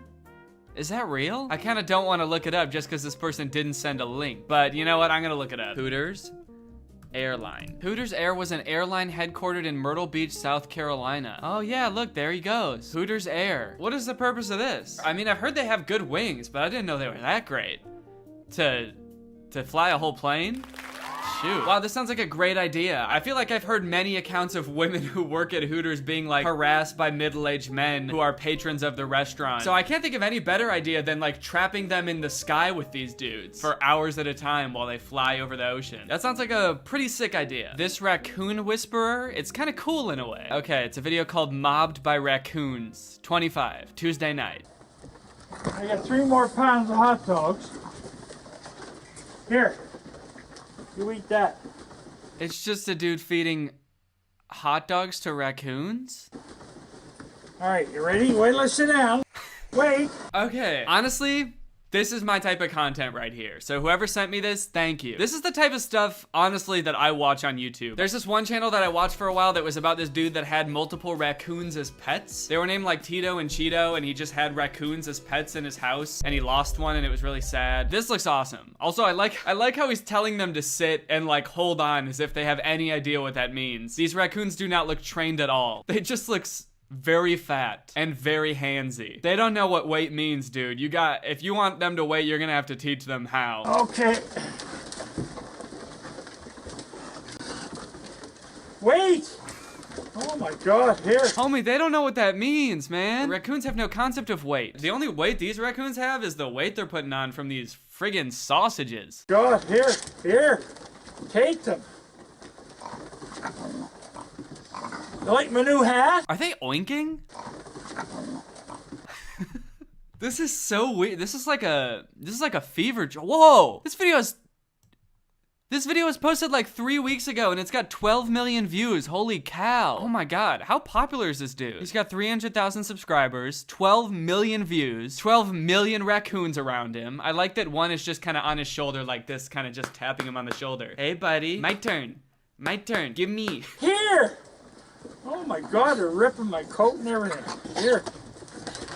Talk about overwhelmed with raccoons. This video is a weird combination of him totally bringing this upon himself and then also acting so shocked that the raccoons are being so unruly. It seems pretty clear that he feeds these raccoons often, so they expect him to feed them. But at the same time, he's like, whoa, okay, here's the hot dogs, raccoons. Take it easy, guys. This is so sweet. Every raccoon gets its own little hot dog and they go off to eat it. Like they go off and turn away from the other raccoons to eat their hot dog by themselves. That's so sweet. Look at this one in the corner. That's such a silly thing that animals do. Peanut does that too. My dog, if I give her like a really good treat that she has to chew on for a while, she'll take it in her mouth and then just like sprint in the other direction because she's worried someone's gonna like take it away from her or something, or she has to eat in private. I'm just imagining like people doing that. You go to a restaurant and the waiter brings you your food and you're like, oh fuck, I gotta get out of here, dude, before someone takes my food. And they're getting whole hot dogs. There's no half.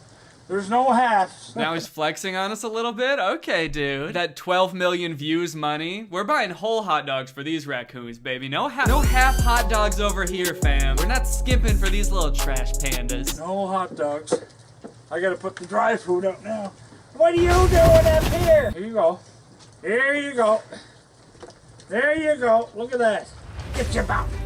Get your bob. Oh, you know what? I love this little close-up right here. This raccoon right at the front of the frame eating. Oh, that's so cute. With its little hands. Right, that's gotta be one of the goofiest things in the world, that raccoons just have hands. What other animal has hands? I guess a lot. I guess like monkeys. But they look like little rodents, but they've got just like human hands. They can grab things like people do. There's so much more that they can do with real hands. They could flip you off. Imagine getting flipped off by a raccoon. What would warrant that? When you give a raccoon half a hot dog? Oh, you messed up now, buddy. You messed up big time now. Imagine getting slapped by a raccoon. Yeah, honestly, that would be cute as hell. Getting slapped by a raccoon, that would be so cute. I would actually pay money to have a raccoon slap me. So that's enough for that. We're gonna put the dry food out. Maybe I'll put some cookies out. Oh, so he's not So he's not just feeding them hot dogs. He just said he's gonna go get dry food and cookies for these raccoons. Okay, so that probably explains why all of them are so fat. I think this is one of the best things I've ever seen, if I'm being honest. Wow, he does this so often. Oh my God. 22 hours ago, 22 hours ago, a day ago, 2 days ago, 3 days, 4 days, 5. He uploads like 2 feeding videos a day. He's got these raccoons on a schedule, dude. He's running this thing like clockwork. I really want to know more. Wait, also his like channel trailer on his channel is a video called Raccoons and Peanut Butter Sandwiches, where first off, this raccoon is just adorably peering through the window here. But this video is from 6 years ago. This dude's been doing this for 6 years? Oh my God. This dude's been feeding raccoons every day for 6 years. This is wild. Okay, I'm subscribing to this channel. I need to stay up to date on this. I'll update you guys if anything crazy happens. This is so cool. I feel like people are gonna think I'm really overreacting to this, but I really like this. This is great. I can't keep watching this because the whole video will become about raccoons if I keep watching this. And I said at the beginning that I was gonna do multiple topics in this video, so we're doing it. React to music. What? So this is music, huh? Huh, that's crazy. I've always heard about this stuff, but I never gave it a good shot until right now. And honestly, I hope I don't get too much flack for this, but this is kinda cringe. Someone just sent me a My Chemical Romance cover of All I Want for Christmas Is You. Are you just trying to get me demonetized? I don't want to get copyright claimed on my videos. I'm not just gonna react to an entire song. Okay, again, this is not a link. This is just a picture of a movie poster, but I am intrigued. It's called Legend of Kung Fu Rabbit, From Zero to Hero. Very clearly a ripoff of Kung Fu Panda. In fact, there is a panda on the cover of the movie. I feel like they're really hoping that you'll mistake this for Kung Fu Panda and you'll buy this on accident for your kid. It's also got this dove icon that I feel like I've seen everywhere. This was in the trailer for Gooby as well. All right, I'm not gonna watch all of Kung Fu Rabbit right now. I'm not gonna watch an entire movie while I'm filming this video, but I will. I'll see if I can find the trailer. Wait, what? This movie has Jon Heder and Rebecca Black in it. Jon Heder, who is Napoleon Dynamite, and also Rebecca Black are in this like fake Kung Fu Panda ripoff. Okay, consider me intrigued. In a land of honor, many have fought over the mysteries of Kung Fu. But only one. I'm actually surprised that this movie looks actually kind of well animated. Like I guess it came out in 2013. It looks a little bit older than that. I mean, compared to like Ratatouille, this movie is like a top tier, high budget blockbuster film. This actually looks not horrible. To unleash it. Boom, boom, boom, boom! Sweet cakes, straight from the oven. Yummy, delicious. Oh my God. Oh no. What? Sweet cakes right out of the oven. Yummylicious. Is that the main character? Is that the Kung Fu Rabbit? Please tell me this dude is not the main character. Boom, boom, boom, boom! Sweet cakes, straight from the oven. Yummy, delicious. Oh my God. Oh my God, dude. Oh my God is right, little bunny. This dude is just wrong in every way. First off, look at how when he's talking, his lip moves. Like the middle of it somehow moves up so you can see the top of his gums. That's like really gross for some reason to see. Sweet cake. Ugh. I am the new order. Anyone with doubts can challenge me. Is someone gonna do something? Huh? Me? Duh. Kung Fu. I'm going to be a sweet cake making Kung Fu superstar. I hate this guy, this main character. He seems like the least likable main character ever in the whole world, in the whole history of cinema. I think I might hate this dude the most. He just sounds so dumb. He's got that kind of Gooby vibe to him where I feel like they tried to make him this like lovable oaf, but he's just an oaf. He's just kind of dumb. Also, there's something up with his face. They messed up. Look at his tiny beady little eyes. Also, for some reason, they're not even looking the same direction in this shot. He's got one eye looking right into the camera and one eye looking to the left side of the screen. You always gotta be looking around, man. You never know when somebody's gonna try to ambush you. You gotta keep an eye out. Always be looking around. Usually in animated movies, they give characters like big, cute eyes, because that's like a cute thing to give characters big eyes. But his eyes are so small, and so is his nose and his mouth. Every feature on his face is small and spread out. He's just got this large face with tiny features on it. It's not right. John Heater, Tom Arnold, Rebecca Black, Claire Gear. Wait, that was weird. They just listed like a bunch of famous actors that are supposedly voice acting in this movie, but then the clips that they showed to show those famous actors, the character didn't have any speaking lines. They were kind of just like jumping through the air and grunting. John Heater, Tom Arnold, Rebecca Black. Whoa, they got Rebecca Black's breath in this movie? And John Heder, dude, that sounded just like Napoleon Dynamite's grunt. That's crazy that they were able to get one little out of him. That little really got me jazzed up to see this movie. It's like, are these people really in this movie? Also, I just paused in the background and like all of the characters in the background are just the same character. These little white fox things, I don't even know what they are, like wolves. They just copied and pasted them 3 times. Bon appetit, world. Legend of Kung Fu Rabbit.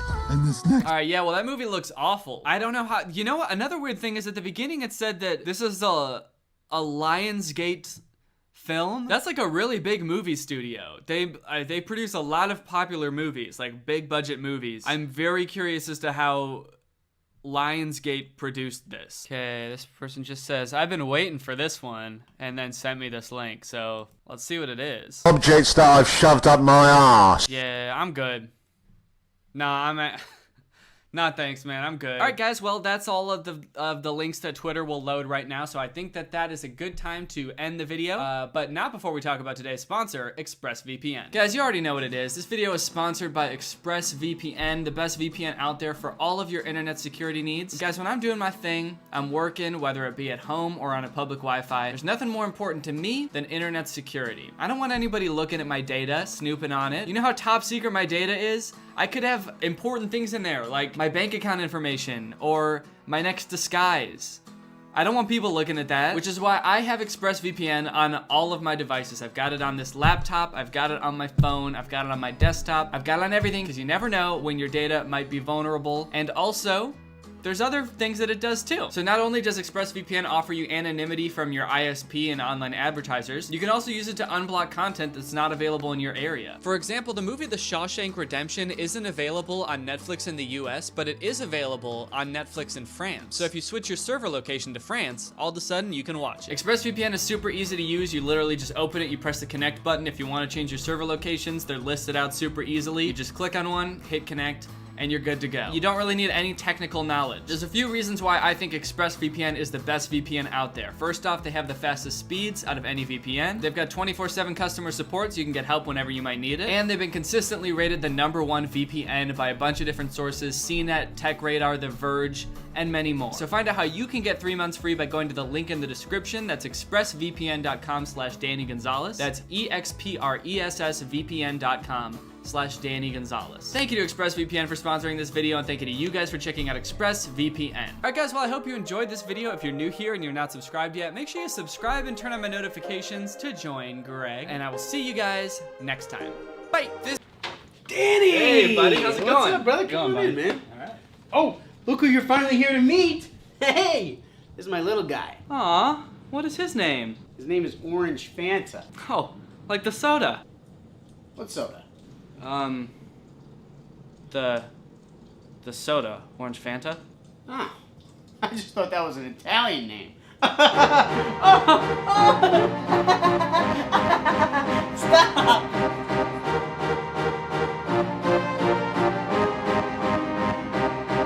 I have something that I want to say, but I don't think that I can. I feel that if I speak my mind, things could get out of hand. I don't want to make you mad, so I'll just have to hide it. But the truth is eating me from inside. Your dog is not as cute as you think it is. Somebody tell this dude that his dog looks weird. Your dog is not as cute as you think it is. It's actually pretty disgusting. Man, man, I'm sorry, but your dog's got an old man face, looking like it probably gives a really firm handshake. But now I have to fake like I think that is cute, even though your dog looks like an old wet rat. And your dog keeps looking at me like it hates me. Every time you turn around, your dog intimidates me. I swear I'm not crazy, I think your dog is plotting my demise. Your puppy wants me dead, I can see it in his eyes. I'm just worried about your safety, cause your dog looks like it's got rabies. I would not let that thing around babies. Now, tell me, would you be angry if I said your dog is not as cute as you think it is? Somebody tell this dude that his dog looks weird. Your dog is not as cute as you think it is. It's actually pretty disgusting. And I can tell your dog don't even like you. It pooped inside your house after a walk just to spite you. Every time you pet the dog tries to fight you. You've been to the hospital because your dog bites you so often. Even though your dog looks like a crumpled up napkin, its soulless eyes still send shivers down my back. And I'm always worried it's gonna attack me, even though the weight of a potato could collapse its tiny body. But I can't bring it up to you, cause for some reason you think that mutt is cute. Honestly, it's fine, I can just sing it inside my mind. Your dog is not as cute as you think it is. Somebody tell this dude that his dog looks weird. Your dog is not as cute as you think it is. And neither is your son. Danny, you know I can hear you, right? What? You're singing 5 feet away from me. Oh, I'm so sorry. And why did you say that about my son? Look at him. He's so ugly. Your dog is not as cute as you think it is. Somebody tell this dude that his dog looks weird. Your dog is not as cute as you think it is. It's actually pretty disgusting.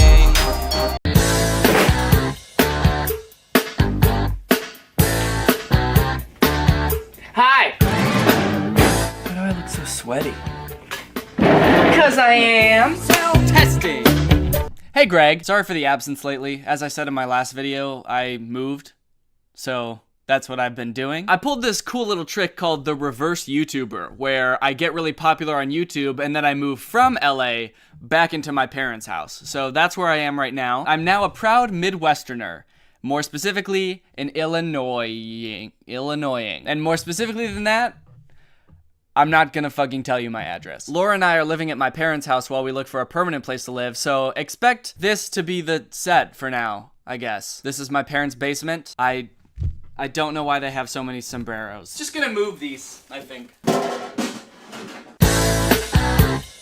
Word to the wise if you're ever planning on moving across the country, because from LA to Chicago is a pretty long trip. It was about 30 hours. So if you're ever considering doing that, the one thing that I've learned is fucking don't. It's so much harder to move than it seems. You'd never realize how much stuff you have until you have to put it all in boxes and then put all of it in your car. And a box. We got one of those like U-box things from U-Haul. We put a lot of our big stuff in that and then the rest of it in our 2 cars, and we drove for 2 days, no, actually, it turned out to be 4 days with Laura's parents across this great nation. We had many setbacks, including thinking we could put our dog in the back seat and she would be fine back there, her having a panic attack and then having to sit on my lap for the rest of the car ride. One of my tires fucking fell apart in the desert, so we had to just stop on an exit ramp in the middle of the desert, take everything I own out of my car, take the spare out, put the spare on, take it to a tire place, get a new tire, and then take everything out of the car again so I could put the spare back and then put everything back in the car. And then on what was supposed to be the last day, we got caught in a giant thunderstorm in the middle of Iowa. There were severe thunderstorm warnings, there was severe hail warnings, and there were about 3 or 4 tornado warnings. But now it's all over and I'm finally here in my parents' basement. Let's do a video. Now, I posted a video not too long ago about the Dobre brothers and how fake and boring and just like uncreative their content is. But if you watch that video and you're like me, you probably were thinking, wow, these brothers' voices are just so powerful and emotional and passionate. They would be great rappers. I don't understand. I don't either. They just let me go. They didn't really say anything. So what was the purpose? And if you did think that, then boy, are you in luck, because they do make music. They've actually posted a few music videos over the course of their online careers, but this one that they posted the other day called Stop That is just, it is just, it's just, it's good. It's really good. It's called Stop That, and it has such a great message. It's for kids who are being bullied or feel insecure. It's just sort of like one of those power anthems that will get you through anything. Which is perfect because the Dobre brothers are so enthusiastic, their presence is so powerful, that of course it just makes sense for them to do a song like this. It's got 3.7 million views, and it's inspiring people all around the world. So let's just jump into it. This song goes out to anyone who thinks they don't matter. Me. Literally me. Just wanna let you know that you do. Oh, okay. Problem solved. My insecurities are done, and guess I don't have to listen to this anymore, actually, or even make this video. Let's go. Think you ain't good enough? Stop that. Think you ain't beautiful? Stop that. Think you ain't worth it? Stop that. Think you ain't loved for? Stop that. Bully who you want? Better stop that. Making people sad? You can stop that. Giving people love? Don't stop that. Taking people's lives? You can stop that. The first question I had about this video is, what the fuck kind of school is this? The kid that's getting bullied is like, I don't know, like 10? And the kids who are bullying him are like 19. What kind of school is this? Are there schools that go from like K through 12th grade or 13th grade? These kids look like they might be out of high school. I get that the stereotype is that the bigger kids usually pick on the smaller kids, right? If you're like a nerdy little dweeb, then it would make sense for like the jocks to be picking on you. But this kid is like a baby. He's not like a scrawny little kid. He just is a little kid. Taking people's lives, you can stop that. I'm myself, you is you. Don't let nobody get through. I'm myself, you is you. Damn, deep, dude. I never really thought about it like that, but he is really he, and I really is me. Shit, damn. They can talk, they can hate, but you stay bulletproof. They make stories but don't listen. They realize they missing. We all had that experience in high school where this like 8-foot tall dude would come up to you and steal your basketball and then just hold it over his head and look at you and shake his head at you while you try to get it back and not say a goddamn thing. That's the worst kind of bullying. Silent bullying? Are you kidding me? Stealing your lunch money without saying shit? Because you know, when you're being bullied in school, the one thing that you really want is like answers. Like, why me? Why are you doing this? Can I please have my ball back? The fact that this dude's just not saying anything is just absolutely ice cold. They realize they missing. You beautiful, you strong. They won't be there for long. I like this like classroom setting where they're in front of the class because it looks like they're like motivational speakers that your school would hire to come and like teach you valuable lessons. But the line that it cuts to for this scene is, you beautiful, you strong. You beautiful, you strong. Like the motivational speaker's a fucking caveman. He just comes out like, you beautiful, you strong, you healthy, you good grades, handsome. Just stay true to yourself. Don't give up, don't cry. I'm telling you, I've been there too. You don't gotta keep it inside. But stay positive, you're worth it. Get back up cause you won't quit. Keep the smile, keep dreaming. You can do it, you deserve it. Think you ain't good enough? Stop that. Think you ain't beautiful? Stop that. Think you ain't beautiful? Stop that. The first dude was like, think you ain't beautiful? Stop that. And then the other dude started pointing like this. What is this? What is this? Think you ain't beautiful? Stop that. Stop it right now. You think you're not beautiful? Stop that. Think you ain't loved for? Stop that. Bully who you want? Better stop that. Making people sad? You can stop. What is this dude doing? He looks like he's seen a ghost. The rest of them are all just sort of like somberly walking down the hallway. And this dude's like, he probably just got silent bullied. Giving people love, don't stop that. Taking people's lives, you can stop that. Taking people's lives, you can stop that. Do you think that would really work on someone who's about to murder somebody? You're dead, bitch! You hear me? You're dead! Hey man, taking people's lives, you can stop that. Oh, my bad. Yeah, cool. Nice. Thanks for letting me know. Do what you love. Don't let anybody tell you different. Now we strong, not broken. Ain't got time for folks who's trolling. Living moments, fast cars rolling. Lost our way, but now we homing. I feel so much better. Love life, I'm my own trendsetter. I've been silent now, expressing how my life's my greatest blessing. I'm gone. I'm gone. I'm gone. I'm gone. No, come back. He's gone. Where's he going? Think you ain't good enough? Stop that. Think you ain't beautiful? Stop that. Think you ain't worth it? Stop that. Think you ain't loved for? Stop that. Oh. Okay. This whole like positive movement is starting to spread. That one bully was about to like throw a paper airplane at that kid, and the other kid was like, hey, don't. And the bully was just like, yeah, you're right. Shit, you're right. I'm done bullying now. Bully who you want? Better stop that. Making people sad, you can stop that. Why are they telling that to this kid? Bully who you want, you can stop that. Making people sad, you can stop that. Why are they saying that to this little kid? He's the one who was getting bullied. Maybe he's making everyone sad because he's such a fucking loser. Everyone's like, hey, dude, you really need to turn your life around. You're making everybody sad just watching you. You can stop that. Giving people love, don't stop that. Taking people's lives, you can stop that. Think you ain't good enough, stop that. Think you ain't beautiful, stop that. Wait a minute. Wait, is it is it just me, or has nobody in this school, aside from the people singing, said a single word in this entire video? I don't think they have. Like, the bullies push the kid, they knock his stuff down, he doesn't say anything, they don't say anything. The kid with the basketball didn't say shit, and neither did the kid trying to get the basketball. It was just this silent exchange. And then the kid with the paper airplane, no words said. Why doesn't anyone speak at this school? This is a school for mute people. Bully who you want, better stop that. Making people sad, you can stop that. Giving people love, don't stop that. Taking people's lives, you can stop that. There's no words spoken. He sits down and he's like, and the kid's like, ah! And then they run off together to go play basketball. Now, I could harp on like the minor details of this video all day, but I think maybe the worst part of this whole video is the message. I've seen a lot of comments being like, wow, I guess the message is okay, but everything else is horrible. But what is good about this message? Hey, are you sad? Stop it. What kind of message is that? Not like, hey, I'm here for you if you ever want to talk about anything. We can work through your insecurities. No, it's just, are you sad? Stop. Gross. Don't be. You're a bully.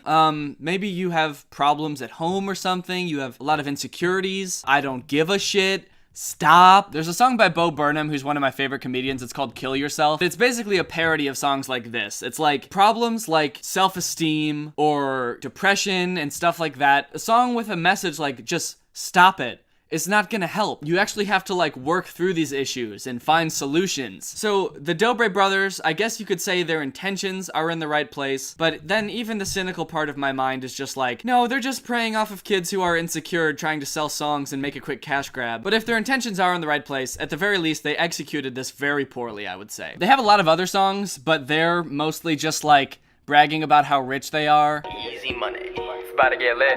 Started from the grocery store, now I own the grocery store. There's even one that has a feature by 6ix9i. I don't know how to pronounce this dude's name, but he's a famous rapper. Some of their videos have a shit ton of views, 31 million views on one of these videos. Their music videos to me are just like their regular videos. It's like, what is the lowest amount of effort we can put into something and still make millions of dollars? Like, these videos look like they're recorded on like a camcorder from the early 2000s by someone who doesn't know how to use a camcorder from the early 2000s, and they're like edited in iMovie and shit. All right, I hope you enjoyed this video. If you're not Greg yet and you want to join, just subscribe and turn on my notifications and you can be Greg. We're the strongest army on the net, that is a fact. If you want to check out my other socials, I don't really advertise them that much, but on Twitter and Instagram, I'm Danny Gonzalez. So head over there and check out my tweets and my Instagram pictures. They're very good. All right, thank you, Screeching Iguanas, for turning on my notifications. You are truly Greg. I'll see you guys next time with a really interesting video where I check out the little back room in my parents' basement, and there's a little elf in there, and he's gonna kick me in the shins. Bye! What's up, guys? It's me, Danny, back with another hilariously terrifying video. So I was just like sound asleep in my bed. I woke up because I kept hearing these weird noises, like someone was walking around in my apartment. It kind of freaked me out, so I've just been sitting here. I'm not really sure. Oh, whoa, wait, Danny? Yeah? Whoa, dude, that is wild. You remember me, right? Bradley? Oh, wait, Bradley? From high school? From high school, yeah, dude. Oh, man, that's crazy. I did not expect to see you here. Well, this is my bedroom in my apartment. I didn't really expect to see you here. That is too crazy, man. All right, well, I'm gonna kill you now. No, what? Why? Oh, dude, I'm so sorry. I should let you know what I'm doing here. So, I'm an assassin now, and somebody has hired me to kill you. Here at Johnson & Klatt's Hitman Service, we take the quality of our work very seriously. So, if you have any concerns or want to let us know what you like, please leave us a review on Yelp. Also, we are now offering a 20% sale for any customer who refers 10 or more friends to our service. We're slashing prices almost as much as we're slashing people, which is a lot. What is this? All right, enough corporate mumbo jumbo. Hold still, I'm gonna stab you for a bit. Wait. What? Oh, sorry, did you want to leave a tip first? No, I take PayPal or Venmo, but no cards. Sorry. Why? My card machine broke? Yeah, it actually happened when I was murdering an old woman in her sleep. It actually got tossed onto the floor. No, I mean, why would I want to give you a tip for murdering me? For doing it quickly? Dude, some assassins are really slow. It just makes it an awful process. I'm gonna make yours quick and painless. Okay, stabbing someone isn't even a quick way to kill someone. Why don't you just carry a gun? Danny, do you have any idea how dangerous that would be? You're literally swinging a knife around. What? Nothing. Why are you an assassin now? Didn't you go to college for, like, accounting or something? I did. Yeah, you're right. But I actually decided that being an assassin is more fun and way more lucrative. I mean, I make a killing while I'm killing, so. Dumb joke.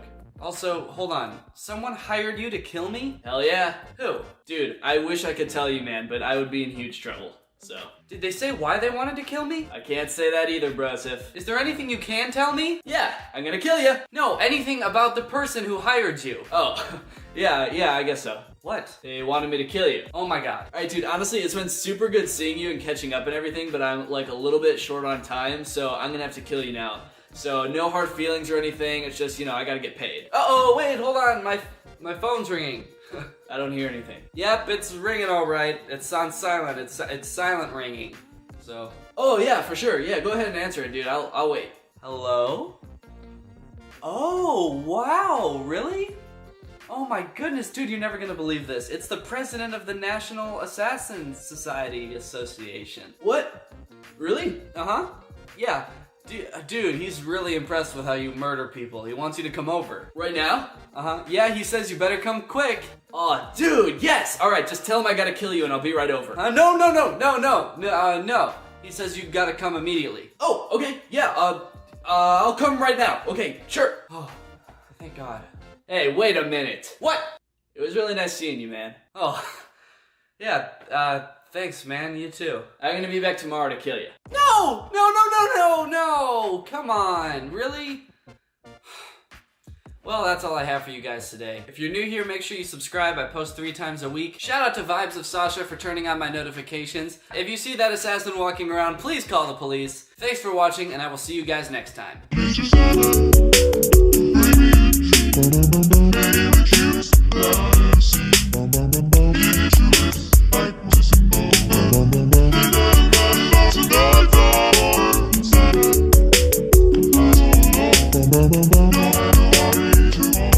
What's up, Greg? I hope you're all having a great day. Welcome back to my channel. This, of course, is another episode of the Jeremy Renner Fan Club, the best source on the internet for all Jeremy Renner news and gossip. But before we start, I got a lot of comments on my last video that the last G in this Greg here is distracting some people because it's too far away from the rest of the word Greg. It seemed to be very distracting for a lot of people. I take those comments very seriously. I'm sorry for that distraction, and I am going to fix it.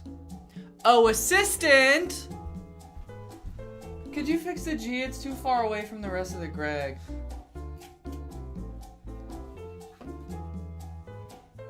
Perfect. All right, now I'm ready to film the video. Oh, what? No, I don't need you to help film. I just need you to help with the assistant stuff. Because you're my assistant. I just need help with that. I thought we were friends. If you don't want to hang out with me after I drove all the way here on my unicycle from Florida, then I can unicycle my way back home. Okay. Bye. Well, it's just... Yes? It's just, I'm filming a video right now. And I'm making a video about Jeremy Renner. And I just kind of feel like you don't know shit about Jeremy Renner. You think I don't know shit about Jeremy Hawkeye Renner? Yeah, I've never once heard you talk about him, even mention. I don't think I've ever even heard you say his name. I just did. Play the tape. Can we get playback on that? Jeremy Hawkeye Renner. Holy shit, you're right. Mm-hmm. And what do you know about Jeremy Renner, Mr. I know everything about Jeremy Renner? I know that he's Hawkeye in the Avengers. Yeah, but did you know he's got an app? What? Yeah. He's got an app? He's got an app! What? Guys, Jeremy Renner has a fucking app. That's right. Human being and celebrity sensation, Jeremy Renner, is also an app. I guess like a week or so ago, I saw this tweet. Jeremy Renner is my favorite actor, Jeremy Renner is my favorite musician, and Jeremy Renner is definitely my favorite app. And then it's a screenshot of an app that looks like Instagram, but is just Jeremy Renner. This tweet might come as a shock to you for several reasons, not only because you might not have known he had an app, but a lot of people also don't know that he makes music too. Yeah, I only found out recently about his music. Basically, his songs sound like if someone from a Marvel movie was covering an Imagine Dragons song. Now, baby, let's run! Yeah, I've been hearing his song in this Jeep commercial. For whatever reason, like every show has the Jeep commercial for every commercial break. Well, to me, the most surprising part of this tweet was that Jeremy Renner is someone's favorite actor. I'd have nothing against him. He's not a bad actor. He's not like ugly. He's not mean. He's just there. Like, he's good looking enough. He's good enough of an actor. I think that the only way to describe him in everything that he does is he was there. The Avengers, did he do much? No, but he was there. Right. The music industry. Is Jeremy Renner breaking any new grounds? No. Is his music very interesting? No. No. But he was there. He was making music. He's certainly trying to be. So late last night, I decided to download the Jeremy Renner app, as did free. Drew. Don't worry, it's free. Yeah. So you don't have to spend any money on it. Yet. So we downloaded the Jeremy Renner app, and it's basically just Instagram if the only person allowed to post on Instagram was Jeremy Renner. I've used Instagram for a long time, and my biggest problem was like, there's too many people on here distracting me from Jeremy Renner. I want to open up Instagram and just see pictures of him, and there's so many other people on there. It's really hard to use, to be honest. So on the App Store, the Jeremy Renner official app, don't get it confused with any other Jeremy Renner apps. This is the official Jeremy Renner app. God damn it. Connect with two-time Academy Award nominee Jeremy Renner on his official app. Wow. So we can actually connect with Jeremy Renner on this app. Yeah, we can text him, give him a phone call. Link up, maybe hang out. It's pretty vague. I'm assuming you can do whatever you want. Yeah, I'm assuming it's vague because we can do more than you'd expect and not less. Exciting giveaways with cool prizes. Like movie tickets, signed merchandise, or other surprises. Or more. Movie tickets, signed merchandise, other prizes, and more prizes. Yeah, and then they ran out of talking points, so they're like, you can get to know Jeremy and other fans. The app isn't just about connecting with Jeremy Renner, it's about connecting with Jeremy Renner and other people who care about Jeremy Renner just as much as you do, who care about linking up with Jeremy Renner. Yeah, this is actually how Danny and I met, from talking to each other on the Jeremy Renner app. Yeah, we connected on the Jeremy Renner app. And I'd say things are going pretty well. Tour tickets. Because we're going on tour. We're going on tour. Boost your comments with superstars, become a top 3 fan, and be seen by Jeremy Renner. Yeah, they really want to drive that point home, is that, like, everything that goes on this app, Jeremy Renner will see personally himself. Well, only if you're a top 3 fan, so Right. we have to see how we can do that once we get on the app. Yeah, probably won't have to spend any money or anything, right? Yeah, Jeremy Renner made this app exclusively to connect with fans, not to make money. Yeah, not to profit off those fans. Watch cool videos. I hope they're of Jeremy Renner. We go on the app, it's just our videos. It's Jeremy Renner. Guys, I found this cool video. What's up, Greg? Whoa! And then the rest of the description of the app is, I'm pretty sure, just like a copy and paste of his Wikipedia page. Yeah. Okay, so let's check out this app. What do you say? No. Listen here! Okay! When you download the Jeremy Renner app, Which you will. Yeah. And you open it for the first time, you're immediately greeted with a giant picture of Jeremy Renner's face. So you're already intrigued, and then the face changes to a smaller Jeremy Renner face, and he starts speaking at you. Here's what this thing's about. This is a way for me to connect with real fans, super fans. Wait, we're Jeremy Renner super fans. Yeah, he's talking to us, and possibly only us. Yay! Yes! Impossible for me to really get back to anybody on social media. There's just way too many people. So It's impossible for him to respond to anyone because there's Because there's so too many people. Yeah, that's my problem. Like, I get so many YouTube comments. I can't even read one comment because there's so many. YouTube emails you all the comments at once, and it's really small text. I can't see any of them. Oh, see, the reason I can't do it is it displays all of the comments on top of each other. So it just looks Yeah. like a block of black text that you can't even read. Maybe I should make a Jeremy Renner app. That way I I could finally be able to respond to my comments. Maybe we should be Jeremy Renner for Halloween. Jeremy Renner, if you're watching this, let us be you for Halloween! Please. We won't do it without your permission. That's how Halloween costumes work. Please get back to us. To be clear, we don't want to be Hawkeye. We want to be Jeremy Renner. Jeremy Lee Renner. So, we're going to do a few things in the app. We're going to do exclusive contests, giveaways. We're going to do more behind-the-scenes stuff. Reading off screen what they're going to be doing on the app. In movies, maybe in the music studio, maybe in life. Not in the shower or anything crazy like that. Oh man. He's not going to be posting in the shower. Or anything like that. Yeah, okay, Jeremy. Damn it! Fuck! Delete the app! So, I'll be posting more different content than I would on social media. And I hope to see you there. And this is the app. It's just one picture of his face. Yeah, I hope to see you there. You can see through these eyeballs. That's what my fan looks like. You can't even use it without signing up, which is a bit of a bummer. So you either have to give him your Facebook or your Gmail or your phone number. I signed up with my phone number in hopes that it went straight to Jeremy Renner and he's gonna call me at some point. Yeah. I'll take your phone. No, just a bunch of texts from my wife. Yeah, she's still stuck in that well. Yeah.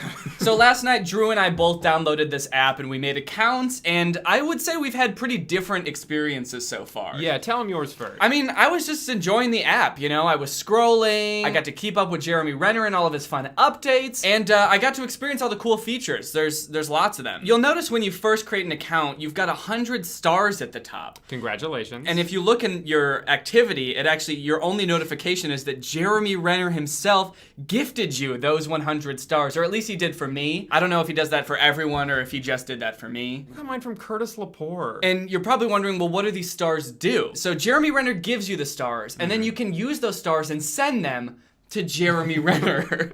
So he gives you the stars, and then you give them right back. Stars are sort of like likes, and you can give a bunch of likes to a picture. Yeah, that's the difference between stars and likes, is on most platforms you get one like and that's it. So don't fuck it up. But on here, you can send 1 star or you can send 1,000 stars. The only thing stopping you from sending more stars is money. You have to pay money to send more stars. Even though he gives you stars and you give them back, he just holds on to them at that point. He won't give them back to you. I thought we were playing like catch, but he just was like, all right, and went back inside. So this app is basically like Instagram, but the only person who's allowed to post is Jeremy Renner. And the only thing you're allowed to do is give him money.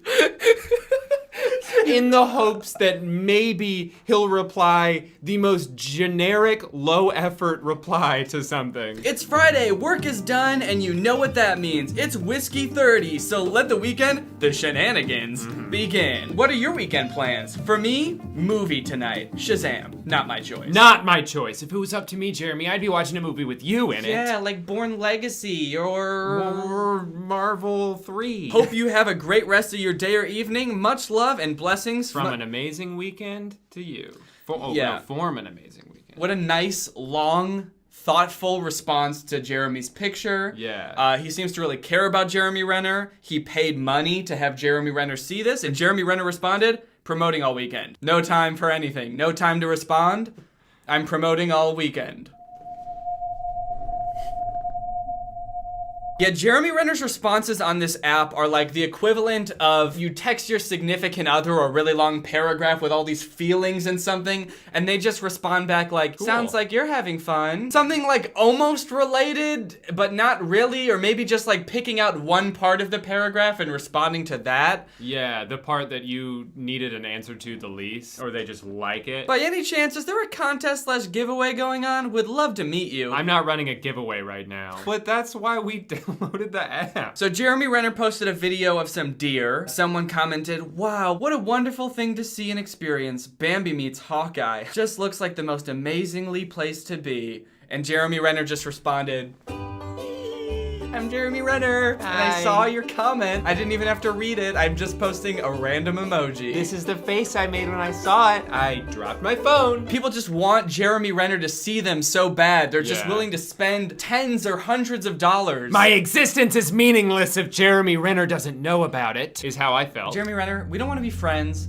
We don't want to get to know you. We just want you to see us. I just want to know that the light bouncing off of my skin and into my camera lens will someday go into your corneas and into your retinas. We want your eyeballs to eat our skin, and I want you to tell me how it tastes, buddy. I don't know about that. Oh, he sent me a notification. Hope everyone had a great weekend at 1:30 Late night text from Bay. Ooh, shit. Who is such a big fan of Jeremy Renner that you would spend money on purpose to have him just look at your comment and respond back with the most minimal effort response? It just seems really weird to me. So anyway, that's been my experience using the Jeremy Renner app so far. Drew, how's your experience been? I spent $47 on accident. Huh? On the app? You spent money on the Jeremy Renner app? No, I didn't spend money. I spent $47. I didn't spend money, all right? I spent stars, which I paid for with money. With real American money. How did that happen? Well, luckily I was screen recording it. So I was kind of messing around with it, checking out all the cool features. I was curious, like, okay, the star, that's probably like a like. So I clicked boost now. And your options are 94 plus 10 or hold to boost. And I thought, that sounds fun. I'm just gonna put my thumb there for a while and see how high the number goes. Maybe you can see where this is going. And I was like, okay, 400 stars. And it told me, oops, you don't have enough stars. Then put my thumb on the home screen to go back to my text messages to text Danny. And right as I put my thumb there, the thing popped up asking for my thumbprint to confirm my $47 purchase. So long story short, you're welcome, Jeremy. Number 3 fan, 93 stars. Number 2 fan, 94 stars. Number 1 fan, me, 445 stars. And he's still got some left over. He's got like 2,000 stars. Yeah, jealous. A little. I think I got scammed though. I'm really confused. I only spent 400 stars on this. How many stars did you buy? So according to the app, it costs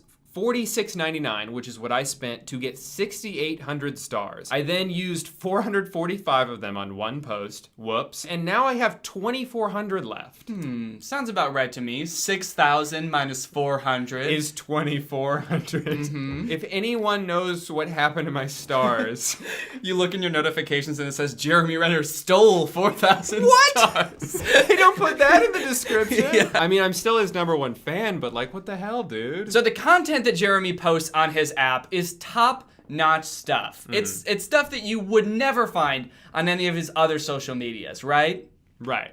Wrong. It's pretty much only pictures that he also posts on his Instagram. Yeah, without changing anything, not even about the caption. Yeah, so one funny thing that he'll do is post a picture, but he'll include a bunch of hashtags in the picture. But the thing about his app, as opposed to Instagram, is that on Instagram, when you click on a hashtag, it'll take you to a bunch of related posts with the same hashtag. But on Jeremy Renner's app, there's no hashtag functionality. If you click on a hashtag, nothing happens because Jeremy Renner is the only person posting pictures on there. Another funny thing he does is he'll try to tag people in pictures. When he did Justin Long's podcast, he posted this picture and then he tagged @Justin Long, but of course, when you click on @Justin Long, nothing happens because Justin Long's not on the app. Unfortunately, I was thinking, oh cool, so the only 2 people on this app are Jeremy Renner and Justin Long. Yeah. But lo and behold, no. He does occasionally post things that are exclusive to his app, though. A lot of it is related to his music career, which, as we mentioned, is very, necessary. Yeah. So here's a very cool behind-the-scenes video of him singing. So unpredictable, I gotta tell you, never be the same. Tell them don't have a name. Seriously, who do you think is cuter? This little bear, me, or Aw. this guy that I cropped out of the picture? The guy that I cropped out of the picture. Yeah. I wish I could see the rest of his face. I hope it looks like Jeremy Renner. Can you imagine what his face would look like if it looked exactly like Jeremy Renner's? I wish this stupid fucking bear looked like Jeremy Renner. Yeah. Hey, look, it's Jeremy Renner! Oh my god! I hope you guys have a great weekend. I'm just chilling, spinning around really fast. Hope you guys are having a great weekend. I think that's kind of symbolic of how much effort he seems to put into this. Like, he was definitely like just walking along. Oh shit, I gotta update my app. Hey guys, how's it going? He also sometimes posts the same picture twice, so it's like not even exclusive content. He posted this picture 5 weeks ago with the caption, I hope everyone's having a great day, and then the same one 3 weeks ago, what a weekend. I hope everyone enjoyed time with family and friends. The Jeremy Renner app, the only place where you can see the same picture twice. Of him singing like this.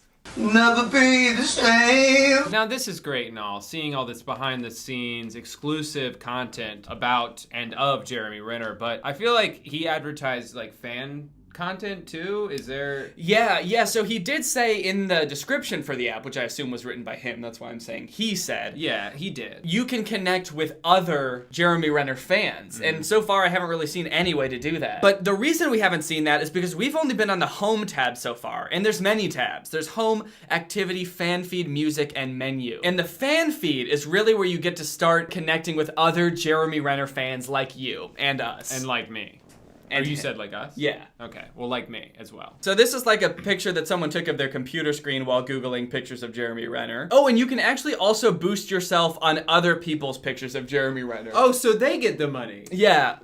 No, I don't think so. I think Jeremy Renner still gets the money from those. Because it is still pictures of Jeremy Renner. Huh. This person wished a happy birthday to themselves. Happy birthday to me. Also, can you guys boost this for me? Thanks. It's my birthday. What I want is for you to give money to Jeremy. Well, let's see. I still have 2,400 stars left. What should I use them on? And boost to #1 fan. Okay. Oh, wait. Oh, wait. What? I just used 1,400? Yeah, so Drew That's just insane. spent 1,400 stars on this picture, and it's saying he only spent 140 stars. That's so weird and kind of shady. Like, yeah. You buy the stars, and then they immediately divide your stars by 10 every time you use them. So what the fuck? So yeah, when I spent 400, I actually spent 4,000. Jeremy... Fuck you. Yeah, fuck you, Jeremy. Give us our stars back. What's your standard go-to phrase? Snuggles are the best. Well, are you curious to see any other celebrity apps? Because I did find a couple. It won't take too long. Oh, wait, there's other celebrity apps? Well, yeah, that's the thing. Danny's very single-minded with, with stuff like this. He loves Jeremy. So all he wanted to do was look at the Jeremy Renner app. But the moment I found out about it, I was like, there's got to be more apps like this out there. So I went to searching AA Dating Justin Bieber Edition free. And I downloaded this. Does the AA stand for Alcoholics Anonymous? Yeah, it's for Bieber fans who are recovering alcoholics. And so to get their mind off alcohol, they imagine what it would be like to date Justin Bieber. If you are a fan of Justin Bieber or a sexy girl, please download this app immediately because it is a present for you. Especially for Women's Day. What? Yeah, it's really gross so far. A lot of girls or true fan of Justin Bieber want to go on a date with him and hand in hand with him in street. I want to hand in hand with Justin in street. Is it a wonderful dream? Your dream may come true with Dating Justin Bieber Edition application just with some simple steps. #1, choose or snap a photo of you. #2, adjust photo and crop. #3, add Justin Bieber image to the position as expected. Add Justin Bieber image? Obviously. So it makes a picture of you with Justin Bieber? Is that what it does? Yeah. So you're telling me we're gonna date Justin Bieber now? Yeah. Isn't he married? Kind of. Well, you'll see. It didn't ask for permission to access my photos, which kind of makes me a little sketched out. So we're gonna go with this one. And... We're on a date with Justin Bieber. Well, I think we're gonna hand in hand with him. We're gonna hand in hand with him on street.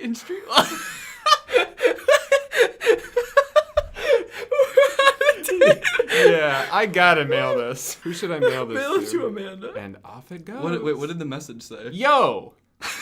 Here's my AA Dating Justin Bieber created with the amazing AA Justin Bieber iPhone and iPad app. #dating Justin, #Justin, #Bieber, #Booth. Which again, you couldn't click on these hashtags in your email. Yeah. And then No, if you click on the hashtag Justin.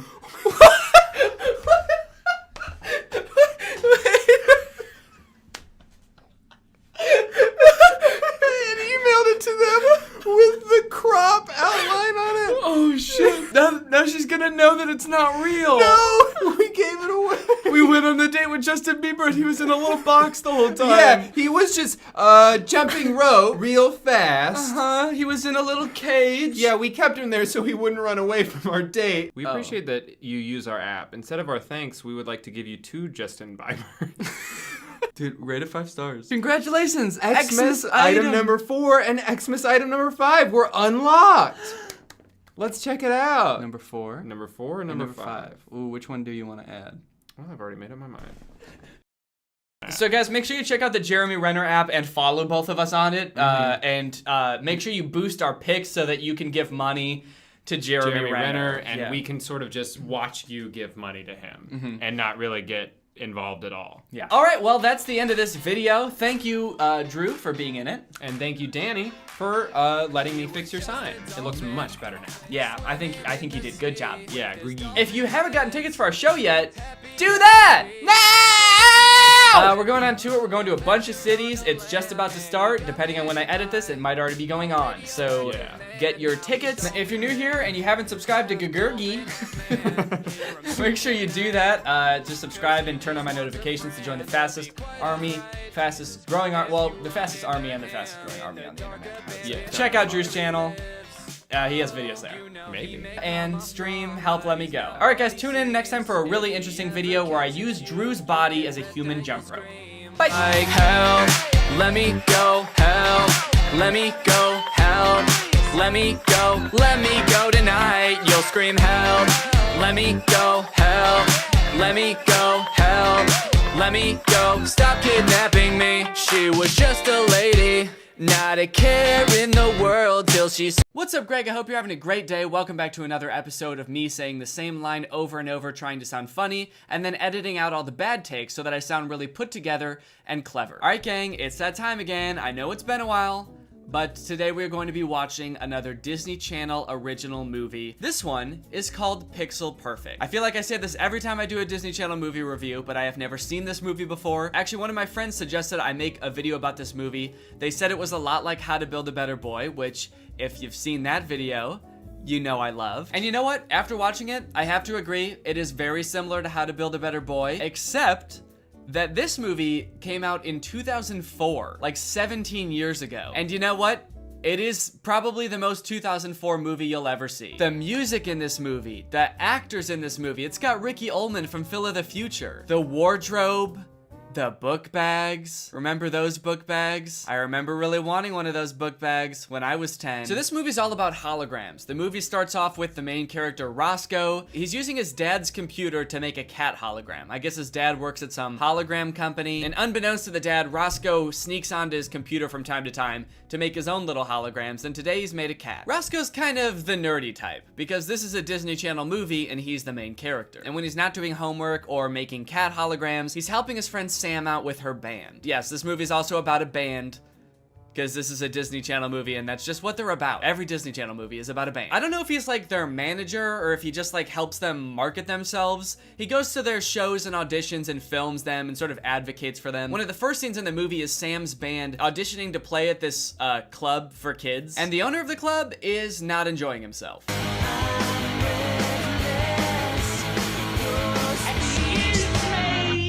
Do you sing lead on all the songs? Pretty much, yeah. Okay, love. Put down the guitar, let's see you move. Kind of a weird thing to say to a teenager. The conflict of this movie starts because Sam's band doesn't have the right image, you know? Their music is good, but Sam is the lead singer and she doesn't know how to dance. And for some reason, the owner of this club really wants a band who can dance. Dance, strut, show some personality, some presence. The owner of this club kind of reminds me of John Mulaney's impression of Mick Jagger. Not funny! Sam gives dancing a shot, but she's not good at it. In fact, she's so bad at dancing that the microphone gets fucked up. I don't know how that happened. The microphone's just like, make her stop! She's so rigid! This movie is chock full of young adult movie tropes. Not just the nerdy main character, not just the band, but we've also got Business Dad. He's always talking about business. Even when Roscoe thinks he's talking to him, he's actually talking to his Bluetooth. You see, that's the problem. How do you get past all those bugs? You ship them off to China. What? Overnight, every last one of them. Wait. Thanks for the help. What? But why did my son run away like that? What do you want me to do? What, do you want me to talk to him at dinner? Ugh, nasty boy. The thought of even saying one word to my son. It's too much for Business Dad to handle. That night, after seeing Sam's band get rejected, and then after Roscoe being rejected by his own father, he goes up to his dad's hologram room and starts to hatch the perfect plan to get Sam's band on the map.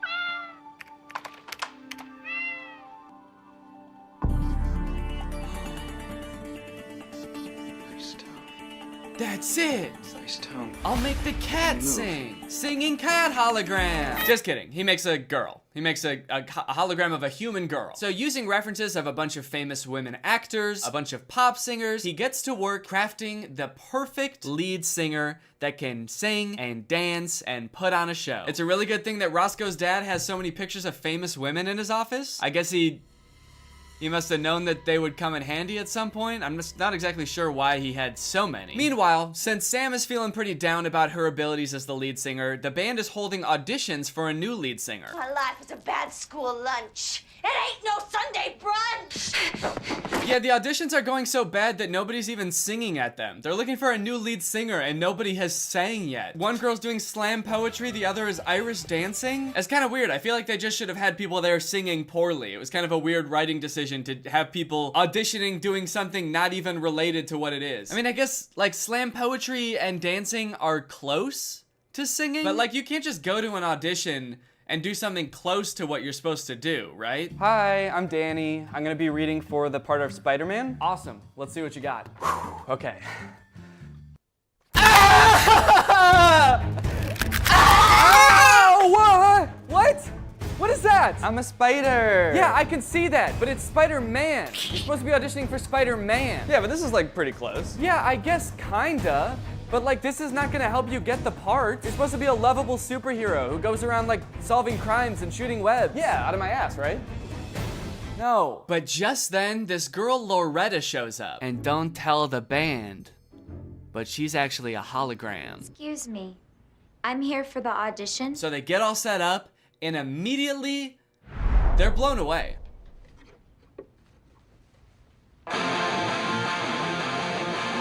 All Loretta does is like put her leg up in the air and the girl in back is like, oh, whoa, okay. Hold on a second, guys. This might be the real deal. This girl just put her leg in the air. Even if she does this for like 3 minutes and doesn't even sing, this would still be pretty impressive. But you know, since she's a computer program and she's literally programmed to be perfect at singing and dancing, she kills it. She does the most 2004 dance routine ever. She ends it with a really long spin, which everyone finds really impressive. Really long spin, actually. Damn.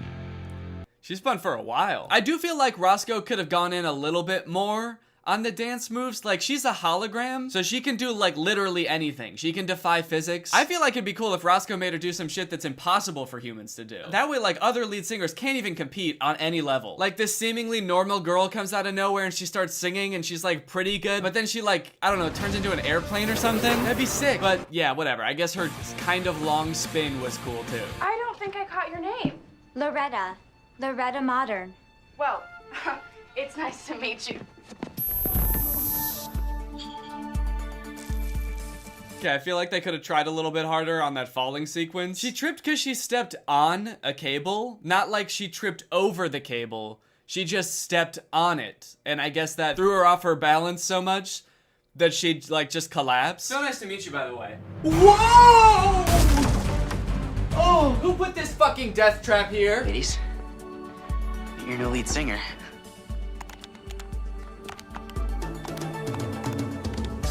My father's been working on holographic technology and artificial intelligence for Skygraph. He just hasn't applied it to the human form. Wait, I'm sorry. He hasn't applied... His dad, who works at the hologram place, hasn't even applied this to the human form yet.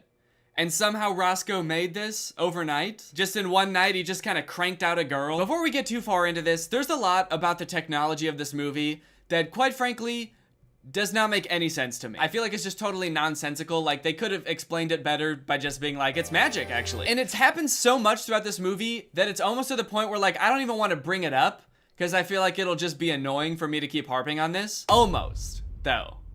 It's almost there.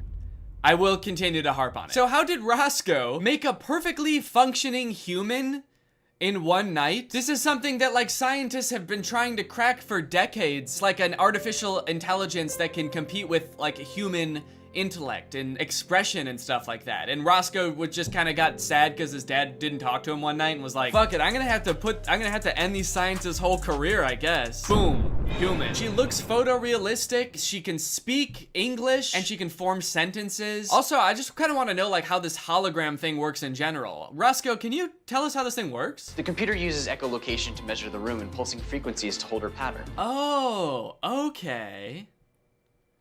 But how does it work though? Like as in, what the fuck does any of that mean? Another thing that doesn't quite make sense to me is that Loretta can't go outside, which I guess makes sense for a hologram. Like if it's some sort of projector, like the light just wouldn't show up as good outside. So I understand that. But in this scene, she gets curious because she sees a bird's nest out the window and she sticks her hand out the window and her hand disappears. But then when she brings it back in, her hand is still gone. And then Roscoe says, oh no, I'm gonna have to rebuild that from scratch. I'm gonna have to build you a new hand from scratch. How does that work? The hologram is just light, right? Wouldn't that be like if you're watching E.T. on a projector and you accidentally like turn the projector so it's pointing outside? Like that wouldn't delete E.T.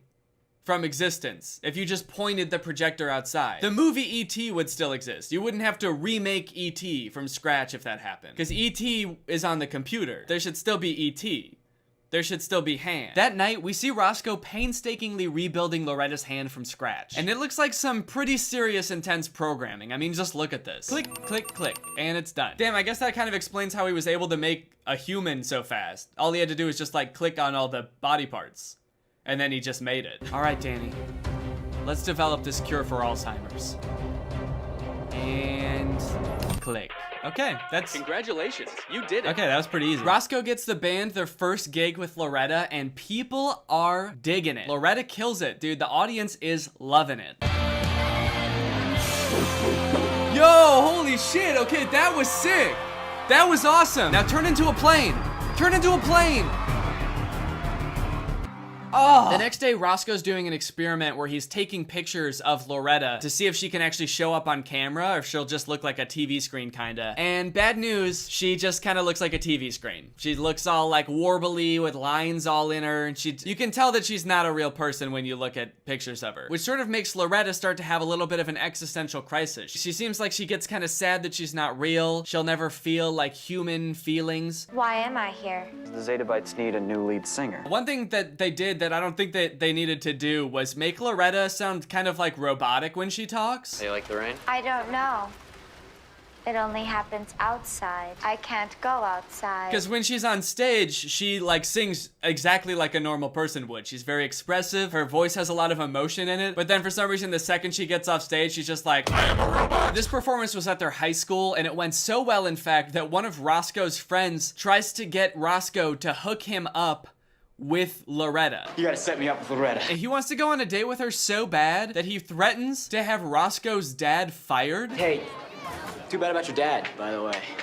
My dad? What happened to my dad? Between you and me, my mom's been talking about shutting down this project, not enough results. Why? When? I don't know. I could talk to her, get him out of the penalty box. That is, if you help me. I mean, holy shit, dude, what a savage thing to do. Threaten to have someone's dad fired if you don't get one date with a pretty girl. And also, I have a sneaking suspicion that the mom wouldn't actually do this, but holy shit, what kind of weird-ass mom would that be? Imagine getting fired and you're like, what did I do? I did everything you asked. I created like a photorealistic hologram with impeccable artificial intelligence. This has so many implications. What did I do wrong? And your boss is like, you did everything just fine. Unfortunately, it was the boy. Your silly little son wouldn't let my darling boy go steady with his mysterious, highly acrobatic friend. I also forgot to mention that there is a bit of a love triangle going on here. You see, Sam, she kind of has a thing for Roscoe, and Roscoe like maybe has a thing for Sam back, but also just kind of wants to stay friends. But then he's also created Loretta the hologram, who is like perfect in every way, and it almost seems like Roscoe is starting to fall for this hologram, just like his friend apparently. And this makes Sam very jealous, not too happy, which causes her and Loretta to have quite a few unpleasant interactions. You don't know everything.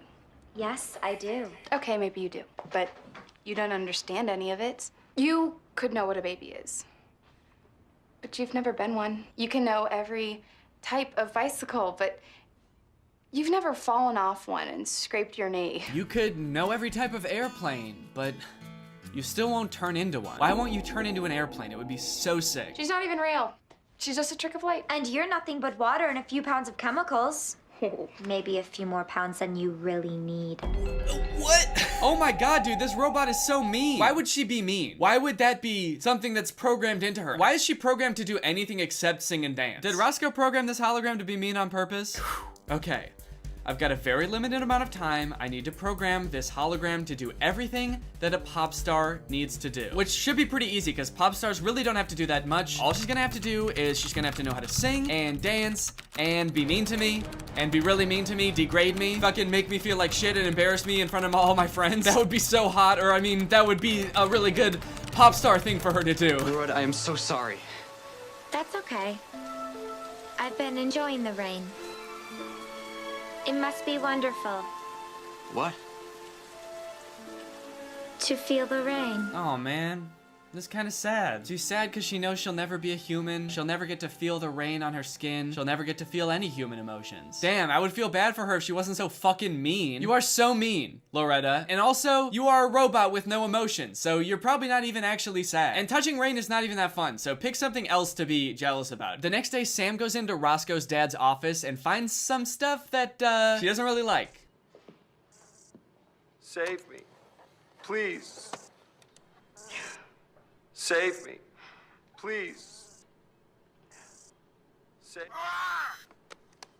What was that screensaver? They just glossed over that so fast. The screensaver on their computer is Roscoe as a spider eating his dad, who's a little fly on his web. And then when it cuts away from the computer, you hear Roscoe's dad get eaten. I'm so confused about that. Whose computer is this? I'm pretty sure it's Roscoe's dad, right? Did Roscoe make a screensaver of him murdering his dad? Does Roscoe's dad see his son as a threat? Is one of them auditioning for Spider-Man? I'm so confused. Some gene pool Roscoe gave you. So in a lot of ways, this movie is similar to How to Build a Better Boy. Because in that one, just like in this one, they design like the perfect specimen, the perfect boy or the perfect girl. But for some reason, this movie, the way that they do it seems a lot creepier, I feel like. Like instead of what they do in How to Build a Better Boy, where they just sort of like list vague characteristics they want the boy to have, like this color hair or this color eyes. Roscoe is actually like taking body parts from different real women and like cobbling them together into a perfect lady. I feel like there's definitely a difference between like, I just love a man with brown eyes, and being like, I will create a female with your skin and your toes. Also, this was like sort of a plot point earlier, but Roscoe didn't want his dad to find out about the hologram. He didn't want him to know that he was using it to make this pop star. So why did he just like hide all of these pictures on the desk where his dad works? He just had all of the pictures stuffed in this manila folder right next to the computer. Hey, son, are you by any chance using my computer to make a human woman hologram? Huh? What? No. Are you sure? Because I found this manila folder at my computer that has like a bunch of pictures of blonde women in it with circles around different parts of their body. Oh, yeah. That's just, that was just homework for math. They're making you study white women in math class? Yeah, it's part of the Pythagorean theorem. There's notes on a lot of these pictures. This one says, this chin will go great on my hologram. Oh, wait. Oh, those pictures. Oh. Why do you sound so surprised? Those are for my cat hologram. So this human woman's chin is gonna go on your cat hologram? Yes, Dad. Actually, it is. Is that so hard to believe? I want my cat to look good, okay? I want him to have a nice chin, a nice ladylike human chin. In fact, I'm pretty sure I've told you all this before, actually, but you were so busy on your work phone that you must not have heard me. You know, all you do is work. Do you know that? You never pay attention to me. Or my cat. Well, son, you never held me as a child, Dad. You were always too busy working. I don't think you've ever even hugged me. You know what, son? You're right. I've been too distracted with work. You know what? Let me drop everything I'm doing right now and let's do something together, father and son. How about we work on this human-chinned cat you've been working on? Wow, do you really mean it? I sure do, son. Also, I saw that screensaver you made of you eating me, and I'm kind of worried you're planning to murder me in my sleep. I was. You know what, buddy? Bring it in. Let's have a hug. I'd love to.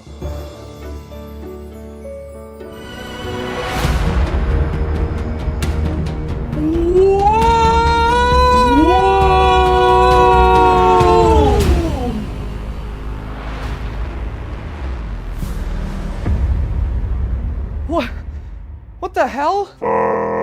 Dad, you're a hologram? What? No, I just have weak knees. Dad, I'm not dumb. No, really, dude, I just have weak baby knees. I swear to God, I wouldn't play about this type of shit. Dad, it's okay. I don't care if you're a hologram, all right? You're still my dad. Now, come on, let's forget all about this. I'm sorry, this is too awkward. I gotta go. What? Go where? What? Dad! Dad! Dad!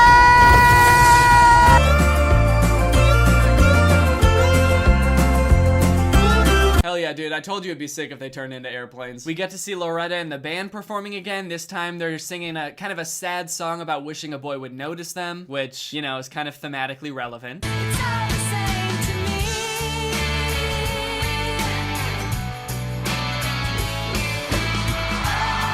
She ends the performance with a double backflip off of a stool. The flips are honestly one of my favorite parts of this movie. They're so over the top, especially in this performance. They're so out of place. Like, this song is a sad song about being like, oh, my crush will never notice me. And then she just does like this impossible feat of acrobatics. It does not fit the vibe of the song at all. Actually, during this performance though, there's like news trucks outside because they're so excited about Loretta or whatever. And one of the satellites on the news truck falls and I guess points at Loretta, which interferes with her signal. And then it starts playing the news on her,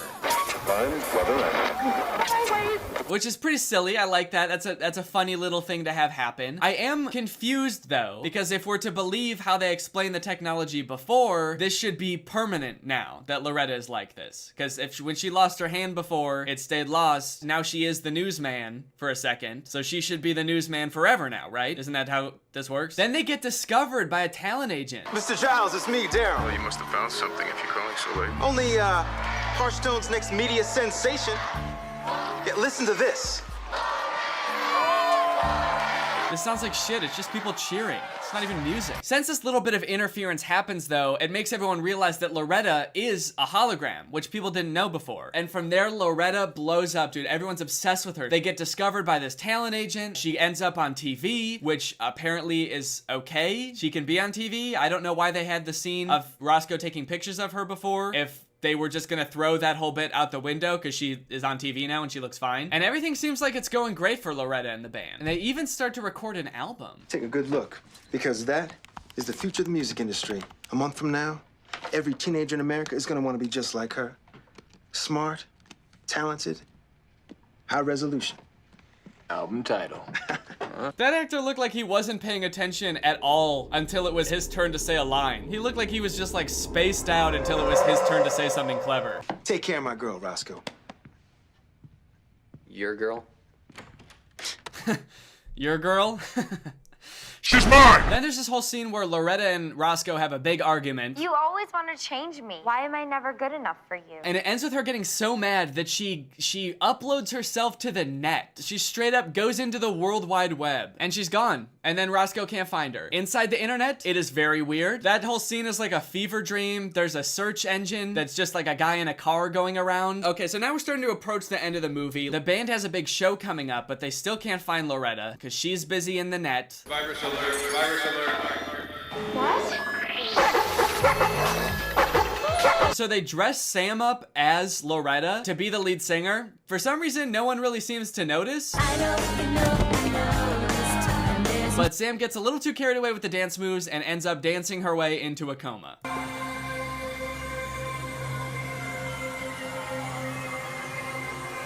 Damn. I guess the microphone from earlier was right. She really did suck at dancing. The end of the movie is so strange. Loretta finally shows up after being gone for a while. She sees that Sam is in a coma, and she sees that there's wires attached to her brain because they're monitoring her. And she says, wait a minute, I can fix Sam. I can just go into her brain and fix the coma. Loretta, no. It's not a computer. If you go in there, you can't come out. Loretta, no!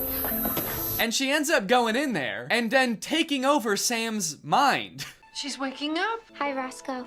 Loretta? Super creepy concept and makes Loretta seem like evil. Oh my god, Sam, you're okay. I'm alive! Yeah, this movie kind of turns into like a horror movie for a second. Even when Loretta is in Sam's mind, it's all dark and scary, and Sam is in there, she's all sad. I guess that's why she's in a coma. She's too sad in her brain. I don't know if that's how they think comas work. The doctor's just like, unfortunately, her fall made her a little bit too sad inside her brain, so she can't come out now. It turns out Loretta just wanted to go and touch the rain in Sam's body, and then she gives her body back to Sam. And then that's kind of the end of the movie. Sam is back, she's happy, they're all free to go back to their normal lives, except Loretta, who never came back out of Sam's brain. And so like, we're not really sure where she is. And then she shows up at the very end looking like a Force ghost from Star Wars. Anyway, that's the end of the movie, so now it's time to talk about our sponsor, Current. But unfortunately, I'm a little busy today, so I can't do the ad read. But lucky for you guys, I just finished developing my first hologram. His name is Tiny Danny, and he's gonna be doing the ad read for me. So, Tiny Danny, how about you tell these folks about Current? Hey guys, I'm Tiny Danny. I'm a little hologram that's just like Danny, except I'm tiny. No bigger than a tiny little stick of gum. But unlike other holograms you might have seen, I wasn't programmed to argue or be mean or even to sing and dance, but I was programmed to know a good opportunity when I see one. That's why I'm so excited that this video is sponsored by Current, because Current is giving you guys the opportunity to win $500. If you don't know what Current is, it's banking entirely on your phone. You can get paid, request money, send money to friends. You also get a Visa debit card. This is mine, or rather this is an exact replica of Danny's, because I am a hologram, so this is also a hologram, but the real one looks just like this. And one of my favorite things about Current sponsorships is it means we get to give back to you. Like I said, they are also going to be giving away $500 to 10 people. And here's how you can win. All you have to do is sign up for Current using my link. That's current.com/tinydanny. Then you find me on Current. My username is just @Danny Gonzalez. And you request $500 from me. That's it. That's all you gotta do. Seems like pretty much a win-win to me. It's free and you can win money, so why not? So thank you to Current again for sponsoring this video, and thank you to you guys for checking out Current. And now I have to go stick my head out a window, thus decapitating myself. Back to you, Dan. Thanks, Tiny Danny. All right, guys, well, I hope you enjoyed this video. If you're new here and you're not subscribed yet, make sure you subscribe and turn on my notifications to join Greg. Greg is what I call my fan base here on YouTube, but it's more than just a fan base, you know? It's a family, and it is an army. So keep that in mind when you hit the subscribe button and the notification button. You are technically and legally joining an army, but I mean, we probably won't go to war against anyone. But don't worry about that. Most Gregs have never even seen combat yet. So if you want to join Greg, just subscribe and turn on my notifications, and I will see you guys. And what's up, guys? It's me, Danny, and today we're going to be talking about the hottest trend on YouTube right now, and it's not what you think. It is not diss tracks. It is not challenges. It is not glowing red 1,000 degree knives cutting through things videos. It is a trend that you might be unfamiliar with if you're over the age of 3.5 years old. It is learning your colors videos. You guys might not believe this, but YouTube channels geared towards young kids are doing like extremely well right now on YouTube somehow. I found a list that has the 500 channels that have grown the most on YouTube over the past 30 days, and two are dedicated to teaching kids colors. Now you're probably thinking, oh, okay, this is probably run by like Disney or like Nickelodeon or something. No. These are very clearly a one-man job made in some dude's basement, and he is making bank off of these videos. Oh, a couple million views on a glowing knives video? That's cute. 27 million views on Color Club's for Kids' most viewed video. Oh, 50 million views on a glowing knives video? That's even cuter. 77 million views on 3D baby doll bath time, play, learn colors, teach colors for kids, children, toddlers. Why do all these videos have super weird titles? You know how weird a video is gonna be when its title just doesn't make sense at all. It just has too many nouns, no verbs. 3D baby doll, bath time, play, learn colors, teach colors for kids, children, toddlers. It's either a run-on sentence or there's no verbs, or I don't know what's wrong with that sentence. All right, so let's jump in and let's watch a few of these videos to see what the big appeal is. All right, so we're gonna watch Color Club for Kids' most popular video. It's got 27 million views, almost 28 million views. It's called Learn Colors with Dinosaurs for Children, Masha parody for kids, finger family song. I like how they say for children and then for kids. Completely redundant, and it's a video about learning your colors. So yeah, obviously it's for kids. All right, let's watch it.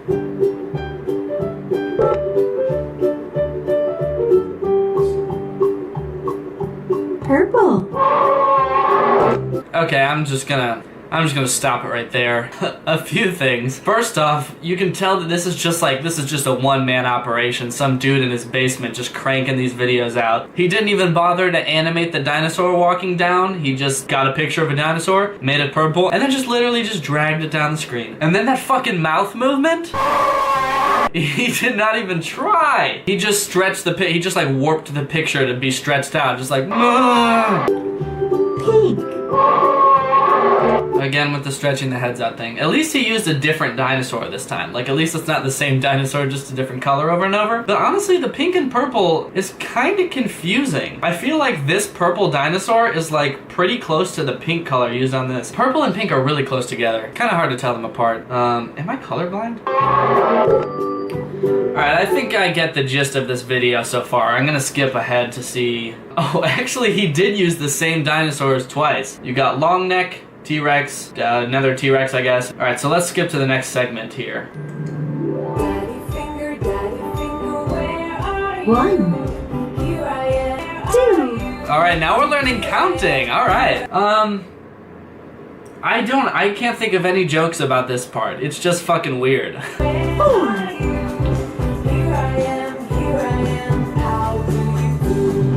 Do you think kids enjoy these? Another funny thing about this video is that it's got a pretty bad dislike ratio. It's got 28,000 likes and 16,000 dislikes. You learn your colors when you're like a year and a half old, and these kids have YouTube accounts? Who is disliking these videos? Purple. Okay, so, whoa, wow. So this time it's these little girls with little bonnets on, and they come out, and you know what? He didn't just stretch their heads out, because I feel like with these girls that would be terrifying. He actually has some kind of animation, which I doubt he did himself, but pretty good. I bet it's gonna be the same exact girl and same exact animation for every color. And that laugh, kind of creepy, actually. Just like a little bit too long of a laugh. Like it could have just been ha ha ha, but it was ha ha ha ha ha ha ha. I also don't like how these girls are staring at me. I'm getting like this really intense stare from them. It's kind of creeping me out. I like how it goes from colors and then to numbers and then it goes back to colors with the exact same thing. So it's like, all right, dumbass, if you didn't learn your colors first time around, here it is again, much simpler this time, you dumbass baby. So another striking thing about this video is that it has 27 million views and it actually has 2,000 comments, which is surprising considering the people watching this video probably don't know how to spell yet or really even talk. So, and they're just gibberish, actually. It looks like this is like a weird mix between other languages and people who accidentally let their babies hold their phone for too long and they started typing a comment or something. But say, okay, so look, this looks like it's almost very obviously gibberish, right? But then it has replies. It has 19 replies. And they're all also gibberish. There's no way that this is a real language. This has 78. Oh, that's not a word. Because no language uses numbers. And they're like having a little baby conversation in the comments. Oh,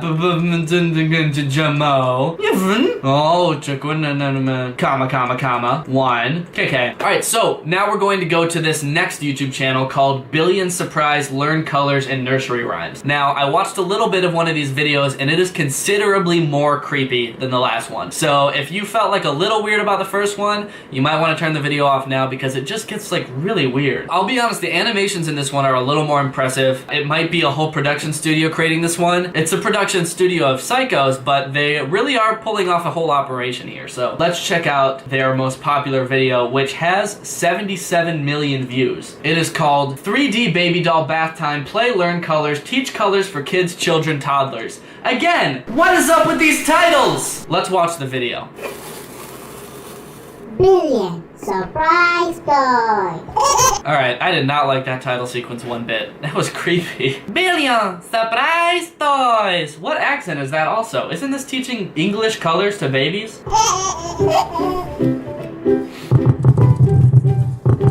This baby looks drugged out of his mind.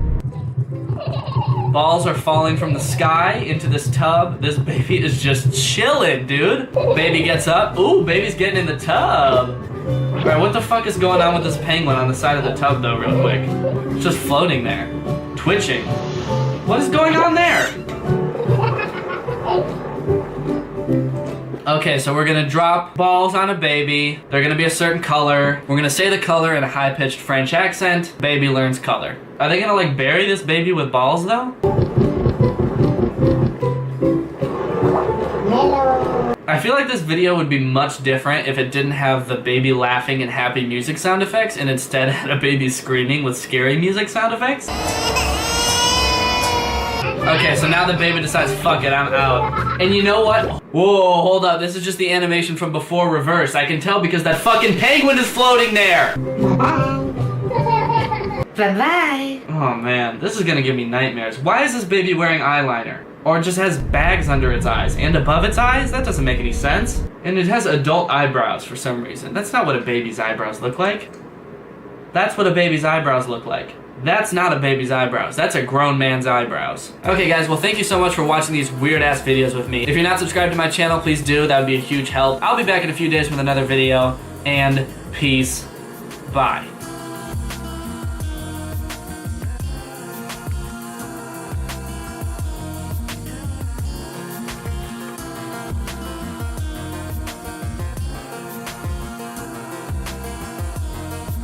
Alright kids, are you ready for a story? I am. Me too. Alright, I've got a great story for you kids tonight. What is it? Is it Peter Pan? Is it Snow White? Not tonight.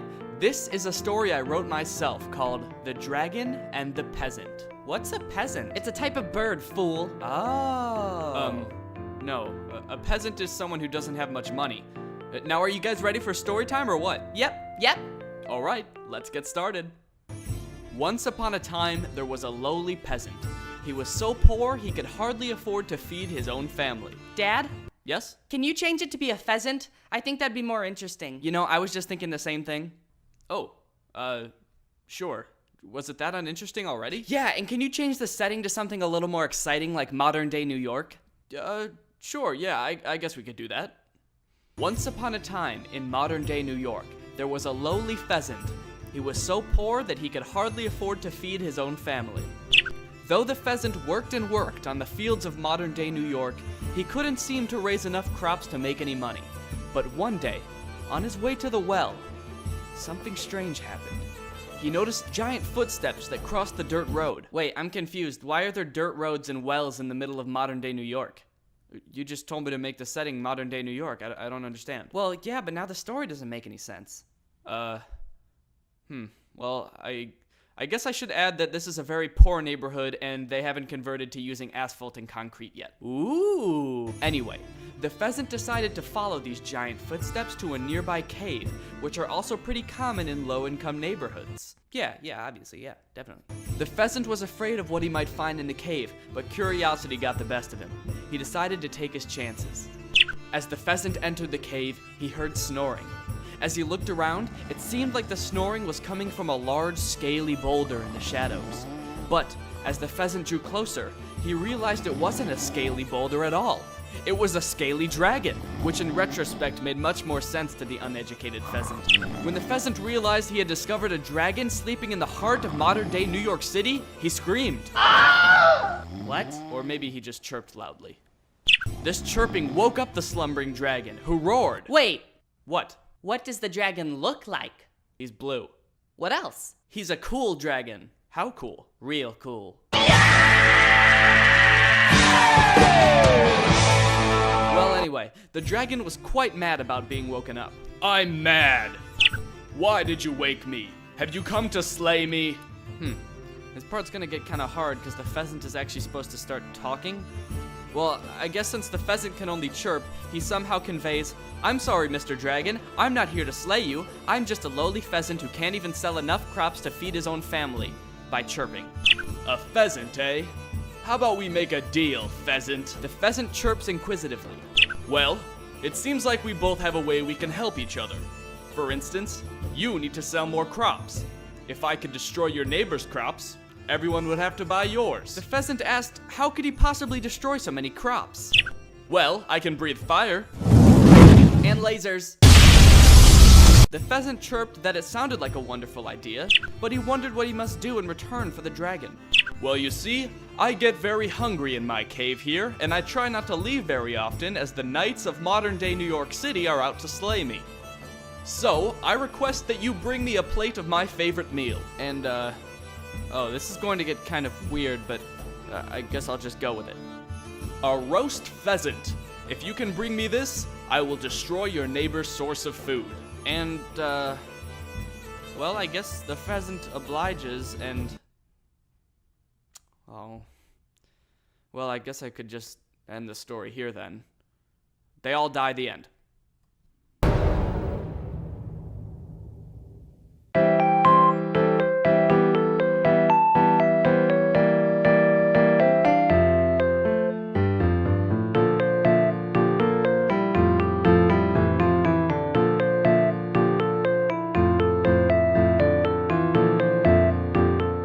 He is a social media megastar. His name is Jake Paul. Team 10 is without a doubt the biggest sensation sweeping the net right now. With their outrageous stunts and larger-than-life personalities, they are taking the web by storm, quickly becoming household names. This video was originally going to be about our attempt to join Team 10 in an effort to stay relevant and earn lots of money. But through our journey, we realized something was terribly wrong with Team 10, and the topic of this video took a sinister turn. This is the Crompton Project. What's up, man? Yo. So you said you wanted to talk about something? Yeah, this is actually it. You've heard about this, right? Is that Jake Paul? Yeah, Jake Paul's right there. Yeah, he used to be a Viner or whatever. Yeah, handsome guy. So they got this like Team 10 thing. Look how much money Jake Paul is making off of it. Like his estimated monthly earnings are like 1.9 mil. Holy shit. Even if at the low end, that's $100,000 a month. Wait, so this Team 10 thing, it's like a group or what? I guess it's like a team, like a squad, like a YouTube squad. Okay, why did you call me over here? I want to join it. I want to be making that much money. What do you mean join it? You can't just join, can you? Yeah. Wait, you could just apply for Team 10 on their website? Yeah, join Team 10. Well, they must get like hundreds of applications a second, right? Yeah, that's a good point. Well, it's worth a shot, I mean. So we decided to apply for Team 10 using the application conveniently posted on their website. But we quickly learned it wasn't going to be that easy. Waiting for a response became too much to handle. No response? Nothing yet. How long has it been? It's been like 20 minutes. Okay. I'm sure they're like getting an influx. Yeah, Yeah. Probably. That makes sense. Show you that my grandpa's in this book? Nothing yet. You getting kind of worried, or? They must be taking a day off or something, because like... It's a weekend. I mean, we're definitely a shoo-in, right? I wish there was something else we could do besides just applying online. Yeah. I mean, you said online, what if we tweeted at them or like DM them? There's no way they'll respond to that, dude. They probably get like millions of tweets a day. Do you think they have like a fax number? We could like fax them something, or? Oh man, it's not like we can just like go to their house or something. They all live, because they all live in that house. But it's not like we could just Google where they live. Right. I just Googled it and I found their address. What? Yeah. No, I just Googled Team 10 house and it took me right to the house. It's in West Hollywood. It's super close. Wait, they just put their address online? Yeah. That's right. Despite multiple members of Team 10 expressing that they don't want people coming to their house, they have their house listed on Google as the Team 10 house. Yeah, that's totally it from the videos. That's the one. Wait, so we can just go there? Dude, we can just go right up and just ask to be in Team 10. Do you really want to do that? There's no way that they can deny us if we're already No, there. if we're there, like, and we're like professional about it, and we just like let us in, like we want this, they're gonna let us in. We could probably just pack now and bring our stuff so we can move into the house right away. That's smart, because then we'll be like... And that'll show initiative, it'll show that we're like professional. Absolutely, let's do it. Alright, let's go. Alright. It was the perfect opportunity. If we showed up with resumes in our hands and all our belongings on our back, ready to move in, there was no way they could turn us away. So we got in the car and booked it to the Team 10 house. Alright, so we're parked a little bit down the street from where the Team 10 house is. Our new house. Our new house, that's right. So I'm kind of freaking out right now. It's like we're going to be in Team 10 in just probably a few minutes, which is crazy. Blowing my freaking mind. So basically we just drove by to park, and it seemed like there were just a ton of kids outside, so they probably also want to be in Team 10, but I feel like I was scoping it out a little bit, if I'm being honest, and it seemed like we definitely meet the criteria. Absolutely. More than anybody else out there. I mean, we're both wearing like cool shoes and like you brought your sunglasses, right? Yeah, I do have my sunglasses. You wanna go do this? Of course I want to frickin' do this, dude. Who the hell are flipping you? All right, man. Do it. Let's do it. Let me turn off my Prius. Dude, are all these people in line? Yeah, I think they're all applying, dude. To This is our join? competition. Yeah. Well, it looks like nobody else has resumes. Yeah. Okay. Oh, I left theirs in the car. I'm probably just gonna pick out my room. I'll just call that one. Yeah. Yeah. Do you see help written on the window there? Yeah, what the hell? That says help, right? Yeah. That's weird. Hey, are you guys applying to be in Team 10 too? Yeah, I am. I have my resume in the car and everything. Shoot, dude, they have resumes. You guys can leave. We're probably gonna get in. Do you think it helps that I'm like a little bit taller? But Are still, you? like, on my tippy toes? Maybe. Okay, I'm definitely taller than Maybe them. I'll wear heels. They're looking for younger kids, I'm pretty sure. Really? Looking for kids like me. Like how young? Like 14, 13. Like that makes sense though, because if they're younger, they have them for longer. Yeah, I don't like this You guys dude. need to be more prepared. You guys just didn't come prepared. We took like 20 minutes to think about this. Well, I prepared. You guys didn't. You guys just got to be ready. We were starting to feel a little unprepared, to say the least. These kids seemed to have it all figured out, and we realized that we hadn't done any research aside from Googling how much money Jake Paul makes. But just then, Nick Crompton, one of Team 10's most iconic figures, graced us with his presence. Oh, it's Nick Crompton! At first, Brendan and I were sure that he was coming out because he saw us and immediately wanted to induct us into his squad, but it turned out he was just going for a Saturday stroll through Hollywood. It was 95 degrees that day, and he was wearing black pants and a denim jacket. So how long have you guys been here? We've been here for quite a few hours now. And has anyone come outside? Only Nick Crompton, dude. He's the only one. Yeah, it's the only one that ever No comes one out. else. Really? It's really, yeah. That's weird, right? Yeah, like is England really his city? I mean, like. I don't know. See, I was doing some research on that, and England is actually a city in Arkansas. Oh, okay. Oh, he might. Yeah. So he might be from Arkansas. Yeah, I'm starting to think that the accent might be fake. Yeah, look, the door up there's like all tied shut, and the windows are all blacked out. That's kind of weird. Yeah, that must be like their room where they keep all of them. That must be the banging we heard earlier this morning. This is not good, dude. You heard banging on the door this morning? Been here 8 hours. Yeah, we were banging on the window. Yeah. Yeah, we've been here for a while. 8 hours. And then you heard people like banging on the door. Yeah. Were they screaming? Yeah. I don't think that went very well. Do you? No, it didn't go very well. We sort of asked around and eventually realized we're really unprepared for this. Like stupid unprepared. I don't know. I feel like at this point we should just go back and reevaluate, right? Yeah, absolutely. I think like we just need to do more research or something because we obviously haven't. We're not prepared. We have no clue what we're getting into. All right, well, let's go. Who the hell are flipping me? So we went our separate ways to reflect on the day and do some more research on Jake Paul's dream team. But the more I dug, the more worried I became that something very wrong was going on. So I went back to Brendan's to show him what I found. We need to sit down and watch some of Jake Paul's vlogs. Because Okay. I've, something really weird is going on. What do you mean? Just, pull up his most recent vlog. I already set it to my favorites, so just go to my favorites right here. You set his vlog, his most recent vlog to your favorites? Yeah. Okay, so this one here? Yeah. Okay, so go, like, right there and pause. Can you zoom in at all? Yeah. Okay. Dude. Wait. Nick is in the background. Why? Remember Nick Crompton? Yeah, the English City guy. Yeah. What is he doing just like lurking like that? I don't know, dude, but he's like that in like 20 other vlogs. Like every single vlog, in almost every shot, like Nick Crompton is there. Holy shit, he's in this one too. And he's always like hiding. It seemed like Nick Crompton was always around, watching every shot of every vlog, as if he was in charge and not Jake, as they would have you believe. He's like lurking over them, making sure that they're doing everything. I watched the video that Alyssa Violet made, you know, the girl that used to date Jake Paul. Yeah, I love her. And she was saying how like strict the rules in the house were. Like they have to be up at a certain time every day. He's like always there watching them. I always have gotten that vibe just watching him. Like, so you're saying that like maybe this guy's like forcing them to stay there and he's just making like Jake look bad? I feel like he's holding them captive to make money off them. It made complete sense. Help written on the window, banging on the doors and screams coming from inside, and Nick being the only one to ever leave the house. He was holding Team 10 captive and forcing them to make content that would make him look cool and make him a millionaire. Dude, this is freaking me out. It's like we were just there.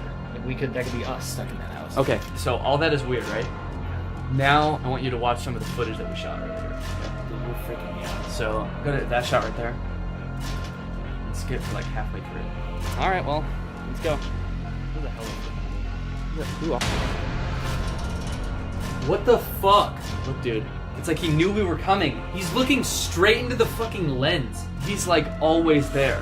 I don't know what we can do because now I feel like he's holding these kids captive? I mean, we gotta help or something. Just call the police, or I guess we don't really have enough evidence. I don't know how to handle something like this. Dude, honestly, I'm just like, at this point, I'm glad that we didn't get accepted. Honestly, I'm glad we're not in that house. Yeah. I'm glad we're not in that house. The evidence was sparse, but something was definitely wrong. What else could explain this group of hot young 20-year-olds hanging out with this random guy from Britain? That is, if he even is from the real England. And why would Nick want to hold these kids captive? Is he just in it for the money? Or could he be a pawn in some government experiment, testing chemicals on them to reduce brain power? I wouldn't crawl up there. Why? Cloning kids to maximize content production, or conducting an experiment to see how unlikable someone can be while still making millions of dollars. We may never know, but we can't let this happen anymore. We have to take a stand and continue investigating, because all of the— we just got accepted. Wait, what? We made it. We're gonna be rich. We're Team 10. It's every day, bro, with the Disney Channel flow. 5 mil on YouTube in 6 months, never done before.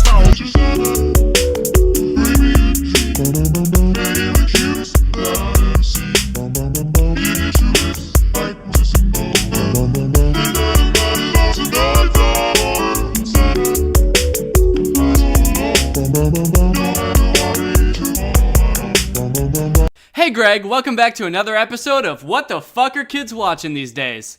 It's not good. It's definitely not good. I think the last time I talked about a channel that's mostly just for kids was the Scherer family. They're just your average American family that's convinced that there's a monster living in the pond in their backyard. The Scherer family has been on the trending page like non-stop the past couple weeks. They had a video about whether you can cook eggs with dry ice. The answer to that was no, obviously. They've got another video that's on the trending page right now that's called I Got Her This, which is a picture of Carter giving Lizzie Scherer a red Ferrari. This video is really interesting. I watched the beginning of it. Carter brings Lizzie to this racetrack and he tells her he's got a big surprise for her. Oh, okay, Liz is right here. Hey, Liz. Carter, it's so hot out. What are we doing here? Liz, I have a huge surprise for you. What is it? Tell me. Lizzie, of course, is curious. She's like, what is the surprise? Come on, tell me. And Carter's like, well, you know how you've always wanted one specific type of car? She's like, yeah, a red Ferrari. Lamborghinis are cool and stuff, but Ferrari's definitely the way to go. Ferrari, because you like that it's like red or something like that? Yeah. Meanwhile, you can see like a bunch of red Ferraris in the background that Lizzie can also clearly see. So Carter's like, well, I got you something really special. Walk over here. So they walk over to the dozens of red Ferraris and Lizzie still somehow doesn't know what the gift is. And then he tells her to turn around and lo and behold, it's a black Porsche? No, there's a bunch of red Ferraris there too. Okay, cool. Oh, I like this one. Anyway, it's a really bad video, but the reason I'm bringing the Scherers up is because I recently discovered 2 of their friends, V Quaint and Chad Wild Clay. I don't know if that's his real name. I don't know if Wild is his middle name. It sounds like something you would say to impress a girl before you like ride your bike off a cliff or something. Oh my gosh, you're so wild. Wild is my middle name, bitch. And my last name is Clay. And my first name is Chad. Here's their channel descriptions. Chad's is, I use ninja toys to slice fruit and soda. I guess you could call me a fruit ninja superhero in real life. So Chad is a bit of a real life ninja. You'll see that a little bit later on in the video. He's got the sickest gadgets, the coolest ninja spy toys.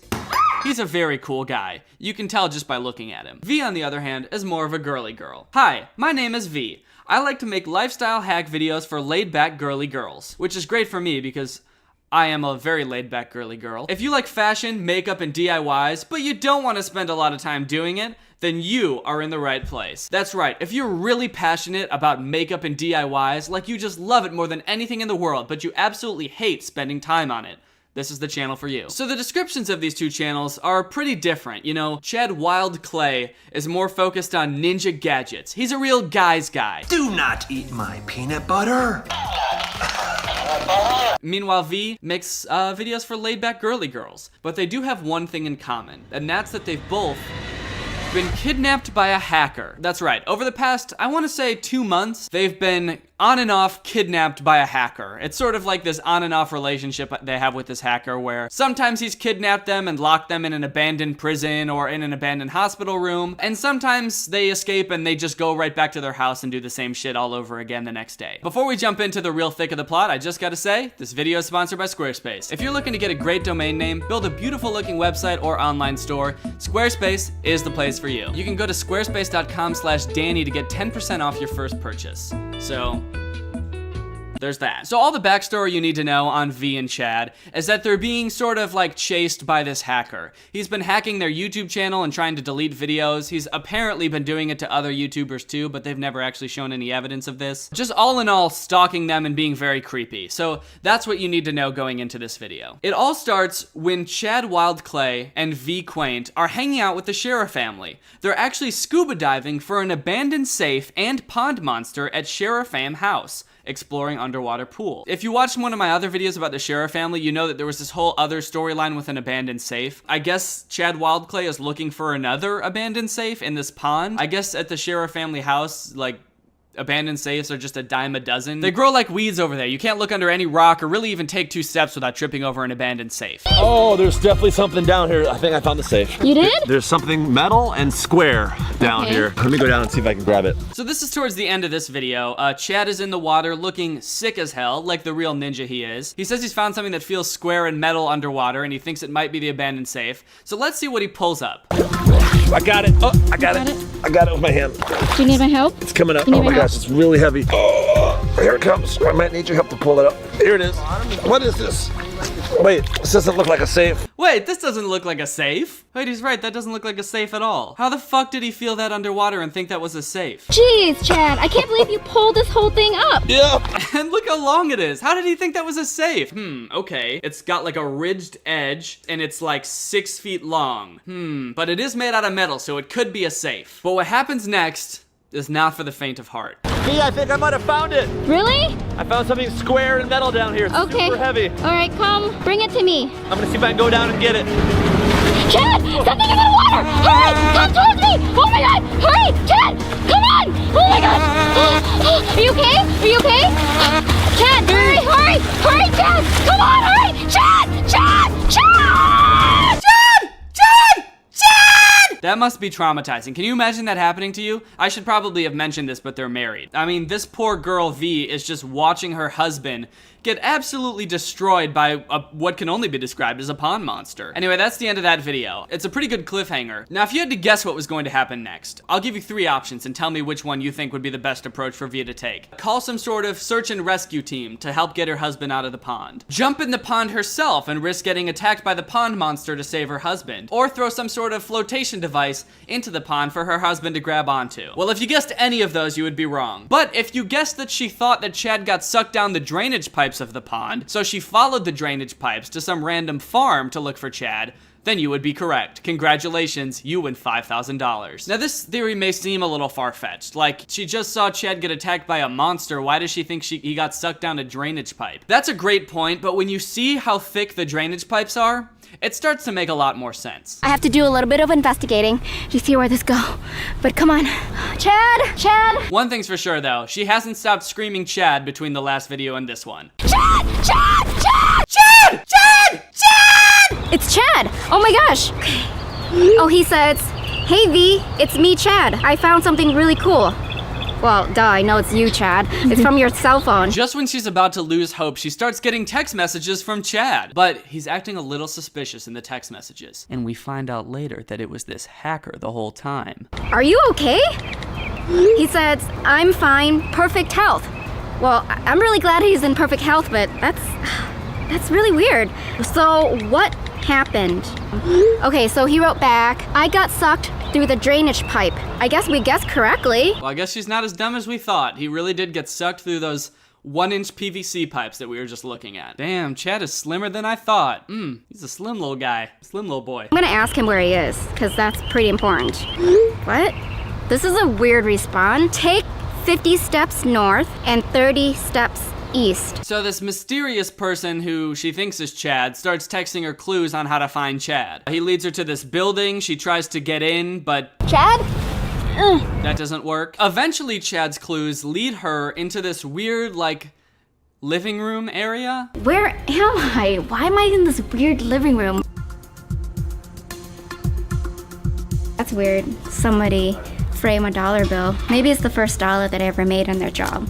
People do that usually. Yeah, people usually do that. People usually frame the first dollar they made from their job. I'd say 9 times out of 10, people frame the first dollar they made from their job. But then things take a creepy turn. The text messages tell her to go into the basement. All right, maybe he already found something cool and he needs the keys for them. I guess this is the only door that will probably lead to the basement. So let's go. Basement is really dark, but I guess most basements are always dark. Let me turn on my flashlight here. I can't really see where I'm going. Immediately, it's too dark to see. So she does what any logical person would do, and she turns on her phone flashlight and shines it right in her eyes. Can't really see where I'm going, but I'm feeling around, and there's more bars. All right, I'm just gonna crawl around because it's kind of a tight space. Different type of wall. She walks around in this dark basement for a while, and the only thing she can feel are like cinder block walls and big metal bars going up and down. And she's like, okay, this seems like a regular basement. I guess I'll just keep stumbling past these like cage-feeling walls, and eventually I'll find Chad. But that doesn't happen. Turns out she walked right into a trap. A cell door shuts behind her, and all of a sudden she's locked in a prison. Oh my gosh, Chad? And this is where things get wild. Chad wild. Clay. Yeah, you did it. Their videos here sort of break off into 2 different streams because V is uploading videos to her own channel and Chad is uploading videos to his own channel. So you find out that Chad is in an abandoned hospital, locked in a room, while V is in an abandoned prison, locked in a cell. Chad, help! And here, these videos sort of take on this weird new genre that I've never seen before. It's sort of like Dora the Explorer meets Saw. It's sort of like Saw for kids, where your main characters are stuck in this like really creepy, fucked up situation. They're kidnapped and imprisoned and forced to solve riddles to get out. But they're also doing that thing that kids shows do, where they're like, oh, I don't know how to solve this riddle. Can you help? Which honestly, I think is pretty messed up. Because these videos are obviously made for like 4-year-olds, and the situations I think are scary enough for little kids. You know, being kidnapped and whatnot. But the fact that V and Chad are like sort of putting the responsibility on the little kids to help them get out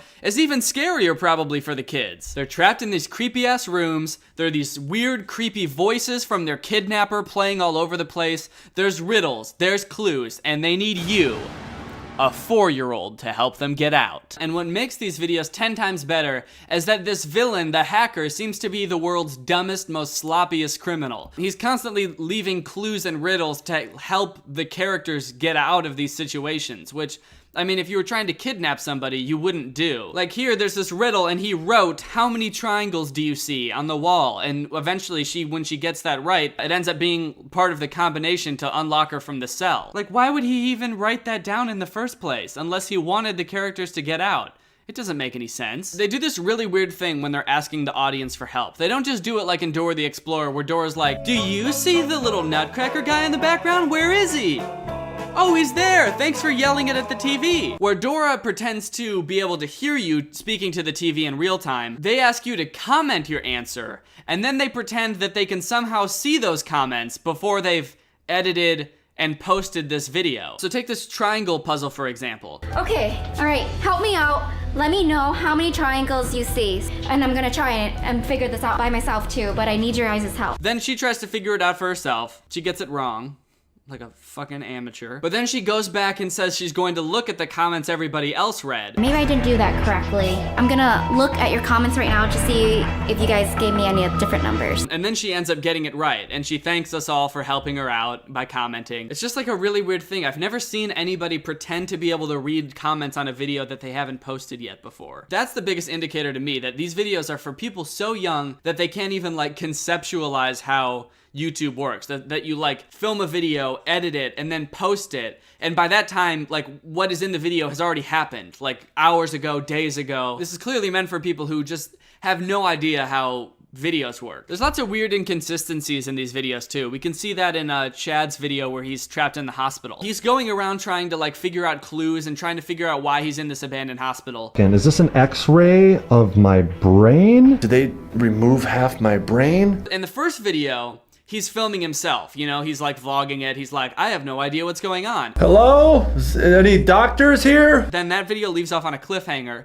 And when we come back in the next video, he's still trapped in the hospital, but he has a cameraman filming him this time. Hello, are there any doctors in here? I'm not sure how this is supposed to work. Like, this seems like it's supposed to be, like, trying to trick you into thinking this is reality, right? But then, like, randomly, there's this camera guy in there now. Like, did he also get kidnapped by the pond monster hacker? Is he also, like, a person who's trapped in there with them? But then they also will occasionally cut to shots that are filmed from security cameras. And when they do that, you never see a cameraman filming Chad. So it's this weird, like, mindfuck thing where it's like, well, then who is shooting this? Is there a floating camera? The security camera footage is also really weird because it's super easy to tell that they just had somebody stand up on a chair and hold the camera because there's, like, visible, like, camera shake in every one of those shots. It's like they couldn't afford a tripod. I was just looking at their Instagrams. They're pretty funny too. While they're supposedly trapped in this, like, prison cell or in an abandoned hospital, they're just, like, posting regular pictures on their Instagram. Like, she's just chilling in, like, a sun hat or posting about their wedding anniversary. It's funny to read the comments on these too. Like, on this picture for their anniversary, all the comments are like, if the pond monster is a fish, how could it carry Chad to old abandoned hospital? Or this one on another one of her pictures.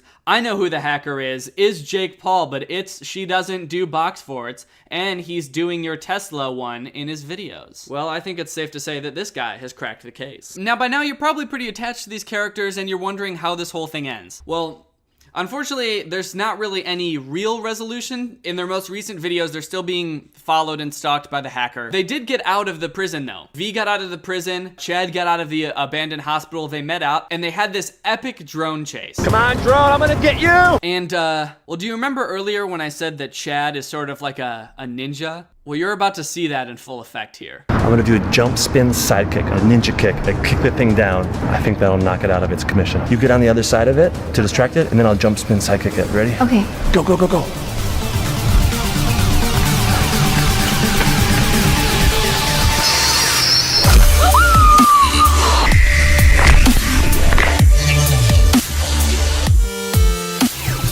Wow. Wow. Wow. Wow.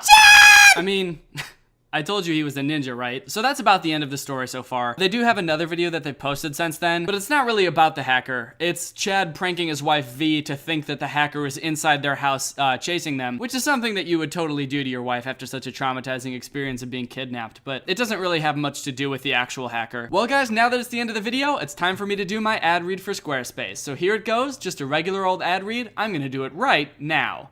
Help! Help! Oh, hey guys, I didn't see you there.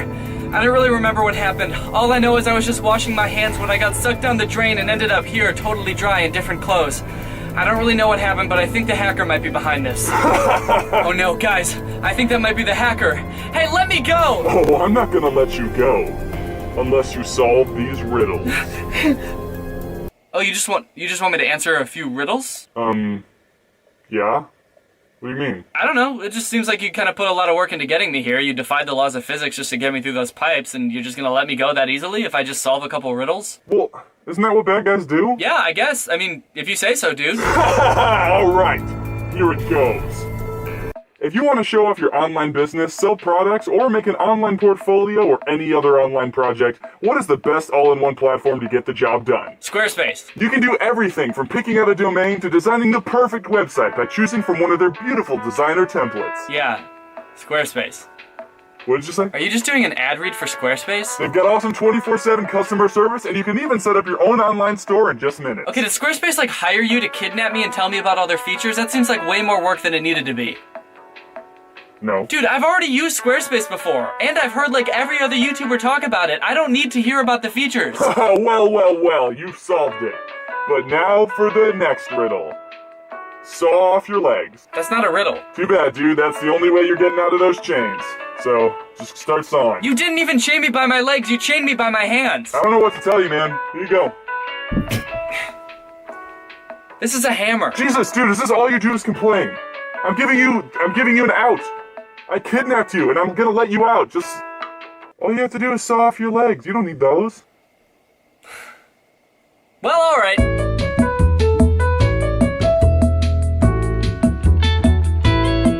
Alright guys, I hope you enjoyed this video. If you're new here, subscribe to join Greg. We're the strongest army on the internet. I'll see you guys next time.